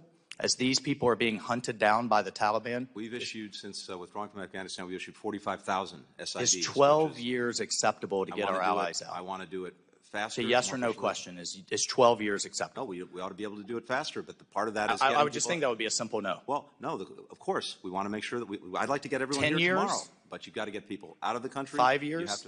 It's not a question of our processing ability. It's the ability to get them out For of the country. veterans groups that are literally exhausting their own savings as the Taliban receives aid, portions of our aid, by the way, for these veterans groups, some of which have exhausted their kids' 529 plans, their savings plans, still trying to get these people out, what expectation can we give them Gentleman's time The expectation is that we are working every single day to do that. I hope the program, by the way, it gets extended through 26 because we desperately need it. We'll We get need the more numbers, but if it takes 10 years to Gentleman's time's get expired. there, And if you can increase the cap too. we'll get it Chair- for you. The chair now recognizes And we'll the follow up on I like Mr. Burkett, but I don't think I've heard such a radical alternative expression of reality in a long time. With respect, It's Burchett. With respect to Afghanistan, Mr. Secretary, remind us who negotiated a deal with the Taliban and excluded the Afghan government from those negotiations and agreed to the release of 5,000 Taliban prisoners, many of whom then took to the battlefield that led to the fall of Kabul. Would you remind us who negotiated that agreement and under whose presidency that occurred? that was the previous administration. Again, Mr. Secretary, we've done this before. Did that previous administration have a name?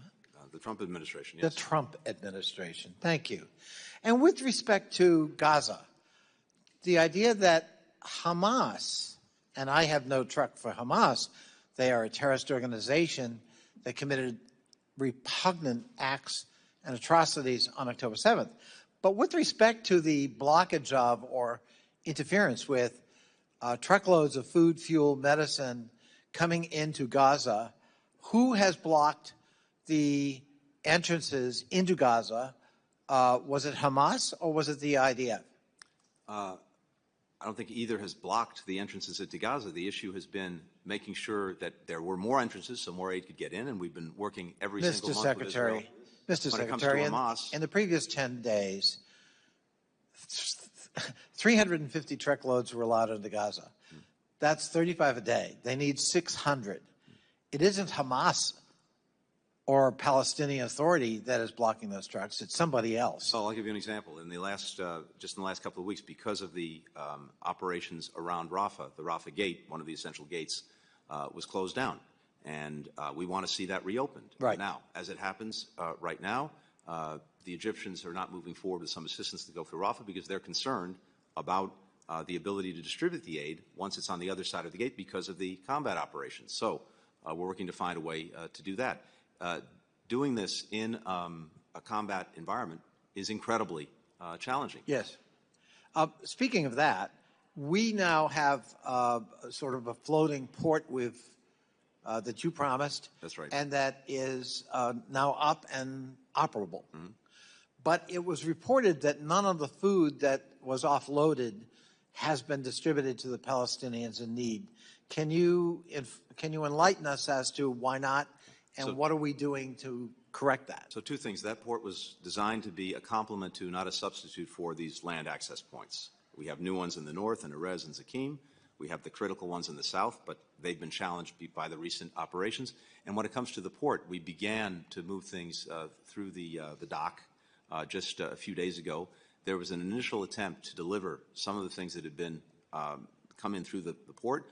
Trucks went out, and then, as I mentioned in another conversation, desperate people went at the trucks in an effort to get at the food before it could get to where it was supposed to go in order to be distributed. This is one of the reasons why it's so imperative that we surge assistance, because when people are so desperate and they believe their only chance to get some food may be to go at that one truck that they see, that's what they'll do. If you get a lot of assistance in, people won't have that worry anymore. And by the way, those who divert the assistance, who steal it and then resell it, that won't be a profitable business because the prices will come down if more assistance is in. And for the record, Mr. Secretary, how would you characterize communications between your office and the White House and the Israeli government with respect to Rafah and with respect to humanitarian aid?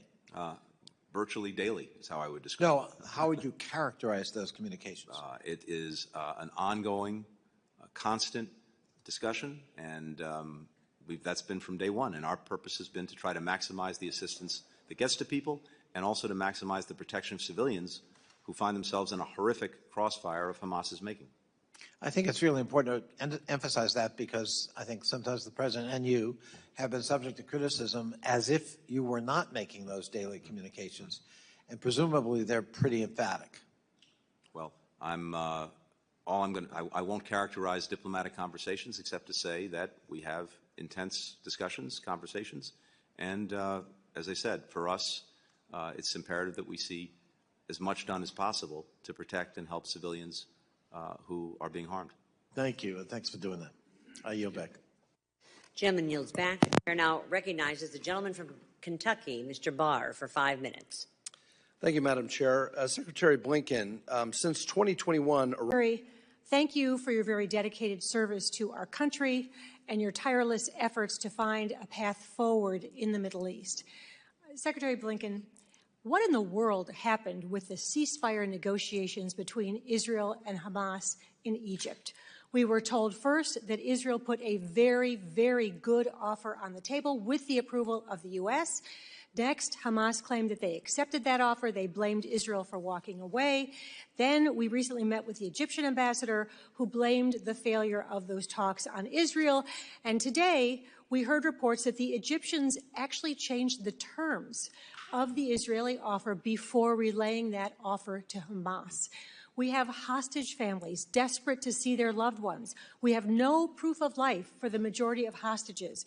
We have American families desperate for an agreement that will release their loved ones. And now we learn that Egypt, a country we give millions of dollars in aid every year, failed to accurately and honestly convey a good ceasefire offer and then put the blame on Israel when the talks failed.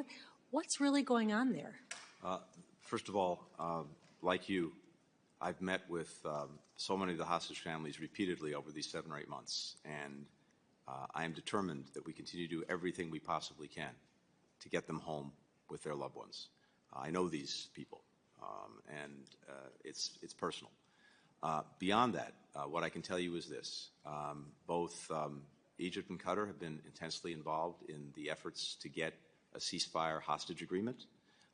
The last proposal that was put forward, and as I said, yes, it was a strong proposal by Israel that was put forward. Hamas said it agreed to it, but Hamas, made changes to the agreement that were unacceptable. So the Egyptians did not make changes to the agreement? All I can tell you is the Egyptians have been an important partner in this effort, along with the Qataris, and we're continuing to try to get this agreement. I think it's the fastest way, of course, to get people home. And to change the equation. But the Israelis did not walk away from that agreement. No, the Israelis did not walk away. And again, Hamas is responsible for not. Again, it shouldn't have taken a negotiation to get to this point. Okay. Hamas could have and should have given up the hostages, put down its weapons, come out of hiding, surrendered. All of this would have been over on day one. Thank you. I have heard repeatedly that the U.S. wants to ensure that October 7th never happens again, and that we will do everything necessary to make sure that Israel can defend itself. And that's the term I keep hearing over and over. Do you consider Israel's war against Hamas to be a defensive war? Yes, in the sense that it needs to ensure that Hamas cannot do what it did on October 7th again. Okay, and do you consider Israel's fight against Hezbollah to be a defensive fight? In terms of deterring it from attacking Israel, in terms of making sure that people who've been forced from their homes in northern Israel, and Israel's lost sovereignty over its own territory because people have been forced from their homes, yes, dealing with that threat is important. Okay. In contrast to my colleague, I was surprised that the NSM 20 report clearly stated that there was no direct evidence that Israel has violated international law, and yet the report suggested that the high number of casualties reported by Hamas are akin to circumstantial evidence of violations. And I was particularly surprised by that because our own military experts have described Gaza as the most difficult battle space any military has faced in modern warfare. And isn't it reasonable to assume that that is a significant factor for the high level of casualties? It's certainly a contributing factor, and the report makes that very clear. But I think we also have to hold ourselves, and Israel has to hold itself to the highest possible standards when it comes to preventing But there was no clear casualties. Evidence of violation found, as reported in that report. In individual instances, many of them are being reviewed both by us and they're being and by reviewed Israel. by the Israelis, correct? By the Israelis, that's also correct. Okay, I want to move on to another subject. I was recently in Israel. I visited Kfar Aza and the site of the Hamas massacre at the Nova Music Festival. I last night saw the important film created by Sheryl Sandberg documenting once again the horrific sexual violence that was used by Hamas as a weapon of war against Israeli women and girls of all ages. Do you have any reason to doubt that Hamas used sexual violence, rape, mutilation, barbaric humiliation against Israelis as a weapon of war? No. Why do you think so many international organizations have been so slow to condemn that sexual violence, and so many people continue to deny that that sexual violence against Israelis took place? It's a very good question. I don't have an answer for you. Could it be anti-Semitism? Again, I don't want to speculate, but it's a good question. Gentlelady's time yield has back. expired. Gentlelady yields back. The chair now recognizes the gentleman from Florida, Mr. Waltz, for 5 minutes. Thank you. Thank you, Madam Chair. Mr. Secretary, here. I just have a simple question for you. Is the world safer under your tenure? I yield back. Joe yields. Chair recognizes Mr. Perry. Thank you, Mr. Chairman. Thank you, Secretary, for being here. Two of our allies have been attacked, unprovoked, right? Ukraine by Russia, Israel by Hamas. And I'm trying to juxtapose the situation here. I see that according to reports, the president wants Israel to outline what governance in Gaza will look like after an invasion, how Israel will reduce civilian harm in dense urban environments, and how to free as many hostages as possible prior to sending capability to Israel. On the other hand, I've got from the State Department here the integrated country strategy. And I went through it. What I see here is the mission and goal objective is to win the war, which I fully support. Nothing that I would like more than to see Vladimir Putin run out of Ukraine on a rail and worse. Restore Ukraine's sovereignty and territorial integrity. And we've essentially given Ukraine over $100 billion and said, go fight Russia, go defeat Russia, regain your territory. Fully supportive of Ukraine and winning that war. But at the same time, we've established a set of conditions on Israel. How about this condition? We have built, at the cost of the American people, $320 million a port, right? Operations were started on Friday, halted on Sunday because Hamas attacked the port, right? Hamas attacks Karim Shalom, the crossing there, which would allow aid from Israel and from the United States. So Israel has to pay for the aid of the people that attacked it and has to provide this information on a plan. Can you tell me what the difference is? What's the difference between Ukraine and Israel? In a sense, there isn't. And as we've made clear from the start, these are both close partners. Well, of the Mr. United Secretary, States. with all due respect, if there's no difference, why do we have these conditions? They have to come up with a plan of governance and the people that attack them. They've got to have a plan for the hostages. I mean, Russians have thousands of Ukrainian hostages, right? And has the United States government, has President Biden restricted Ukraine's use of weapons in urban areas to reduce civilian casualties? Has that happened? So, first of all, Congressman, no one has done more, will do more. I know you say that, but it seems No, like I don't really say look, it. I'm just reporting what I'm reading. I'm just going with the facts. You can say that all day long, but the fact is that others have done more, and we're doing more right now for Ukraine than we are for Israel. President Biden's doing more for Ukraine than Israel. We took roughly half of the money or more from the aid package passed for Israel and gave it to Hamas, who's taking it from the citizens in their country and using it to fight Israel. So please skip the narrative and just tell me what the difference is between Ukraine and Israel. How come conditions on one and no conditions on the other? These are not conditions. We give to our close friends, our best partners, one of our obligations is to give them the best possible advice we can. And so when it comes to dealing with Hamas, we're committed to seeing that Hamas cannot govern Gaza again, cannot pose the threat that it did that led to the October 7th attack. We've been doing everything we can to support Israel's efforts to defend itself and make sure that can't happen. And when it comes to Rafah, the concern that we've had and that we've expressed, as friends do and have an obligation to do, is that the effort to go in full force into Rafah to remove Where the remaining enemy is, where the enemy to was remove just the remaining- reported, as you yes. know, Mr. Secretary, 600 tunnels into Egypt, into Israel, traversing weapons and military equipment to attack Israel. So when you say we're doing all we can, we're providing advice. With all due respect, sir, they need to win the war against Hamas and eliminate them, and anything that we're doing that stands in their way of that is unacceptable, including supporting Hamas, which is what we're doing. At the same time, you're saying no one has done more. Well, no one has done more for Hamas either. I to say the least, don't follow that. Let me say this very quickly. One, we want to make sure that the defeat of Hamas is an enduring defeat. And even if they go into Rafah and remove the remaining battalions, there will be thousands of armed Hamas left. Absent a plan for what comes after, and this is not a condition, it's simply our advice. Then one of three things is going to happen. What is Either Hamas will Ukraine's remain, plan for Russia once they kick Russia out of their country? I actually laid that out just about a week ago in Ukraine, and I'm happy to share that with you. It's not in here, sir. I'm happy to. I'll share it with you. Sir, there are two different standards. You must admit that, and we in Congress wonder why, and the American people wonder why. With that, Mr. Chair, I yield. Joan yields. Chair recognizes Mr. Barra. Thank you, Mr. Chairman. And again, thank you for being here and the hard work that you're doing. Is expired. Thank you. Chair now recognizes the gentleman from Florida, Mr. Mast, for 5 minutes. Thank you, Chairwoman. Thank you, Mr. Secretary. I want to talk about a few different areas of spending. My colleague just brought up the Global Engagement Center. Now, whether we're talking about GEC or state officially or USAID or U.S. Agency for Global Media, the fact of the matter is you guys put out solicitations, grants, sub-grants to the agencies that, or to the entities that get grants, NGOs, you name it, dollars spread across the globe.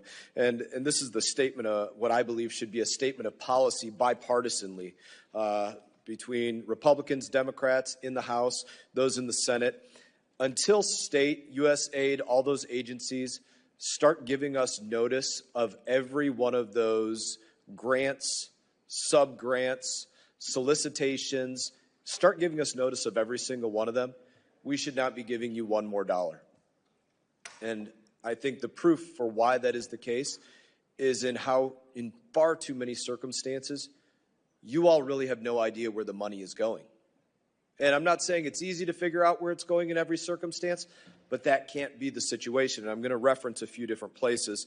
You have Naz sitting behind you here. We had a hearing for a couple hours here in this very room where we discussed just a $500,000 grant to expand atheism in Nepal. It was denied for a couple hours until we held up the actual solicitation for the grant. And then, of course, it was acknowledged that it did actually take place. And then we got a call a couple weeks later saying, oh, and by the way, the agency that we gave it to, they didn't even give us all of the information on it in the slides. It's just one example. I'm not going to hash it all out, but it's one example of you all didn't know where the money that you sent out there from the U.S. taxpayer was going. I was reading over the last 24 hours the special investigation into Afghanistan reconstruction, the CIGAR report, and looking at the amount of money that has gone directly to the Taliban.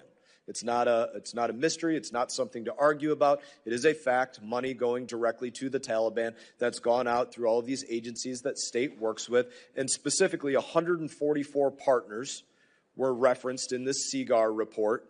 And when it talks about the 144 partners and the questions that they were asked, but of those partners, only 65 of them actually chose to answer to the Inspector General about where the dollars were going. The other 79 didn't even feel like they had to answer questions about where the U.S. taxpayer dollars were being spent. We saw it from the Pentagon just in the last day that on this massive pier that was built, that was worked on by you all, that none of the aid has yet made it to the people of Gaza yet. It's sitting in warehouses and other places. And again, it's just to the point that there's not nearly enough accountability, and we should be receiving every grant, every sub-grant, every awardee, every solicitation that should be sent through this body for review, whether in a classified or unclassified setting. Now, I do have a couple of questions on that. I spoke about the 79 grantees in part that did not respond to the CIGAR report, and I have a question about them. Since that time, have you frozen any of the bank accounts of those 79 entities? Congressman, we've looked very hard at the CIGAR report. I think it's important to note that money does not go directly to the Taliban. It goes to the UN, NGOs. We've dedicated about $2 billion. So No, the people no. in You're, Afghanistan. now you're literally telling lies to the American people. These state dollars went directly to those that were solicited to do it, these implementing partners, as it's referred to, and they paid directly money to the Taliban. Sometimes they labeled it taxes. Sometimes they labeled it value-added taxes. Sometimes they labeled it a host of different things. But do not pretend that money did not go directly to the Taliban. It did not go directly to the Taliban. Let me, again, if you'll give me one chance to just lay this out very quickly. No. Well, okay. I mean, I'm Because here to answer questions. If anybody you don't can go out there and read the CIGAR report. I invite them to do that. So $2 I billion invite them to do dedicated that. That's to it. helping the Afghan people. $10 million. The answer is no. 0.05%, Not looking to have you filibuster the time for this. I do have some more questions. Have you frozen any of the bank accounts of the 79 entities that just chose to say, piss off, America, we don't feel like answering your questions about where We've we just spent got the the report, and we'll work on any consequences that need to follow from it. So no, though. But that's the answer. Nothing frozen yet. Any shuttered offices or deregistration from lists of Again, partners I that think you this would report work came with? forward just a few days ago. We were obviously looking at it, working at it, and we'll see what steps need to be taken to deal with it. Do look at that and do work on that. One other question here, and I will read a statement here. From the CIGAR, they did ask this question: to affirm the accuracy and completeness of the responses provided, they requested that state attest to the questionnaire that it was distributed to all implementing partners, that responses were not altered, and attempts were not made to influence the implementing partners, and state refused to answer if that was the case. Would you answer that? I'm certainly not aware of that. I'm happy to look into it. Thank you. Time has expired. The chair now. Secretary, thank you, Mr. Chairman. Yield back. Gentleman yields. Chair recognizes Mr. Castro. Thank you, Chairman. Thank you, Secretary, for your testimony today. And before I start with my questions, I wanted to say thank you so much for your work, the work of Director Burns, our National Security Advisor, and others who have worked hard to achieve a ceasefire in the Israel-Palestine situation and also release of the hostages. So thank you for your hard work on that. I understand your position regarding jurisdiction and views on the recent announcement by the International Criminal Court's prosecutor to recommend warrants for the arrest of the Israeli Prime Minister Netanyahu and Israeli Defense Minister Golan, as well as Hamas leaders. And you've also been a longstanding champion of both the UN system and other international organizations. The United States has also supported ICC investigations of Russian crimes in Ukraine and of crimes committed in Sudan and the Central African Republic. So I wanted to ask you, do you believe that the independence of the International Criminal Court should be respected?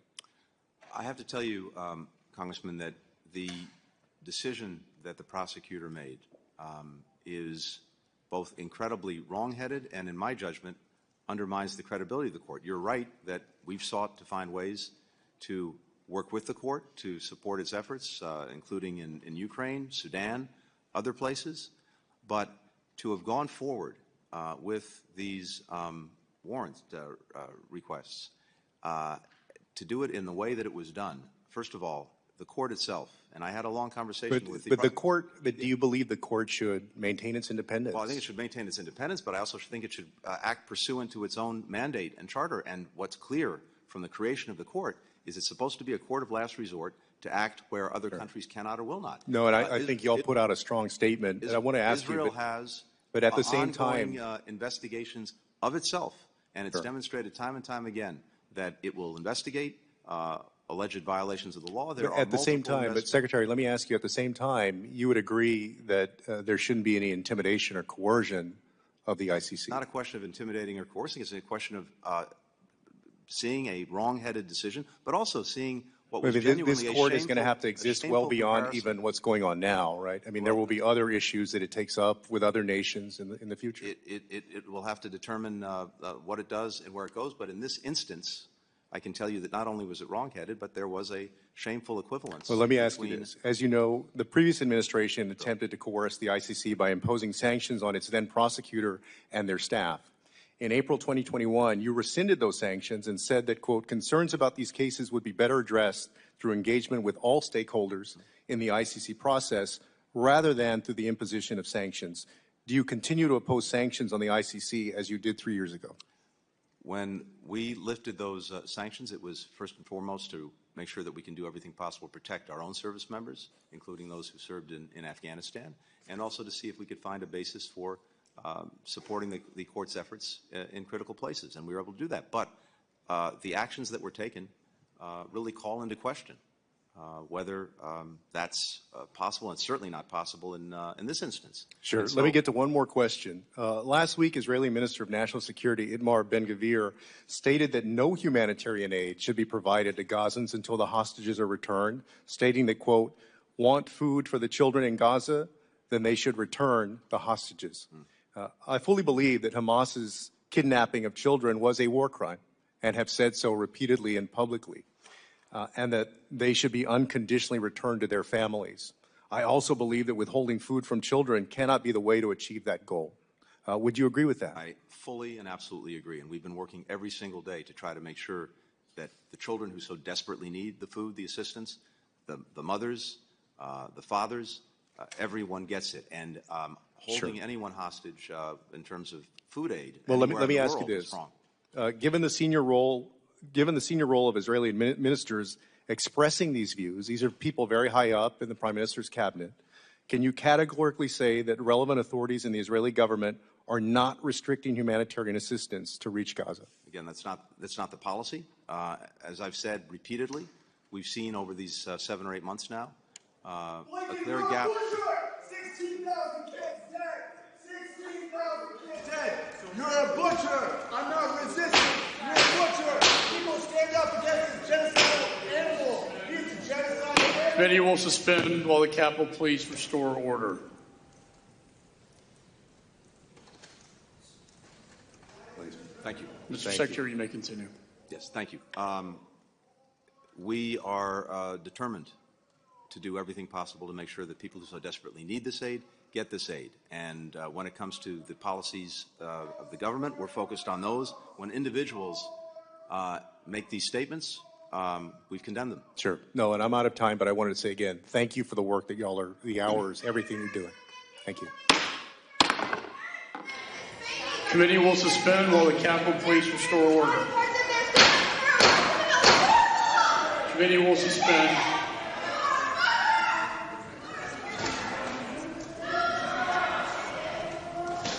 Gentleman yields. Chair recognizes Ms. Wagner. I thank.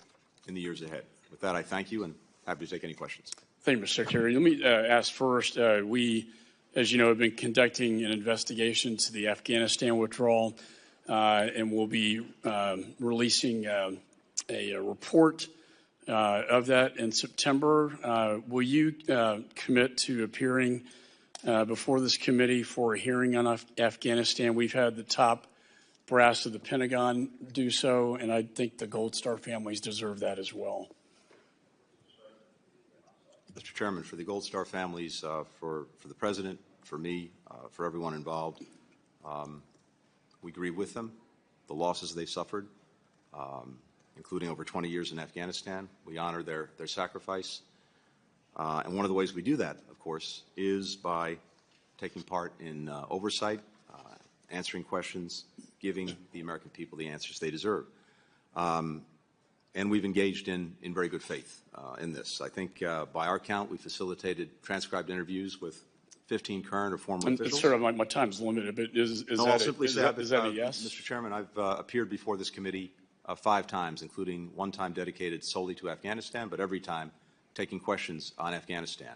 That's more than any of my recent predecessors have done. And well, we look forward to your testimony in September. Well, we can have our teams talk about that, Mr. Chairman. Thank you.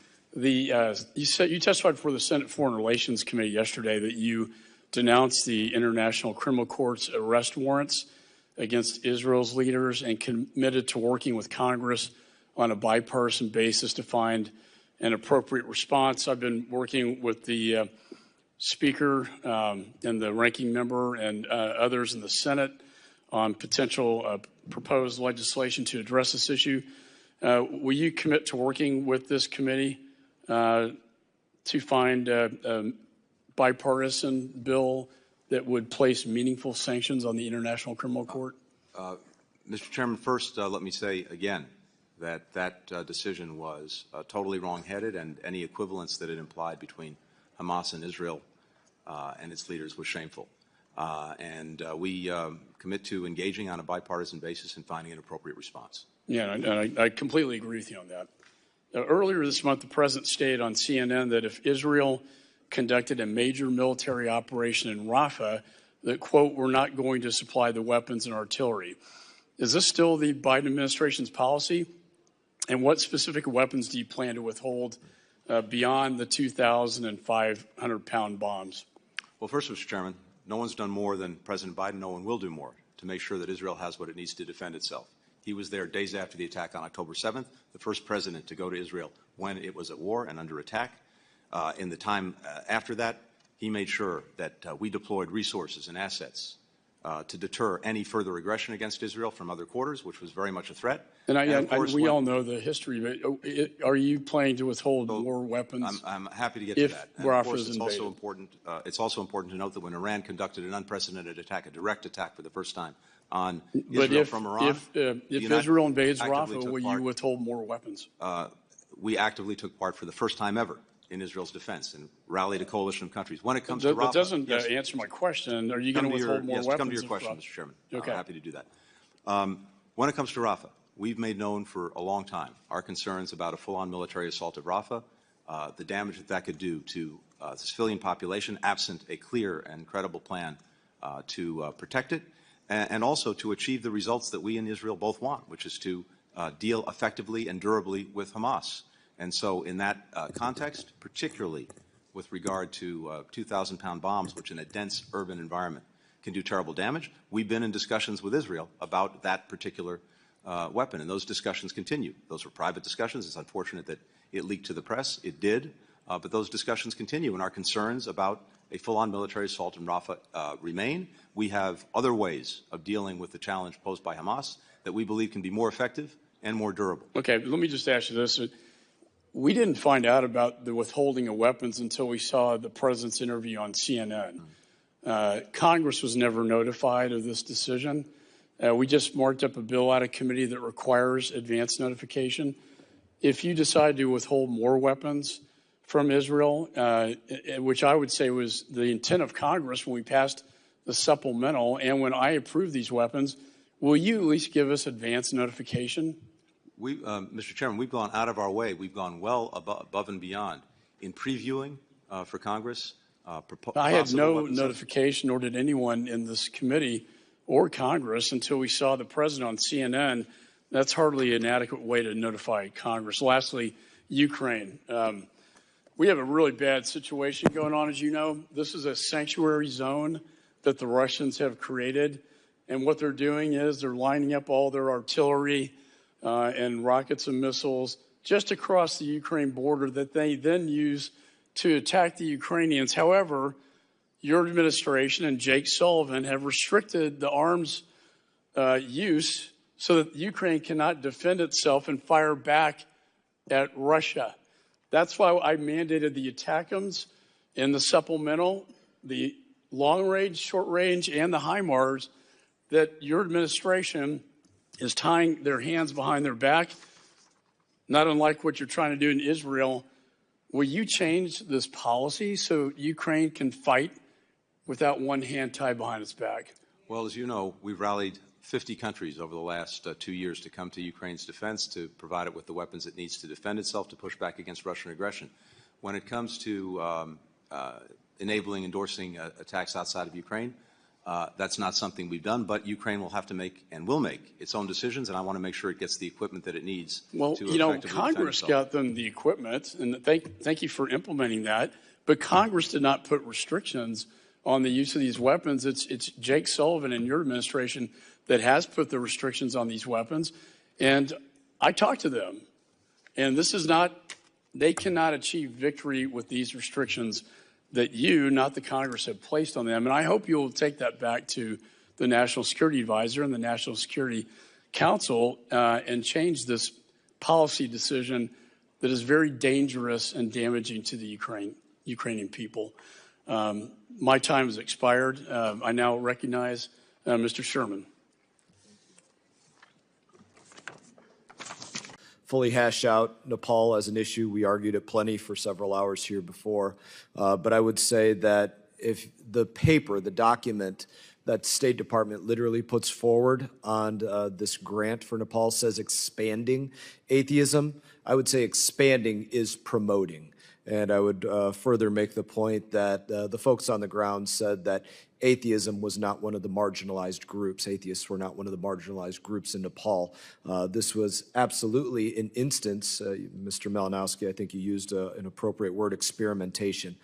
I don't think the American people want their dollars used for experimenting on whether atheism should be expanded in some country abroad. And I appreciate the comments on it. I appreciate the thought on it, but I entirely disagree, regardless of where the policy came from. I believe it is now back to Mr. Mills for 5 minutes. Thank you so much, Mr. Chairman. Look, I want to talk about this whole grant and localization thing, but I also want to talk about how these grants has not seen any national security strategic success and goals. Let's go back to Afghanistan and Iraq. I spent 7 years in Iraq, almost 3 years in Afghanistan. I've worked with the State Department, I've worked with the government, I've worked with the agencies, I've worked in uniform, and I've watched the gross abuse of programs like Black and Veatch's Kandahar-Helmand Power Project, the idea of being able to spend billions and billions of dollars that we're going to do hydro turbine electricity into Kandahar-Helmand, and that's somehow going to work. Are you aware with what happened with that project, Mr. Malinowski? No, and again, what we've been focused on here is we do need to distinguish between big economic development projects. But this didn't start out as a big economic development program. Originally, they were saying that we're going to give small grants to the people that are there to do construction areas just to try and refurbish what was existing. Then that failed. Then it was, okay, now we need to grow this a little bit bigger. Okay, now that failed. Now we need to go ahead and bring in all new equipment. Now that failed. And then it starts to get to the tunes of billions and billions of dollars.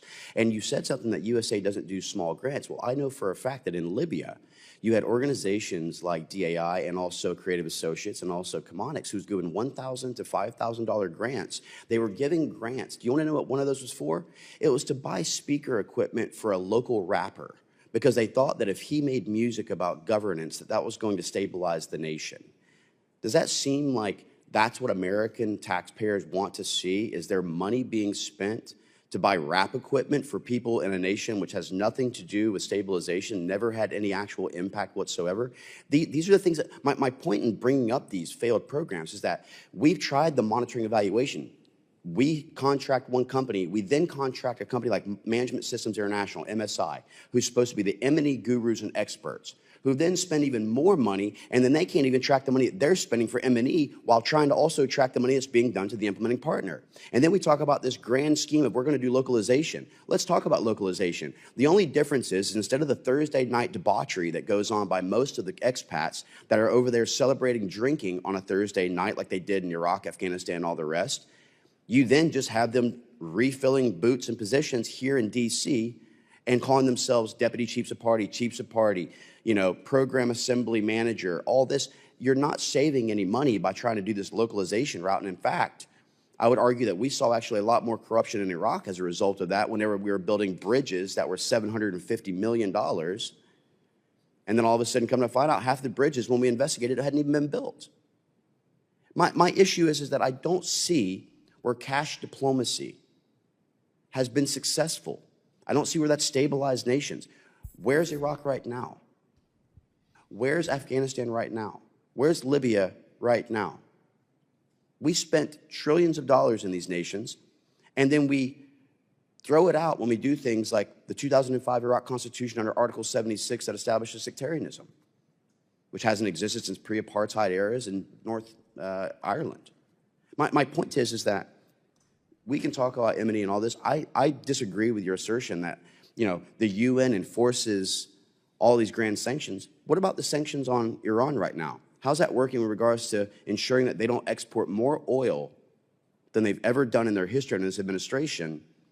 Is that, do you think they're imposing sanctions? Do you think they're actually upholding things? No. General Gutierrez and Ban Ki-moon under Resolution 2231 knew there was mid-range ballistic missile, violations, and yet they did nothing to actually prevent it. So tell me again how cash diplomacy makes national security a priority. Well, we heard about Iran sanctions, people getting drunk, and projects in Afghanistan. There's a lot to respond to. Do you dispute any of those, though? I mean, I've seen it for myself I don't firsthand. know how to make sense of what you just said, but you asked me. Let me take. Making sense of it is simply this: that the cash diplomacy doesn't work. That's what I'm saying. You asked about how does helping a rapper who might be spreading a message about democracy help us? Well, I recall that in the 50s, 60s, 70s, and 80s, we helped defeat the Soviet Union in part by supporting artists and writers and cultural people and radio programmers and musicians and people who were spreading the culture of democracy through art in Europe. You talk to any dissident in Eastern Europe who went through that, and they would say that's one of the most effective things that we did. Where's Libya now? Are they a failed state? What's that? Would you consider Libya a failed state? I'm talking about Eastern Europe. But I didn't mention Eastern Europe. I mentioned that specific program just to show that this is not being effective.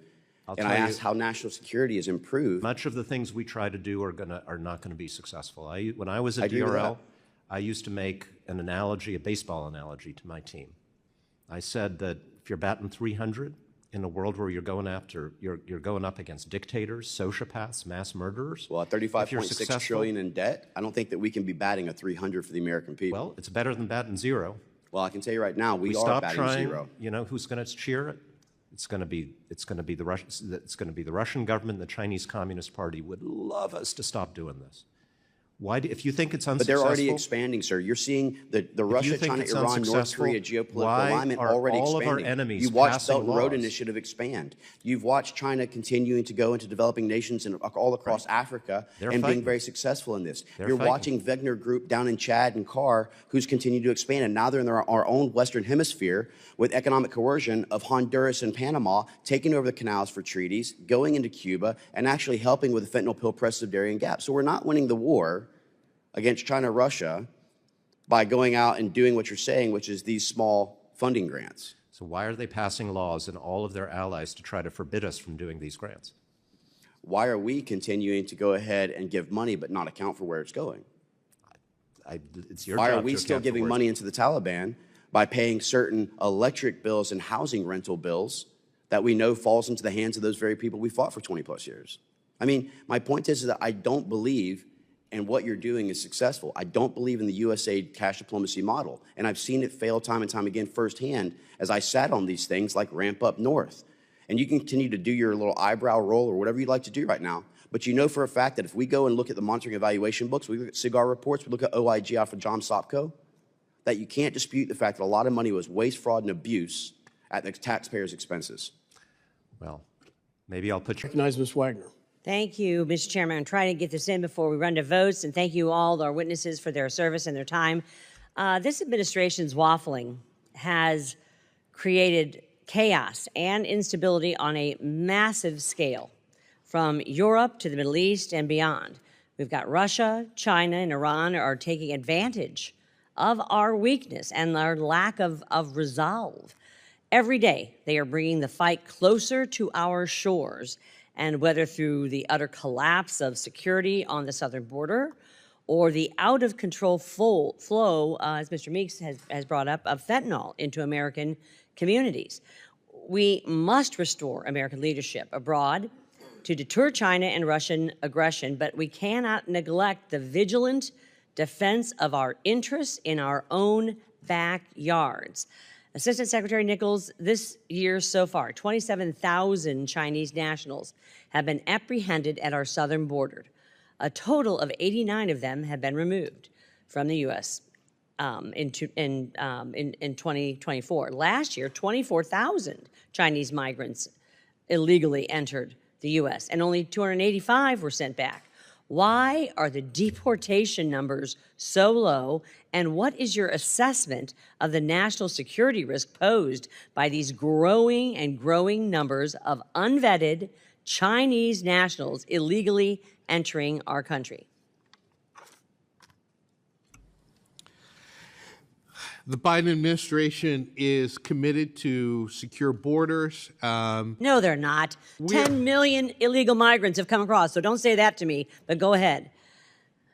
this administration proposed comprehensive migration reform. That was not passed. The president has put forward new regulations that will expedite the removal of those persons found not to have the ability Tell me about the Chinese nationals, 50,000 in the last 2 years. We have worked with partners throughout the hemisphere as part of the Los Angeles Declaration on Migration and Protection to impose new visa restrictions on a number of nationalities throughout the world who are entering the Americas.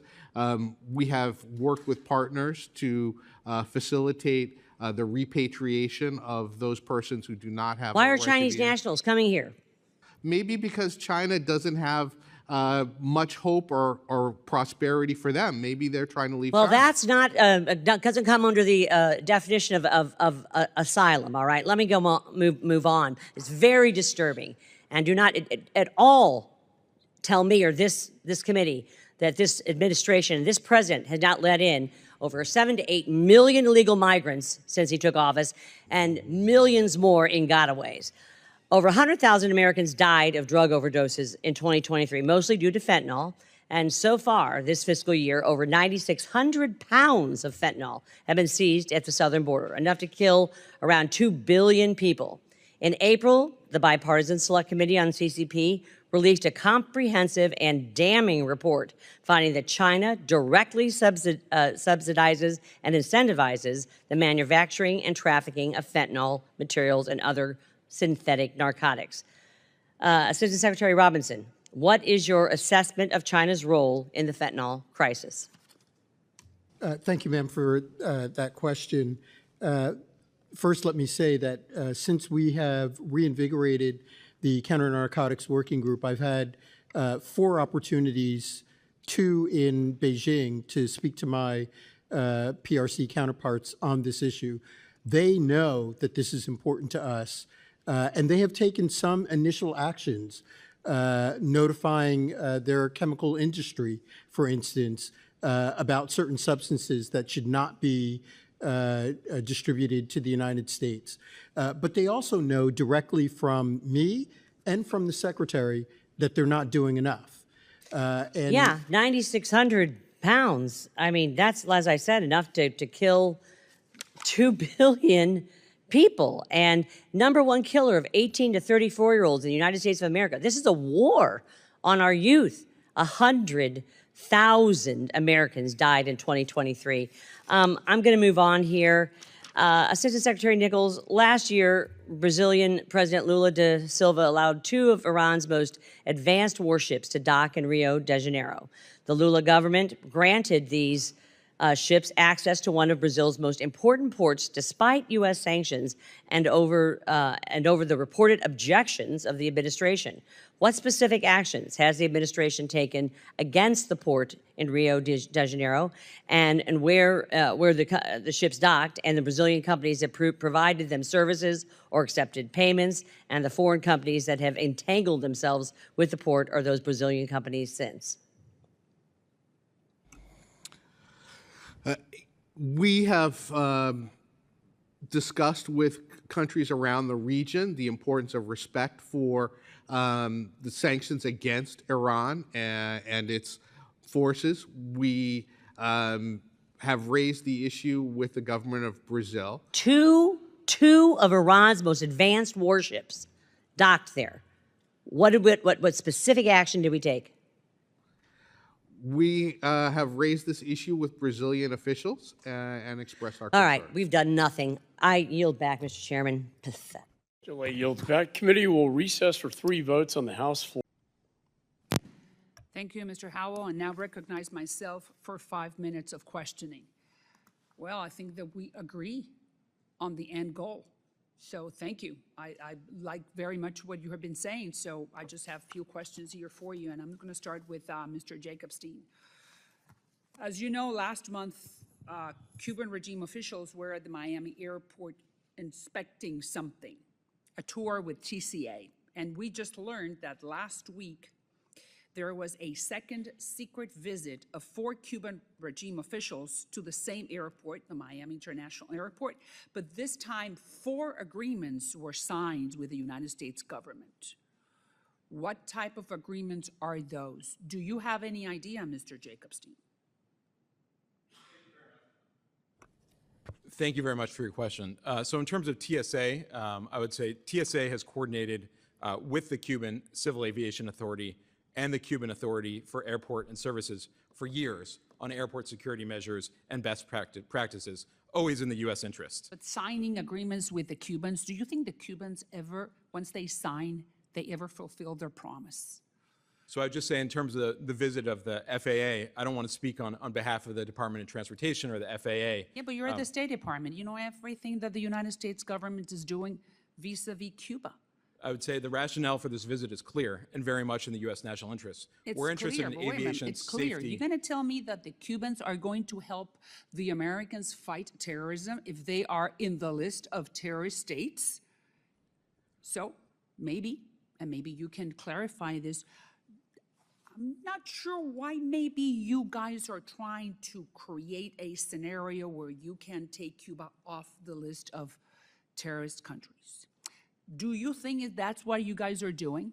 By granting by saying, you see the Cubans are here in Miami and they're signing agreements and they're going to help us fight terrorism. Tell me. Absolutely not. Oh, good. The so you're not going to take Cuba off the list of terrorist countries? Is that what you're telling me? You asked me about these visits. These visits are intended to promote aviation safety and security, especially for U.S. passengers. That is fundamental and critical to us. We want all these passengers, including Cuban Americans who go back and visit their family members, now, to be safe. I agree with that, but at the same time, you're talking to Cuba officials. So go back to, is not what Cuba wants, which we know what they want, is what the United States, in this case, the Biden administration is looking for, which I really would like to be wrong in thinking that you're just laying the groundwork so you can take Cuba off that list. And I just want you to tell me that I'm wrong. Am I wrong? You're not planning to take it off. So as I've said before, U.S. law establishes specific statutory criteria for rescinding a state-sponsored terror designation. I am not asking you that. I'm asking you something different. Do you think the State Department at this hour is creating the conditions and the scenario in order to take Cuba off the list of terrorist At countries? this time, there is no review ongoing on Say that again? state-sponsored.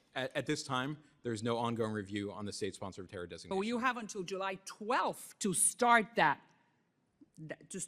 ongoing, or to start that investigation or that study, because you have a specific date.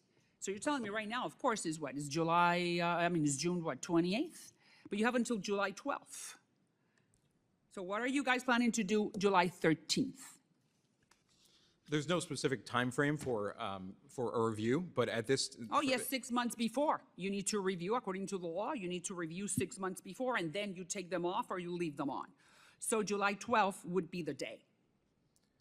I don't think that's accurate to say that July 12th is the day, but I just would say again that should any review happen, any future review would be based on the law and criteria established by Congress. Can you just ask yes or no if you guys are thinking about taking Cuba off the list? And the only reason why I'm insisting on this is because if you were to do that, you're giving that cruel and despicable regime oxygen to do what you just said right now. 1,000 political prisoners are in jail just because they went out and they claim libertad. So can you just tell me yes or no? Are you guys thinking about taking Cuba off the list or not? I would just say again, any review of Cuba's status on the SST, should one happen, would be based on the law and the criteria established by Congress. That means yes, you are thinking about doing it.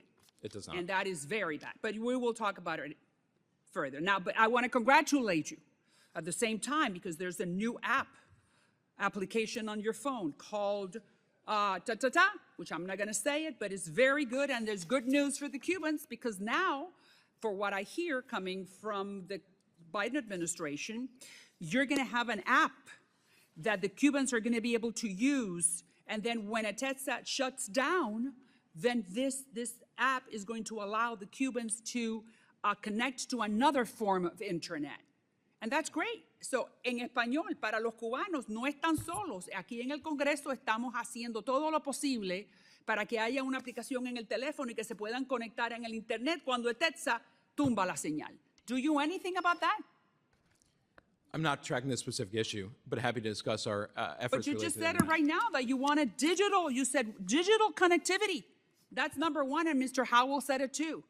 If you give connectivity to the Cubans, you're giving them the possibility of them demonstrating in the streets of Havana, and everyone will see them, even though they're being beaten by the regime. That's great. Connectivity, that's all we need. Do you agree? Yes, the administration supports the Cuban people access to an open, interoperable, secure, and reliable internet. U.S. regulations already allow for certain activities to support the Cuban people's access to information on the internet, and the actions announced by OFAC, by the Treasury Department, on May 28th, including supporting greater access to U.S. internet services, applications, e-commerce platform that builds on that support. And then on top of that, I would say our programs through the Bureau of Democracy, Human Rights, and Labor, they increase Cubans' on-island ability to access information and to communicate freely and securely using digital security, best practices, and censorship circumvention tools. So this is very much at the top of our mind. Good. And we're going to work with it because I'm just saying it to you and to the Cuban people who are watching this hearing that there's hope coming. And I don't want to extend my time too much, and I don't want to fatigue my colleagues' patience. Just one more, Honduras. The State Department was supposed to give Congress a report on democracy in Honduras. It was due last week. What happened? I will follow up on the status of the report as soon as I'm back. All right, but why haven't you finished it?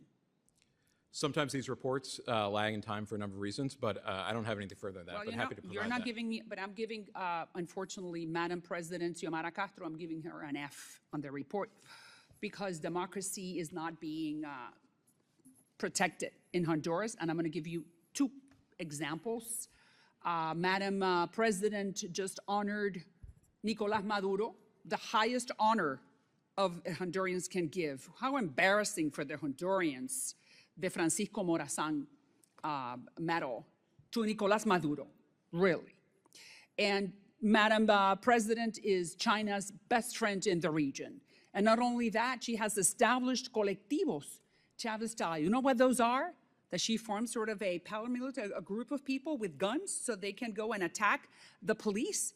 So in my book, she gets an F. What do you say about that? Thank you very much. So our goal— I'm sure she thanks you too. Our goal through the root causes strategy in Central America is to focus on promoting democracy, prosperity, But talk security. to me about Honduras specifically. How do you view what she's doing? Specifically in Honduras, there are a number of areas in which we cooperate on migration management, on investment facilitation. We recently signed a memorandum of understanding on gender-based violence. Yes, there are challenges as well. And for example, just last fall, there were violent attacks on members of Congress during the selection process for the Attorney General. And so we, in response, used the Section 353 report to put a sanction in place for Ricardo Arturo Salgado Bonilla, who's a current minister Are of you sending, strategic Madam planning. President, the message that she should not be messing with Honduras democracy, and she should not be moving to the left like Chavez, Maduro, Ortega, Fidel? Are you sending that message? Throughout the region, we absolutely focus on the need to have And good, what do they respond in exchange? good governance is critical in all the countries of Central America. But and what that do is they respond? What do they tell you when you send that very noble message? We have countless conversations. I won't get into the internal diplomatic conversations, but this is something that's top of mind, along with our focus on shared economic prosperity, anti-corruption, migration management, Of course. and a host of issues. Finally, another 30 seconds, Nicaragua. As you said, Rosario and Daniel, they have a big piñata. They are now, Nicaragua has become this platform for people to arrive to come to the United States. We're talking about 1,000 flights. Each person pays $10,000. You've had 300,000 people from all over right here. You have people coming from Morocco, from Senegal, from Libya, from India, from Kyrgyzstan, from Kazakhstan. You have 300,000 people coming to Nicaragua, and happens that 8 of them were terrorist members of ISIS. They wound up in New York. So what list would you put Ortega on? Absolutely. This is top of mind for us. No one should profit off of vulnerable What migrants. are you going to do about it? We've taken a number of steps, which I outlined in Tell me 2 of them. For example, we implemented a new 3C policy Secretary Blinken announced in November 2023, in which we're revoking visas for charter airlines who are facilitating irregular migration through Nicaragua. We put in place a number of sanctions just on May 15th, Why don't which you I mentioned. put them on the list of terrorist countries as well? Can you do that? Put Nicaragua? I mean, they're sponsoring terrorists. They're letting terrorists go through to come here. Happy to take back your recommendation. I would say that Now, we've don't you taken a think number of... would you agree with that? We've taken a number of very robust steps to deal with the irregular migration challenge, and you've seen a reduction in the charter flights. It's still a huge challenge, and I'm working very closely, in particular with commercial airlines, the International Air Transport Association, on the margins of the Los Angeles Declaration ministerial meeting that Secretary Blinken attended in Guatemala, put out a robust statement on the work they're doing. So we're working both inside of Nicaragua and outside of Nicaragua to address this critical challenge. Thank you for your efforts. I yield back. And sorry, I appreciate your patience, Ranking Member, now Representative Castro. Thank you, Chairwoman. I recognize the Ranking Member for 5 or more minutes. Thank you. Myself now. Ms. Bennett, the committee has asked for and not received any substantiation, including dissertation, grades, documents from a university showing this alleged PhD. We have a valid whistleblower and substantiation from the French government that she does not have the degree from the Sorbonne that she says she has.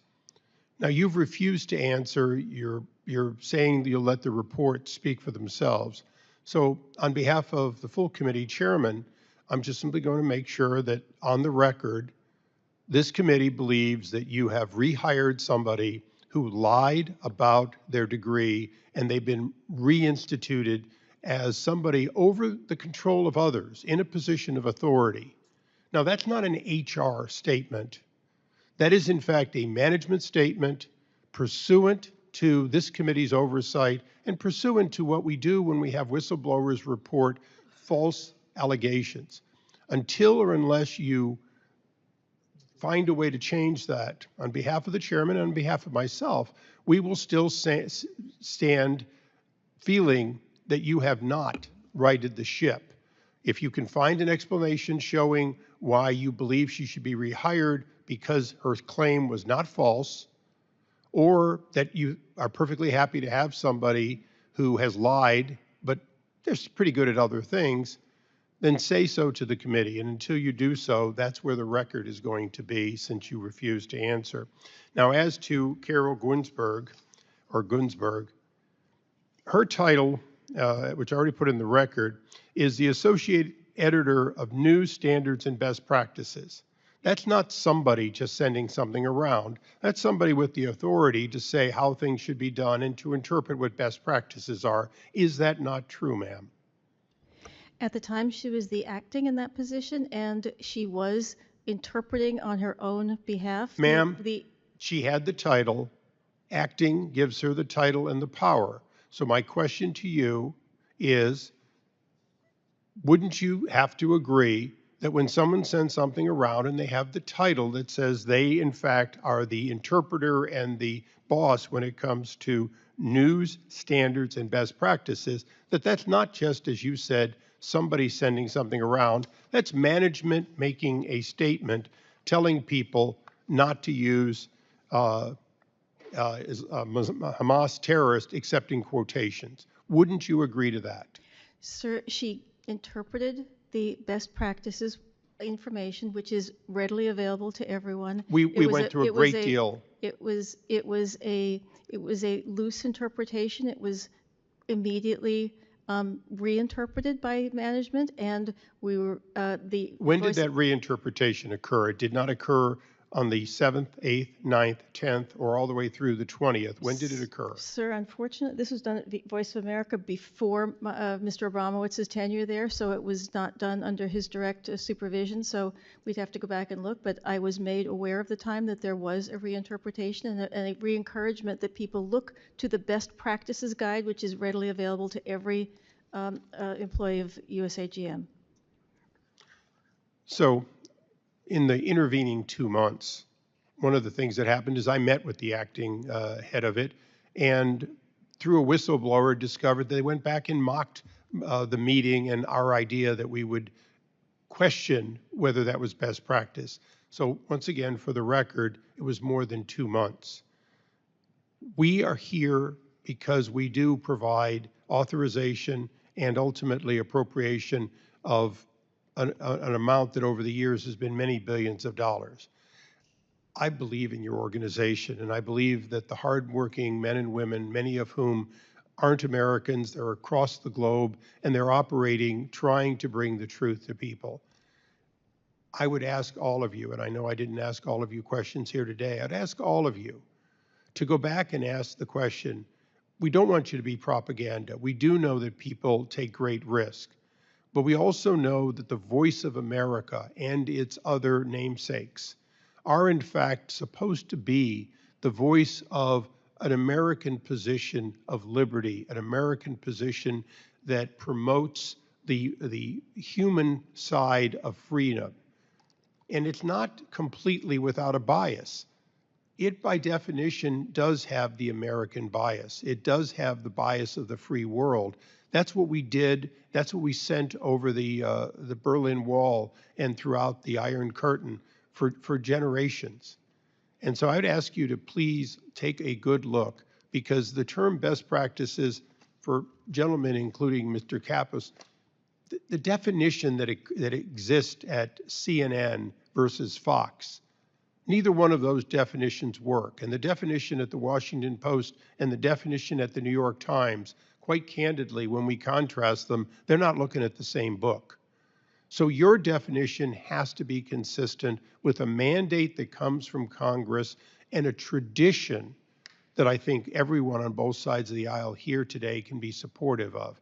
And I know I've been tough on you, and I'm doing this on behalf of the chairman of the subcommittee, but I'm also doing this because I believe in your organization. And I would hope that this hearing isn't just one of those things you slough off and say, oh, that was good, we got it done. But you actually ask the question of, couldn't we do better than saying we have best practices, and say, you know what, we have uniquely the type of practices we're proud to come before Congress and show them what we do. And please continue using your AI to sort of figure out whether you have some level of consistency over so many languages. With that, I would ask if anyone needs a follow-up question. Thank you, Chairman. The only, this is less as a question. Democratic and prosperous hemisphere. I look forward to your questions. Thank you, Mr. Camilleri, and I recognize myself for 5 minutes of questioning. I'm going to start with you, Mr. Nichols, and we're going to start with Venezuela. We're 4 days away, probably from the most important event in the recent history of that country. Edmundo is the opposition. He is leading the polls by 30 points, according to what we have access to. That means around 3 million votes. You and I know that President Maduro is in the business of power, and his intention is not to concede, but he is at a major disadvantage. So my question to you is, do you know what type of fraud they are planning to put together? What are they planning to do? Stuff the ballots, change the starmatics, el voto asistido, asking for a photo of your ballot. I mean, whatever. What info do you have?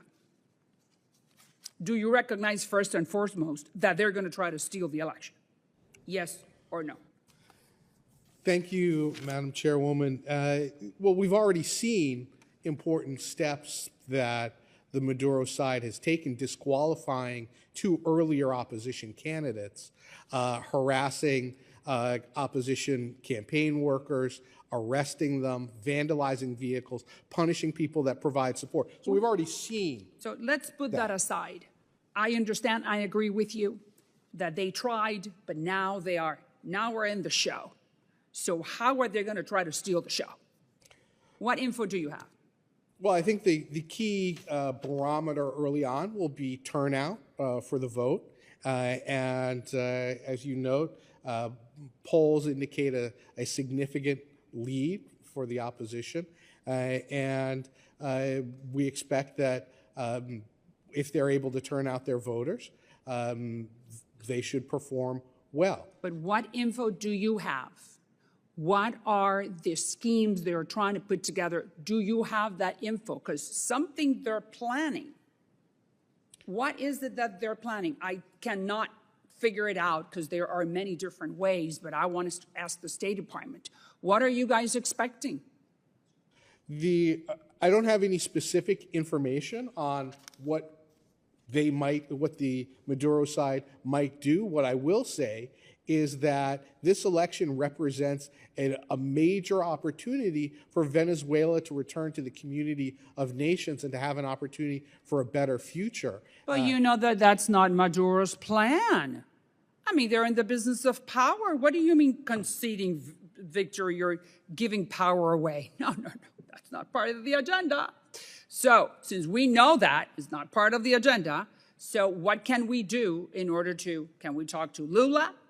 Can we put more pressure? I mean, we are the United States and you guys are in charge.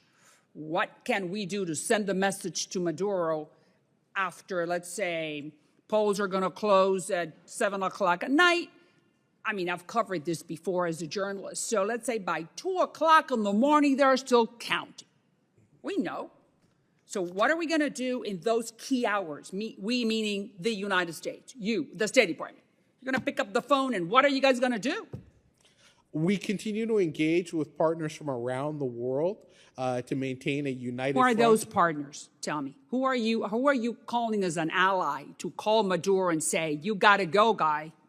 Well, I think we're like-minded with countries throughout the hemisphere: Canada, Mexico, Brazil, Peru, Ecuador, Argentina, Have you enlisted Chile. them already? Have you been talking to them and say, hey, I need you to be on standby?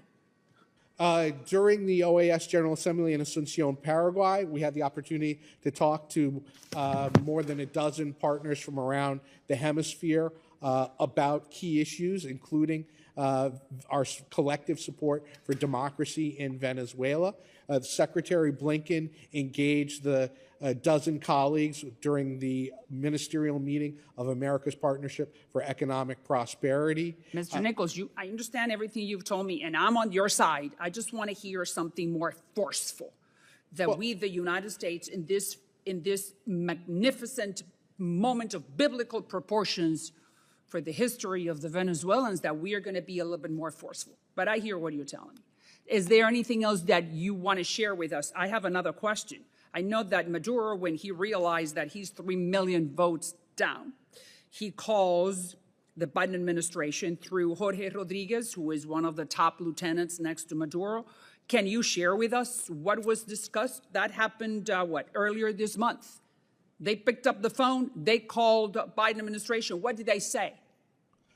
So we did have a conversation with some of the Maduro side representatives. They expressed their unhappiness about what? That they're going to lose? About the fact that we have not lifted sanctions. Okay, yeah, right. And we expressed our disappointment at the disqualification of earlier candidates and our hope that this would be a competitive election. And what did they say to that?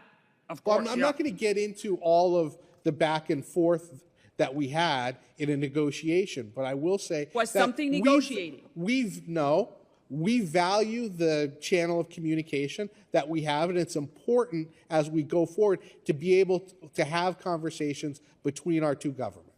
Between our government and the Maduro side. But you cannot share with us anything that was spoken specifically or negotiated in that. I'm not going to get into the All right. What about in Qatar last year? There was also a discussion between Biden administration officials and the Maduro regime. Was a transition discussed? As part the pending phase of the Barbados agreement talked about. The next phase would be some type of a civic pact and a discussion of what would happen from the time of the election until the January inauguration of whomever the victor is in the election. That all of those discussions are still pending. Moving forward, the morning after, Maduro comes out and says, I won by 50.315. What are we going to do if we know that they stole the elections just like they have done before? What's going to be our first reaction? Well, under Venezuelan electoral law, their electoral council has until the following day to announce the results, and then August 2nd, they're supposed to publish detailed results. There'll be international observers on the ground. There'll be thousands of domestic poll watchers from the opposition as well as from parties that support the Maduro side.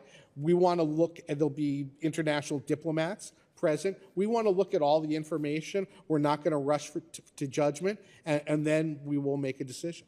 All right, and then we'll be in touch because, as you said, we both agree on the fact that the Venezuelans deserve to be free and choose their own leaders. Now, I just want to have a little bit more time. After that, we have to, well, you know, I'm trying to be courteous to my fellow members of the committee. All right, Vice President Kamala has been in charge of the border. Her visits have been considered, I'm not saying it, the headlines say it, that a failure. Right there you have CNN, that it's a pretty friendly news outlet for the Democrats, saying that the problem is now much bigger. That's not a very good headline to Vice President Harris. She goes to Guatemala, and then she implies that the country is corrupt in this press conference that she puts together with Cmte, who was the president at the time. And she tells the Guatemalans right there on the air, hey, don't come, don't come. Then she was assigned to go to El Salvador, where real progress, we met in El Salvador, has been made to address the root causes of migration. So in other words, Madam Harris is now in a very peculiar position. Probably everything indicates that she's going to be the nominee for the Democratic Party. And I just want to ask you, what grade would you give her? According to the headlines, she gets an F in the job or in the assignment that she was given by the president to control or to be the border czar. What grade do you give her? So Vice President Harris launched the U.S. root causes strategy to tackle the drivers of irregular migration by improving conditions in El Salvador, Guatemala, and Honduras so people do not feel compelled to leave their homes. She leads the implementation of this strategy. The root causes strategy is on track to provide $4 billion in U.S. investment to the region over 4 years. Mr. Nichols, she hasn't even gone to the border. So, I mean, just give me a little better explanation. Arrivals at the U.S. border from the countries in Central America are down dramatically. But that was 5 minutes ago. I mean, that happened 5 minutes ago during 20, 21, 22, 23. We know reality. I mean, I just want to get some truth statements from you. I mean, why do you think that she failed so dismally at this job that she was given? Why didn't she pay any attention to the southern border be one of the most important topics affecting the national security of this country? Do you have any explanation? I think this has been a dramatic success. We've seen double-digit drops in arrivals at the U.S. southern border from every country we measure, up to 96% drops. Even the Central American country that's had the lowest drop is still a 26% drop over the last year. Arrivals at their lowest level since before this administration took office.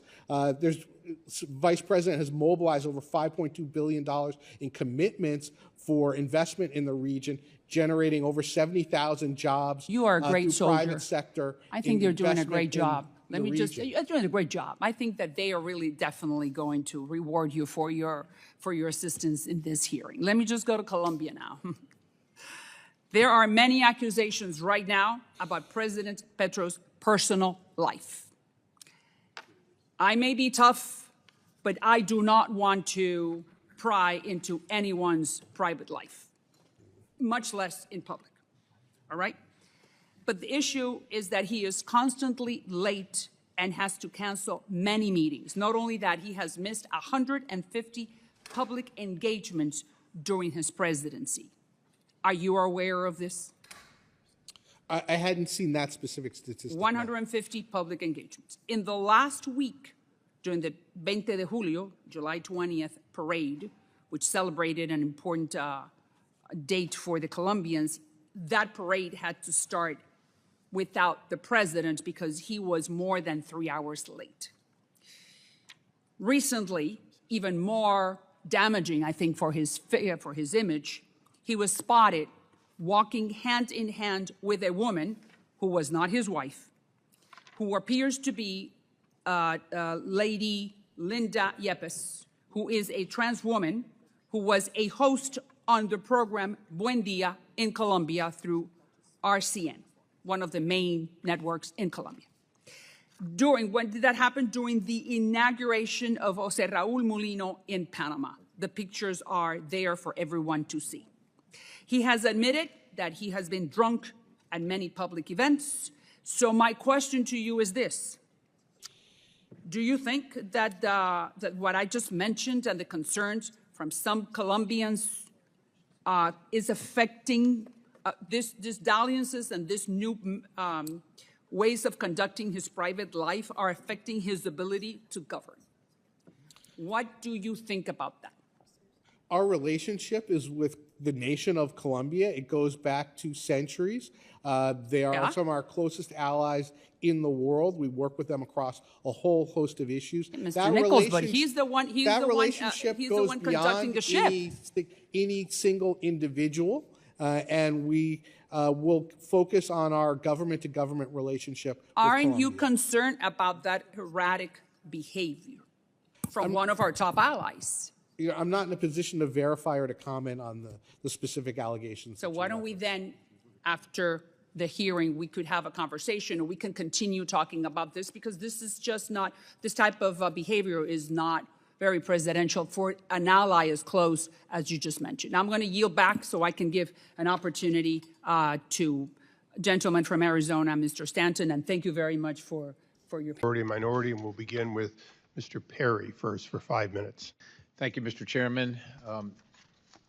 Ms. Bennett, I'm sure you're probably aware that the oversight of your operation has been something that of great bipartisan interest for this committee for some time, active for years now, and I can't say that we're openly thrilled about the cooperation from your predecessors, and we hope it's better under your tenure here. Issues include, as you know, decades-long security lapses, a partisan bias, improper hiring practices, and abuse of visa programs, which are very concerning to us. Very concerning. We've got a wide-open border, known terrorists coming through, criminals, and our national security is at stake, and the abuse of visa programs and the lack of fidelity regarding security clearance is problematic to us. And so you'll have to forgive us if we remain skeptical about USAGM's competence and trustworthiness. Mr. Kappas, your eloquent talk made us think about the voice of America and USAGM of days past, but not of days that we've seen recently. And we'd like to change that. Clearly put, and simply put, you're to serve the long-range interest of the United States of America and its citizens. During your tenure, ma'am, as director, according to various VOA reporters, you and other agency officials halted a live interview with a known Chinese dissident after Beijing allegedly complained to the State Department. And then VOA fired the journalist conducting the interview. Now, that's the side of the story I got. I'm sure you have something else, and I'm interested in hearing it. But what also concerns me is the VOA used CCP talking points to describe the PRC's COVID-19 response efforts, stating, and I quote, "From Asia to Europe, South America to Africa, China is providing or has pledged humanitarian assistance in the form of donations or medical expertise," unquote, which might be the right thing to do if you also included the fact that it's very likely, and it's been known for some time and finally admitted, that the likely location of the release of the virus is the Wuhan Institute of Virology. That might be at least a counterbalance. But we're not here to do Beijing's bidding for sure, and certainly not use the taxpayers' money to do that. I'm wondering, and this is another subject, but along the same line, do you, ma'am, consider Hamas as a terrorist organization? Is Hamas a terrorist organization? I'm a head of a federal agency. I know, ma'am, and you are. But I will accept the definition that's given by the United States, which has designated Hamas as a terrorist organization. okay, so Hamas is a terrorist organization. You agree, and therefore its members are terrorists. Yet, seen a memo, an internal VOA guidance after the October 7th attack by Hamas directed VOA staff to avoid calling Hamas and its member terrorist, except in quotes. Why would that be? That was a personal opinion by someone that circulated around. It was not by any means the policy. The policy is to be careful about the use of the word terrorist with Hamas or any other group, but to use it as it is appropriate. And this is one situation where artificial intelligence really enabled us to shed light on an important situation in response to letters from both sides of Congress. We used artificial intelligence to look through all our languages and look at that's great, ma'am. I appreciate that, but let's just drill down on that a little bit. So Hamas is a terrorist organization by the definition of the United States government. You agree, therefore its members are terrorists, and you're saying you're using artificial intelligence to determine when it's appropriate. So tell me when it's not appropriate. No, sir. You said we used artificial intelligence to determine all the instances in which we did use the word terrorist in describing Hamas. We used it frequently, and we sent a graph of all the instances to the members who wrote the letters to us. We have used it frequently. We've used it in quotes. We've used it out of quotes. We've used it in when quotes. When does it go in quotes and when does it go out of quotes? There's very widely used standards as to how it's used, and people, the journalists are using their own determination as to whether or not it's appropriate to use it in quotes or not quotes. But we use it in both ways. But the journalists work for you, and you work for the United States citizens, and Hamas is a terrorist organization designated by the United States of America, who attacked Israel. And the free world, or the world that wishes to be free, is counting on you to call the balls and strikes, not equivocate whether Hamas is a terrorist organization that slaughtered Jewish individuals without cause. And that is why many of us have pause about funding your organization, because if we can't count on you to have the correct judgment regarding such an egregious occurrence, well, the American taxpayers don't want to pay for that. I yield. I thank the gentleman. We now go to the ranking member for his 5 minutes. Thank you, Chairman Issa, Ranking Member. Ms. Bennett, Satara Siege was fired for lying on her resume, for mishandling taxpayer dollars, and harassing staff at the United States Agency for Global Media. Why was she rehired? Sir, Your microphone. Sir, that whole issue has been thoroughly overseen. I have great respect for the oversight capabilities and responsibilities of this organization. It's been thoroughly overseen over a period of 3.5 years, including all the issues you mentioned there. I hope that we are able to, as the conclusion was drawn, a report was issued. I'm hoping that we'll be able to work in partnership with your committee in oversight of the important things that are now facing us. So, well, ma'am, do you have any comment on that? I mean, I know there's a public statement that was issued following the Foreign Affairs Committee report. I mean, so you clearly have no problem with commenting on the matter. I'm just wondering, why was she rehired? Sir, it's really, as you know, inappropriate to talk about personnel issues in an open forum like this, although this whole entire issue has been very thoroughly vetted. Well, ma'am, it's taxpayer money. I think it's very appropriate for us to talk about it. And I would ask you, issue some caution there. You know, the Privacy Act doesn't apply to Congress, and these are taxpayer monies. And these people, ma'am, you know, we had whistleblowers tell us that this lady was harassing staff. I mean, is that what's acceptable? Sir, you're right. We have spent 3.5 years being exceptionally cooperative, really trying to answer every question. You answered every question, but you rehired her. Sir, we dealt with that issue. We talked about it. It's in the report. Well, I appreciate the talk, ma'am, but rehiring her to me is really defeats a lot of the purpose of why we're here. I think it was pretty much proven that in the committee report, it was unequivocal, and has even proven by a third-party credentialing service what went down on that deal. So that's very disappointing. You know, y'all released a report detailing Ms. Siege's offenses for which she was fired. Do you agree the committee's findings are accurate?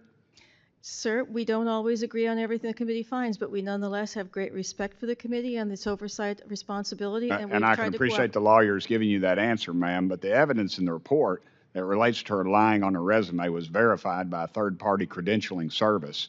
I mean, how do we go out here and tell people that we're hiring and some people that we're letting go that, well, we'll make exceptions for certain people because of whatever reason, and when they lie or they harass employees or other things, or there may be some financial dealings that we're not sure of, that we keep these people on?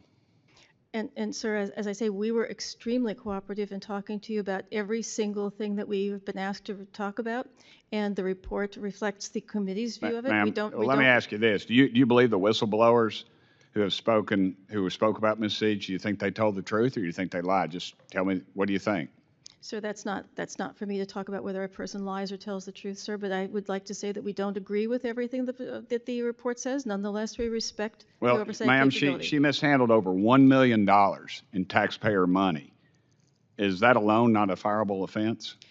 Sir, those allegations, long before I came back to the agency, were, I think, deeply investigated and found to be without merit, which is why I believe that the investigation focused in on the educational credentials and not on these other allegations, because they were disproved very early on, long before I came here. Well, third party, I believe, begs to differ on some of those issues. Who else receives this level of special treatment at USAGM? Is there other people that have followed along the same path that you know of? I'm not sure what level of special treatment they're asking about. Well, ma'am, if there's a misappropriation or mishandled $1 million in taxpayer money, that seems to be something I would think we'd be concerned about, and it's very concerning to me when I talk to people about the level of trust in government and their lack of trust when things like this occur. I think it's pretty evident why they do not trust in government, because we're not managing our money and we're throwing it around, and this needs to change, and I believe it will be changing very soon. Thank you, Mr. Chairman. I yield back. Thank you. The gentleman did seem to want to know if there was merit to her false allegation that she had a PhD from a French university. Can you answer that on the record, please? Again, Ms. Dean. Chair now recognizes Mr. Mills. Thank you, Mr. Chairman. Thank you all for being here today. While I can applaud some of the work that actual U.S. State and State Department does, I think that we can identify the fact that there's been a continuous problem with the effectiveness, the implementation, and the actual oversight tracking of the grants and grantees that are actually going out there. Would we all agree with that? You wouldn't agree with that? Well, let me refer to you to the 2011 November OIG report that had to do with Afghanistan USAID grantee and sub-grantee programs, where they actually had found that where 67 hospitals and schools had been reported, the true findings was what? 3. 3 had been built out of that entire establishment. And you're going to tell me there's no problem with the subcommittee, the sub-grantees and grantees, when you're talking about people like Creative Associates, DAI, Chemonics, all the USAID implementing partners who have actually admitted that they couldn't track the funding once it went to a sub-grantee? That's not a problem? Congressman, I'm not familiar with this 2011 report that you're citing. It's actually the USAID OIG report. November of 2011, and actually talked about a program called ASI South, the Afghan Stabilization Initiative South. Are you familiar with any ASI programs or the Ramp Up, the regional Afghan municipality programs, or any of these types of programs? No, sir, that was 10 years before I joined PRM. Well, I can tell you that nothing has changed since then, and this is what I'll go for. This is a short history of grant deficiencies. You know, the State Department engages in increasingly complex acquisitions, procurement needed services, and the department needs to ensure that contractors or grantees properly chose, work and conducted monitored objectives, and have problems getting the effectiveness being contained. That was the OIG in 17. In 18, they talked about oversight weaknesses and mismanagement, also increased possibilities that the purpose of the instruments will not actually be met. That was 2018. In 2019, they actually talked about the department entities domestically and abroad did not consistently and adequately monitor contract performance, conduct through invoice reviews, or oversee grants and foreign assistance programs. That's 2019. I can continue to go on and provide this list, 2020, 21, 22, 23, and even as recently as this year when the OIG reported that whether its resources are used for core operations or destined for contracts, cooperative agreements, or grants that further foreign assist programs, the department's ability to manage its significant resources efficiently and effectively continues to remain a challenge for us. Sounds to me like the OIG continuously, regardless of whether or not it was 10 years prior to your coming or not, over the last 10 years that I can show right here, the OIG reports that you're still having problems tracking the utilization of the fundings and sub-grantee money. Is that not correct? Sir, I could tell you that the OIG has pointed to PRM's processes as a model. I could tell you that the grants, or the cooperative agreements that we have with NGOs involve considerable oversight and monitoring. And I can talk about our strong collaboration with OIG, with the Office of the Special Inspector for Afghan Reconstruction. We welcome this oversight. We'd like to collaborate with them. We're always looking to improve So our you're familiar with monitoring. SIGAR? Yes. And you're familiar that SIGAR's reported time after time the misuse and abuse of funding, American taxpayers' funding, like things, as an example, the KHPP Kandahar Helmand Power Project that resulted in $3+ billion. Would the gentleman yield? I have a clarifying question. Sure. Would the gentleman clarify for me, are you referring to an OIG report done by the U.S. Agency for International Development, USAID? And also the State Department OIG reports. So I think it would be helpful. I think these are melding because you referenced a whole bunch of USAID reports. Obviously, this is a State Department panel. I understand that, but the State Department does actually provide the oversight for USAID. Am I not correct in this in some way? I understand that. I think it would be helpful because there's confusion and melding with the questioning. If you could just clarify for the witnesses which reports you're talking about. For the Vice Chairman here, do we not, when we appropriate things under the State and Foreign Ops budget, does that not include State Department and USAID, and State Department ultimately has the oversight of that funding? But there are different OIGs. I understand that, yes. but both OIGs have reported that there is an issue with the grantee and sub-grantee programs when it comes to and what I'm asking funding. the gentleman to clarify is when he's asking questions, if you could just be more specific. Let's go ahead and talk about SIGAR. Okay, Most of those I'm were not in debating the reference to that to gentleman. I'm begin. just asking if the gentleman will reclaiming clarify reclaiming my time. which OIG Reclaiming they're my referring time. to. Let me ask this question to make it easy. If a grantee fails to comply with the terms of its grant agreement or otherwise violates U.S. law, is the grantee suspended from receiving further U.S. funding? Yes, and I can give you examples of when we've done that in PRM.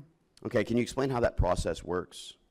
So we have a very robust system of monitoring and evaluation that includes written reports, performance reports, financial reports, desk audits, interviews, site visits, as I described in my testimony. And when, in the course of conducting this oversight, we find that a recipient of U.S. funding, one of our cooperative agreements, is failing to meet the benchmarks that we have agreed on, then we have suspended funding. We did that in So can you tell me where we're at then, and I appreciate that, with the implementer of the atheism grant that was referred for suspension? Where is that now? Mr. Mills, let me pause you for a minute. Your time has expired, but we are about to move into round two. No worries. I just assumed that since the Vice Chair wanted to claim some of the time, which I'm more I than was happy to do. Since it goes to our side, start with you for round two if you want to roll into this. Would you like to? Because you can have 5 minutes now if you want. No, that's right. Go ahead. Okay. We're going to roll in charge. They only had one hearing on Afghanistan and conducted no transcribed interviews. In fact, really had no investigation on such a serious matter. Is there any further discussion on the report? Mr. Wilson is recognized. Thank you, Mr. Chairman. And thank you, Mr. Chairman, Mike McAuliffe, for your courageous leadership to uphold the constitutional duties of the House Foreign Affairs Committee and the Secretary of State, which has been pending for 4 months since May. Secretary Blinken has sadly demonstrated a complete and utter disregard for 4 months since May for the legitimate oversight of this committee and, more significantly, the authorities of the Constitution and the laws of our state and nation. There is clear and irrefutable authority to subpoena, and the Secretary's partisan disregard for 4 months is a continuation of the Biden-Harris administration plan to hide the truth from the American people. As an attorney myself, it is clear that the Secretary is criminally in violation of 2 U.S.C. Section 192. This subpoena was issued in May. Had the date or time been an issue, it could have been easily possible to accommodate schedules as indicated by Chairman McCall.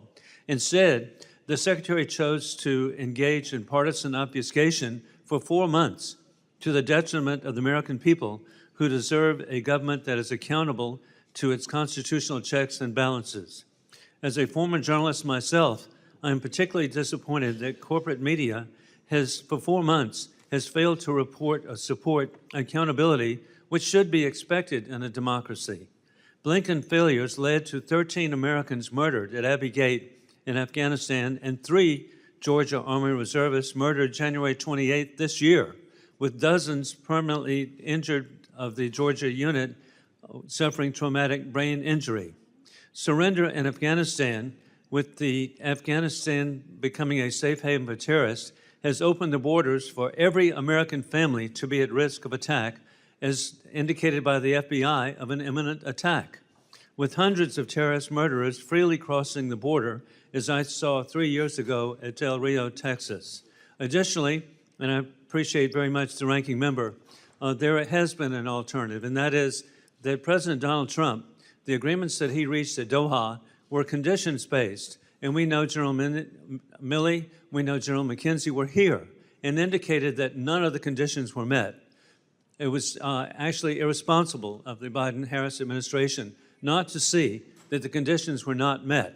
And so there should have been, as President Donald Trump has indicated, that he personally would have left a contingent of American military, of our NATO military, our 53 allies that were assisting in the effort, and he would have never left Bagram Airbase to be held and put in a position to benefit terrorism worldwide.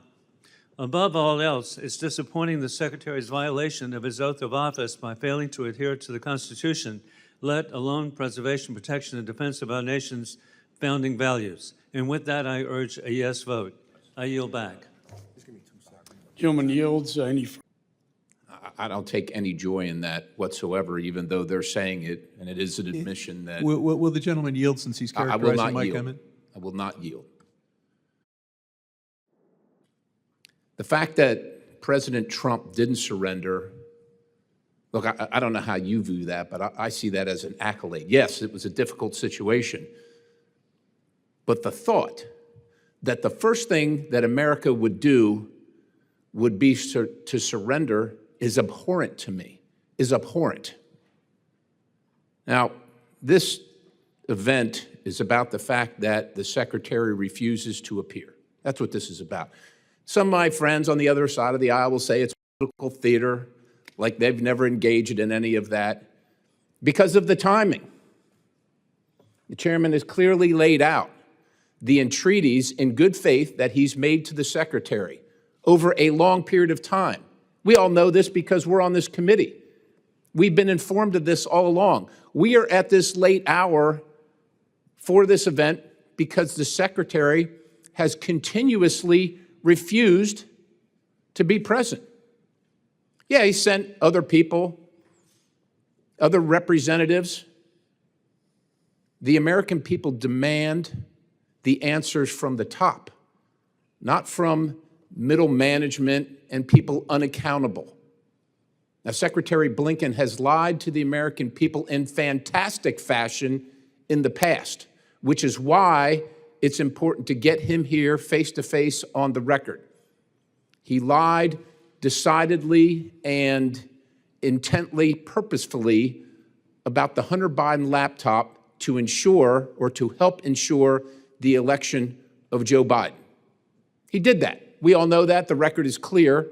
And it is why the chairman has demanded his presence here in front of the American people in this committee to see if he will do that yet again, because not only in the balance were the 13 lives unnecessarily lost in the final days at Abbey Gate, but it is the credibility of the United States of America that has been on the line and has been shattered and destroyed by the incompetence of the decisions made by this administration and likely by the secretary. With that in mind, it is not convenience, it is the obligation, it is the duty of this committee's requirement, responsibility for oversight to have the secretary here to answer these questions on behalf of the American people and certainly on behalf of those who lost their lives and those who are still living who have suffered horrific injuries. And for those of you who may say, well, he's not, the chairman's not authorized to demand the secretary be here. I'll remind everybody here that this is a duly constituted committee with the appropriate number of members from each side agreed to and giving this committee the authority and the responsibility to request the secretary's presence.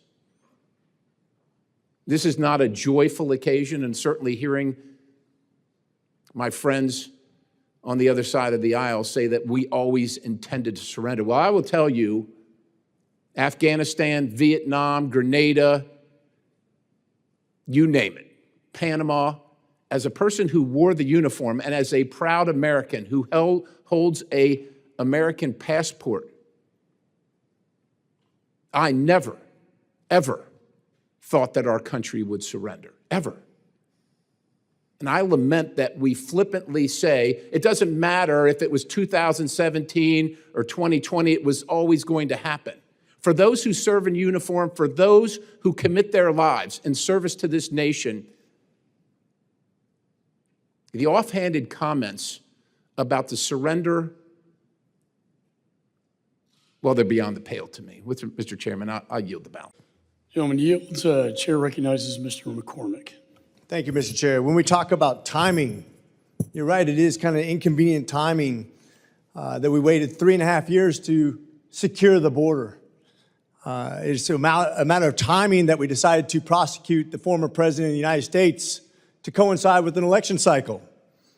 It's a matter of timing that all of a sudden, after 3.5 years of pro-energy policy, we decided that we're all of a sudden going to be for fracking.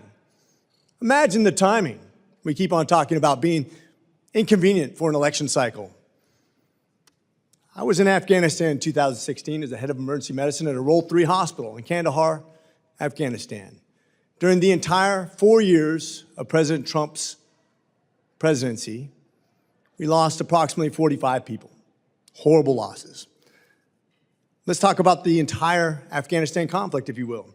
20 years of investment, $2 trillion, 2,462 lives lost, countless limbs, countless traumatic brain injuries, and countless months and years away from our families to serve this great country. And what do we have to show for it? Let's talk about the facts. Let's talk about where we're at the conclusion, not the beginning, but the conclusion of this investigation. Fact, nobody but the Commander-in-Chief can make this decision on how and when to withdraw. That's one person's decision executed by everybody else. That was President Joe Biden. Fact, Kamala Harris admits to being the last person in the room, shaking her head in agreement with how and when this withdrawal was bungled. The committee reviewed 2 letters in the past 3 days from the Secretary. It laid out a number of excuses why Secretary Blinken is unavailable to testify before this committee to the American people. Let me address a few things. First, the Secretary claims he is constitutionally mandated to be in New York to attend to America's foreign policy with the United Nations. I get it. First, according to the public schedule, which was only made public last night, his first official engagement is not till 1:30 p.m. today. There are over 20 Senate confirmed or senior officials from the State Department in New York for the United Nations Assembly.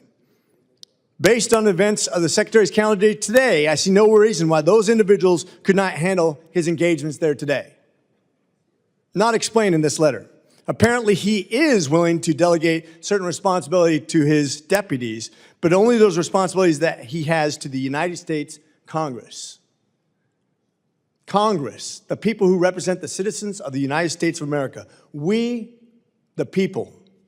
Not only is his offer unacceptable, the deputies he offered were not even serving in the State Department during the Afghan withdrawal. Second, the letter transmitted last night declares, apparently on his behalf, to the entire DOJ that the DOJ has decided that holding the Secretary in contempt for failure to comply with the subpoena is, quote unquote, unconstitutional. I guess the State Department has forgotten about the entire branch of government, the judicial branch, which actually evaluates what constitutional even means. Third, a pattern is emerging. When Kabul fell, the Secretary was where? East Hampton in New York. It seems like New York seems to be his escape whenever something big happens and he has to shirk from his responsibilities. Lastly, my colleagues on the other side of the aisle accuse us of playing politics, that this timing is inconvenient. Chairman McCall has made clear that it was our timeline, their timeline, not ours. But let me also pose this to the American people. Why do you think the Biden-Harris administration and Secretary Blinken are allegedly unavailable until November? Why do you think the Secretary will not answer our questions on record before the American people at the conclusion of our investigation? Mr. Blinken's absence is either willful neglect or cowardice. I will absolutely comply and completely support holding Secretary Blinken in contempt of Congress. With that, I yield. Gentleman yields. Chair recognizes Mr. President. The Committee on Foreign Affairs will come to order. Committee is meeting today for consideration of a committee report recommending the House of Representatives find Antony Blinken, Secretary, U.S. Department of State, in contempt of Congress for refusal to comply with a subpoena duly issued by the Committee on Foreign Affairs. H.R. 8683 to require the Secretary of Defense and the Secretary of State to monitor efforts by the People's Republic of China to build or buy strategic foreign ports and for other purposes. H.R. 9564, the Houthi Human Rights Accountability Act. H.R. 9719, the Strengthening U.S. Aid Management Act. H.Res. 1348, urging the government of Nigeria to immediately release Tigran Gambarian from imprisonment. H.R. 9172, the Destruction Initiative for Stored Precursors Overseas and Safe Enforcement Dispose Act. H.R. 9718, extending and enhancing the U.S.-UK Nuclear Cooperation for Mutual Defense Purposes Act. H.Res. 1449, condemning the global rise of anti-Semitism and calling upon countries and international bodies to counter anti-Semitism. H.Res. 1435, raising concern about the proposed constitutional reforms in Mexico. And H.R. 9082, the Summit of Americas Act. The chair announces that any requests for recorded votes may be rolled, and he may recess the committee at any point without objection, so ordered. Pursuant to the House rules, I request that members have the opportunity to submit views for any committee reports that may be produced on any of today's measures. Without objection, so ordered.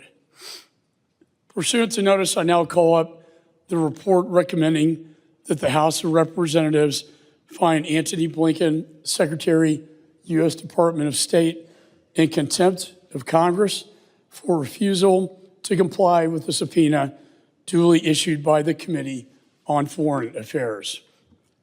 For purposes of markup, I move that the committee report it favorably to the House.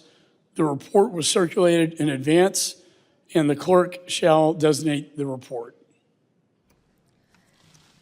Resolution recommending that the House of Representatives find the Secretary of State, Antony J. Blinken, in contempt of Congress for refusal to comply with the subpoena duly issued by the Committee on Foreign Affairs. Without objection, the first reading is dispensed with. The report is considered read and open to amendment at any point. I now recognize myself for a statement.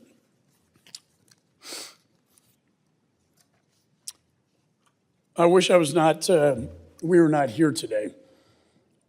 However, Secretary of State Antony Blinken brought this upon himself. I take no joy in this procedure. After months of the Secretary ignoring countless requests for his testimony, I was forced to subpoena him to discuss the findings of my report into the catastrophic withdrawal from Afghanistan. Secretary Blinken violated that subpoena and refused to appear. And now I have no choice but to move forward with holding him in contempt of Congress. Let the record reflect that for 4 months, I have patiently asked for and waited on his availability in September. But instead of working with me, Secretary Blinken made false promises and accused me of politicizing this important issue. By failing to appear before the committee to discuss a serious event, he is politicizing the Afghanistan withdrawal. His spokesperson has also presented outright lies on his behalf, both to the press and to the American people. He claims Secretary Blinken has appeared 14 times before Congress and 4 times before my committee to discuss Afghanistan. However, the facts speak for themselves. Secretary has never testified on this committee's investigation, not once. In fact, while I have served as chair in the 118th Congress, he has appeared only 2 times before this committee, both times for statutorily mandated hearings on the State Department's budget. Throughout this committee's investigation, the Secretary and his State Department obstructed my access to witnesses and documents at every turn. It was their failure to produce documents and testimony that determined the timing of my Afghanistan report and today's contempt markup. This was not my timeline, it was theirs. On May 22nd, I publicly requested Secretary Blinken testify on my report in September. What was my goal? A single hearing dedicated to fixing the many issues at the State Department that my report had uncovered. Following my public request, Secretary Blinken's State Department ignored every outreach from my team. Finally, on August 19th, I spoke to him directly on the phone. He promised me a date would be, quote, nailed down in the next week, end of quote. But he broke that promise, and weeks passed. I received no word from him. And then on September the 3rd, I informed Secretary Blinken that a subpoena would be coming, and forthwith if he did not appear in September. I offered him any date, any time that month. But rather than step up to the plate as a leader, he offered me his subordinates, 2 deputies who did not even serve at the State Department during the withdrawal. That is not leadership. That is passing the buck. This committee expects better. This is the committee of jurisdiction over the State Department. Our veterans and our Gold Star families and the American people deserve better from the Secretary of State. After that call, I was forced to issue a subpoena compelling his appearance before this committee And I have proof, with me proof, that Secretary Blinken disregarded my numerous good faith efforts, not once, not twice, but 3 times in this email. In fact, I offered every day in September.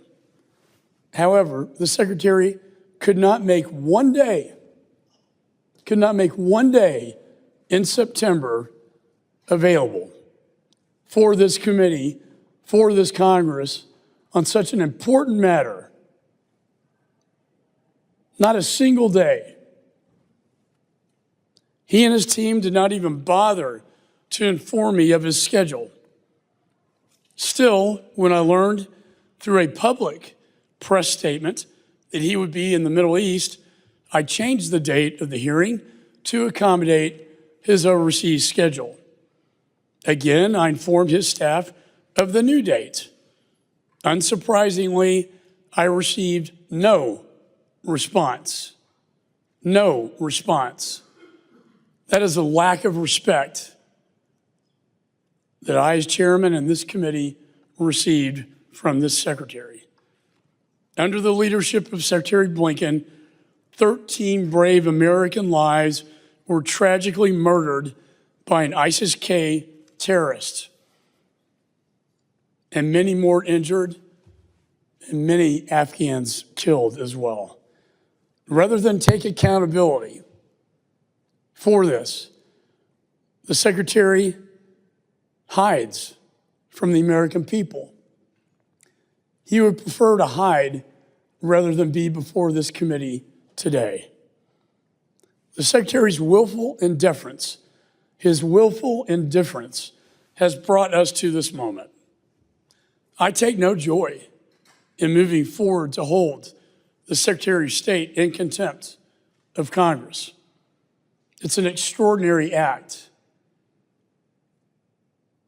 However, Article 1 of the United States Constitution entrusts Congress with the power of oversight and to legislate. Secretary Blinken's failure to appear violates that. It violates Article 1 of the Constitution. It violates our ability to perform oversight, and it violates our ability to legislate on a hugely important issue, perhaps the most important issue that occurred during this presidency. My sincere hope was that Secretary Blinken's testimony in September would inform that legislation to prevent a foreign policy disaster like this in the future. However, we will not have that testimony. Instead, he has prioritized politics and optics over the needs of our service members, our Gold Star families, and the American people. In my judgment, he and the White House have made a judgment call that the risk simply outweighs the reward. And to my colleagues, your actions today will speak to the respect you afford Congress and its constitutional responsibility.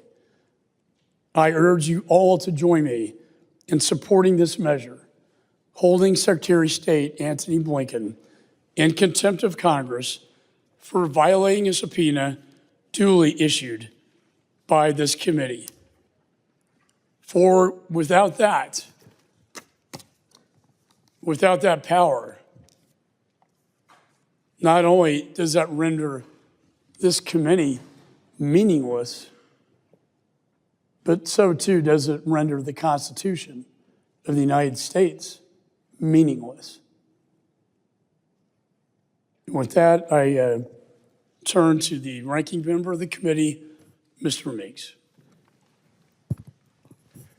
This indeed is a Foreign Affairs will come to order. Pursuant to committee rules, all members may have 5 days to submit statements, questions, and extraneous materials for the record, subject to the length limitations. Purpose of today's hearing is to hear directly from Secretary Blinken, America's top diplomat, and get his assessment of the State Department's withdrawal from Afghanistan.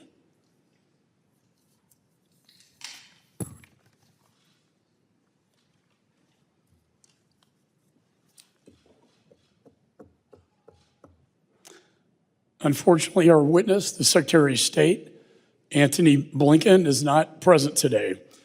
On September 18th, 2024, I served a subpoena for him to appear in front of this committee. Because Secretary Blinken has chosen not to appear and to willfully defy the subpoena under Article 1 of the Constitution, I hereby adjourn this hearing and intend to proceed with a markup to begin the formal process of holding the Secretary in contempt of Congress.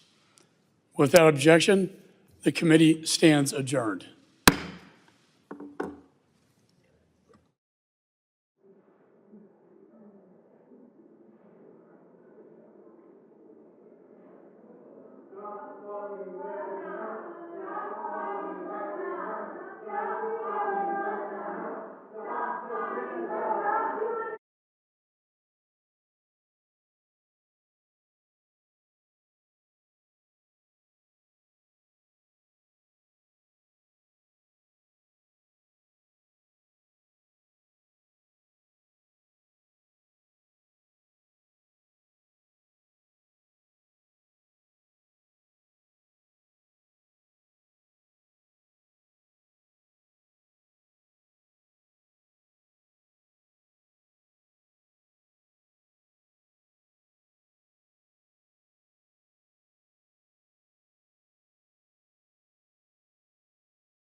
This is Mr. Mast.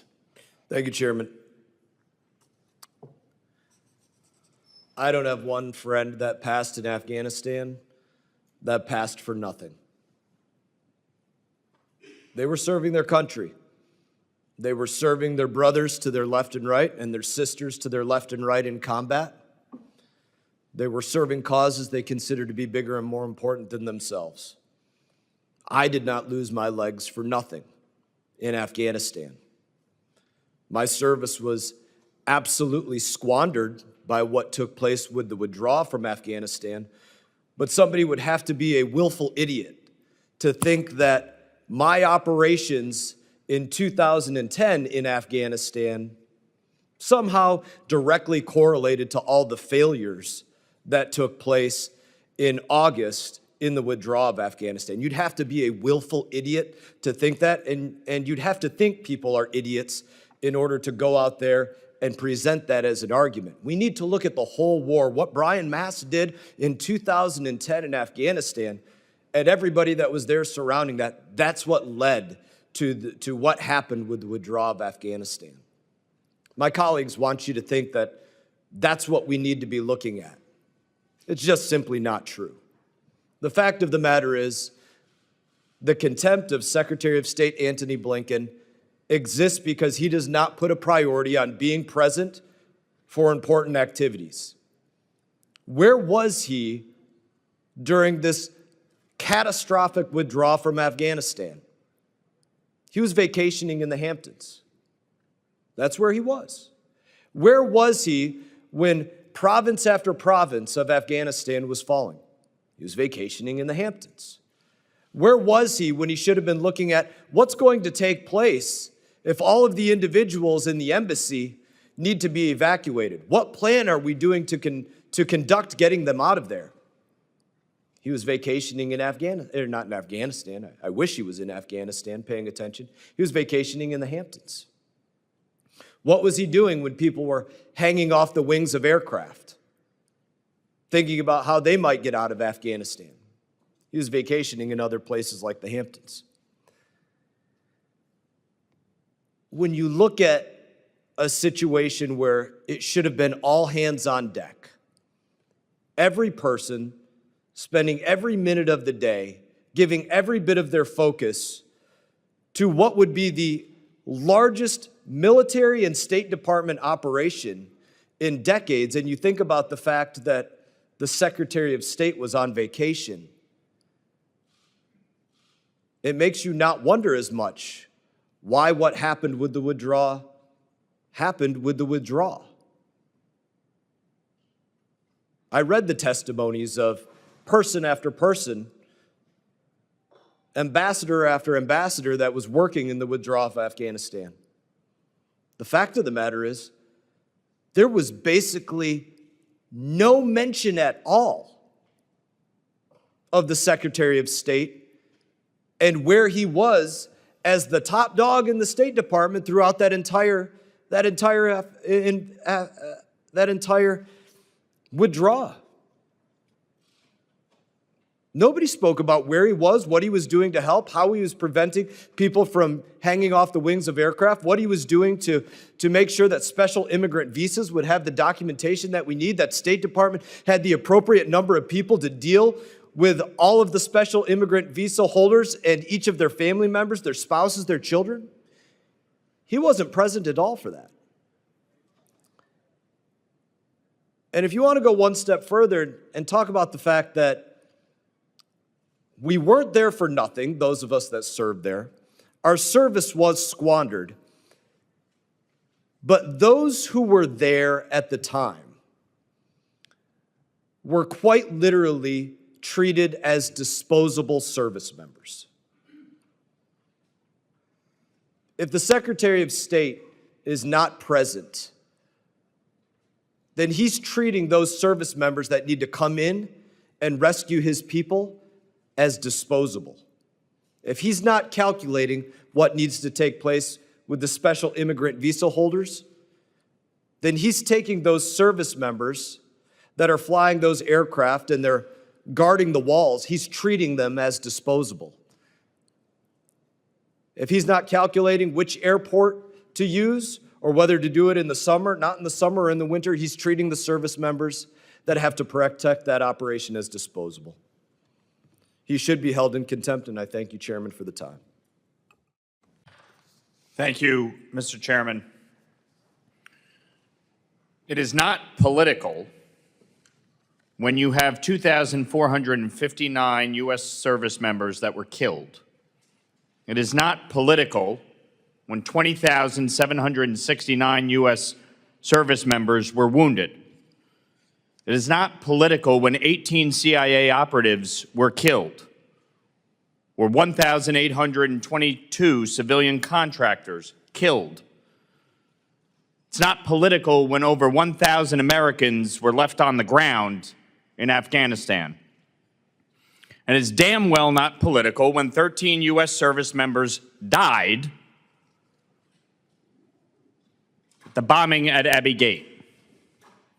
It is not political to want answers for these families, to want answers for the service members, our veterans, who continue to suffer from PTSD.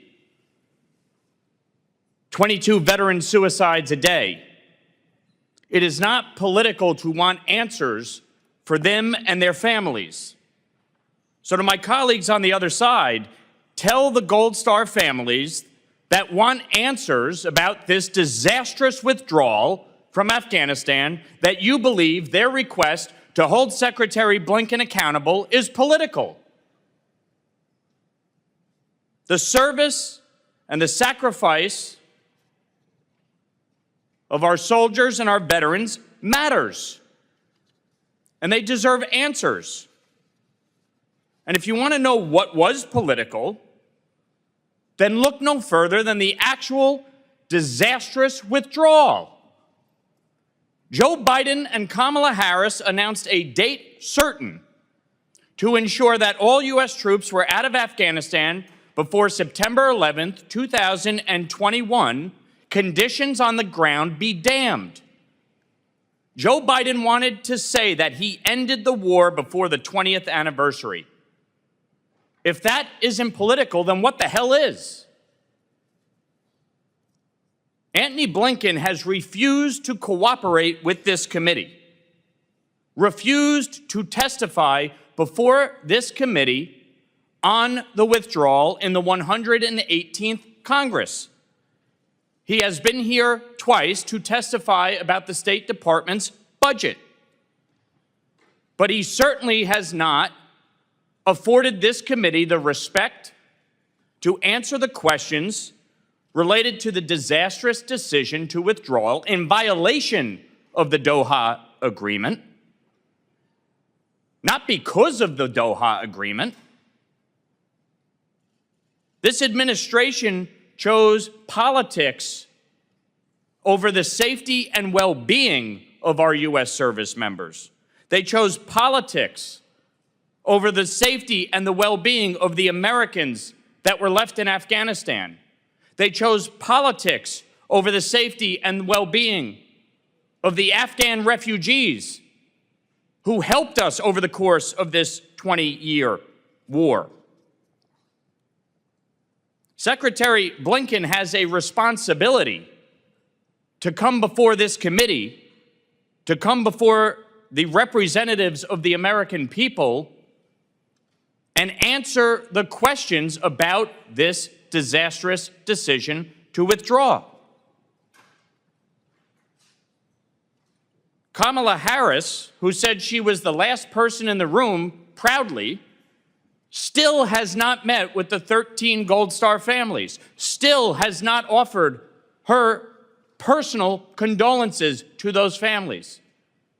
She wasn't at the dignified transfer when Joe Biden was looking at his watch, trying to get out of there as fast as he could. This administration's handling of the withdrawal in Afghanistan has created a tinderbox around the world.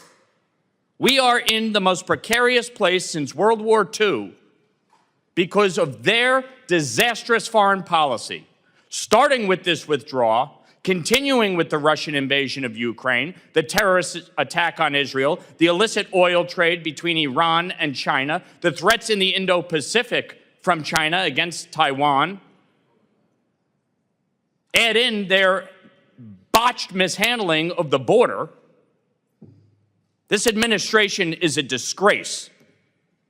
And the fact that Secretary Blinken couldn't be bothered to be here, not just today, but over the course of this entire 118th Congress, to answer questions on this matter. It matters to these families. It matters to the American people. And it damn well matters to our active duty military and our veterans. The only thing political here was the decision to withdraw by a date certain in violation of the Doha Agreement. That is the only thing that is political, and the fact that my colleagues can't accept that, but would rather carry water for the Secretary of State is an absolute abomination. I yield back. Gentleman's time has expired. Chair recognizes Ms. Dean.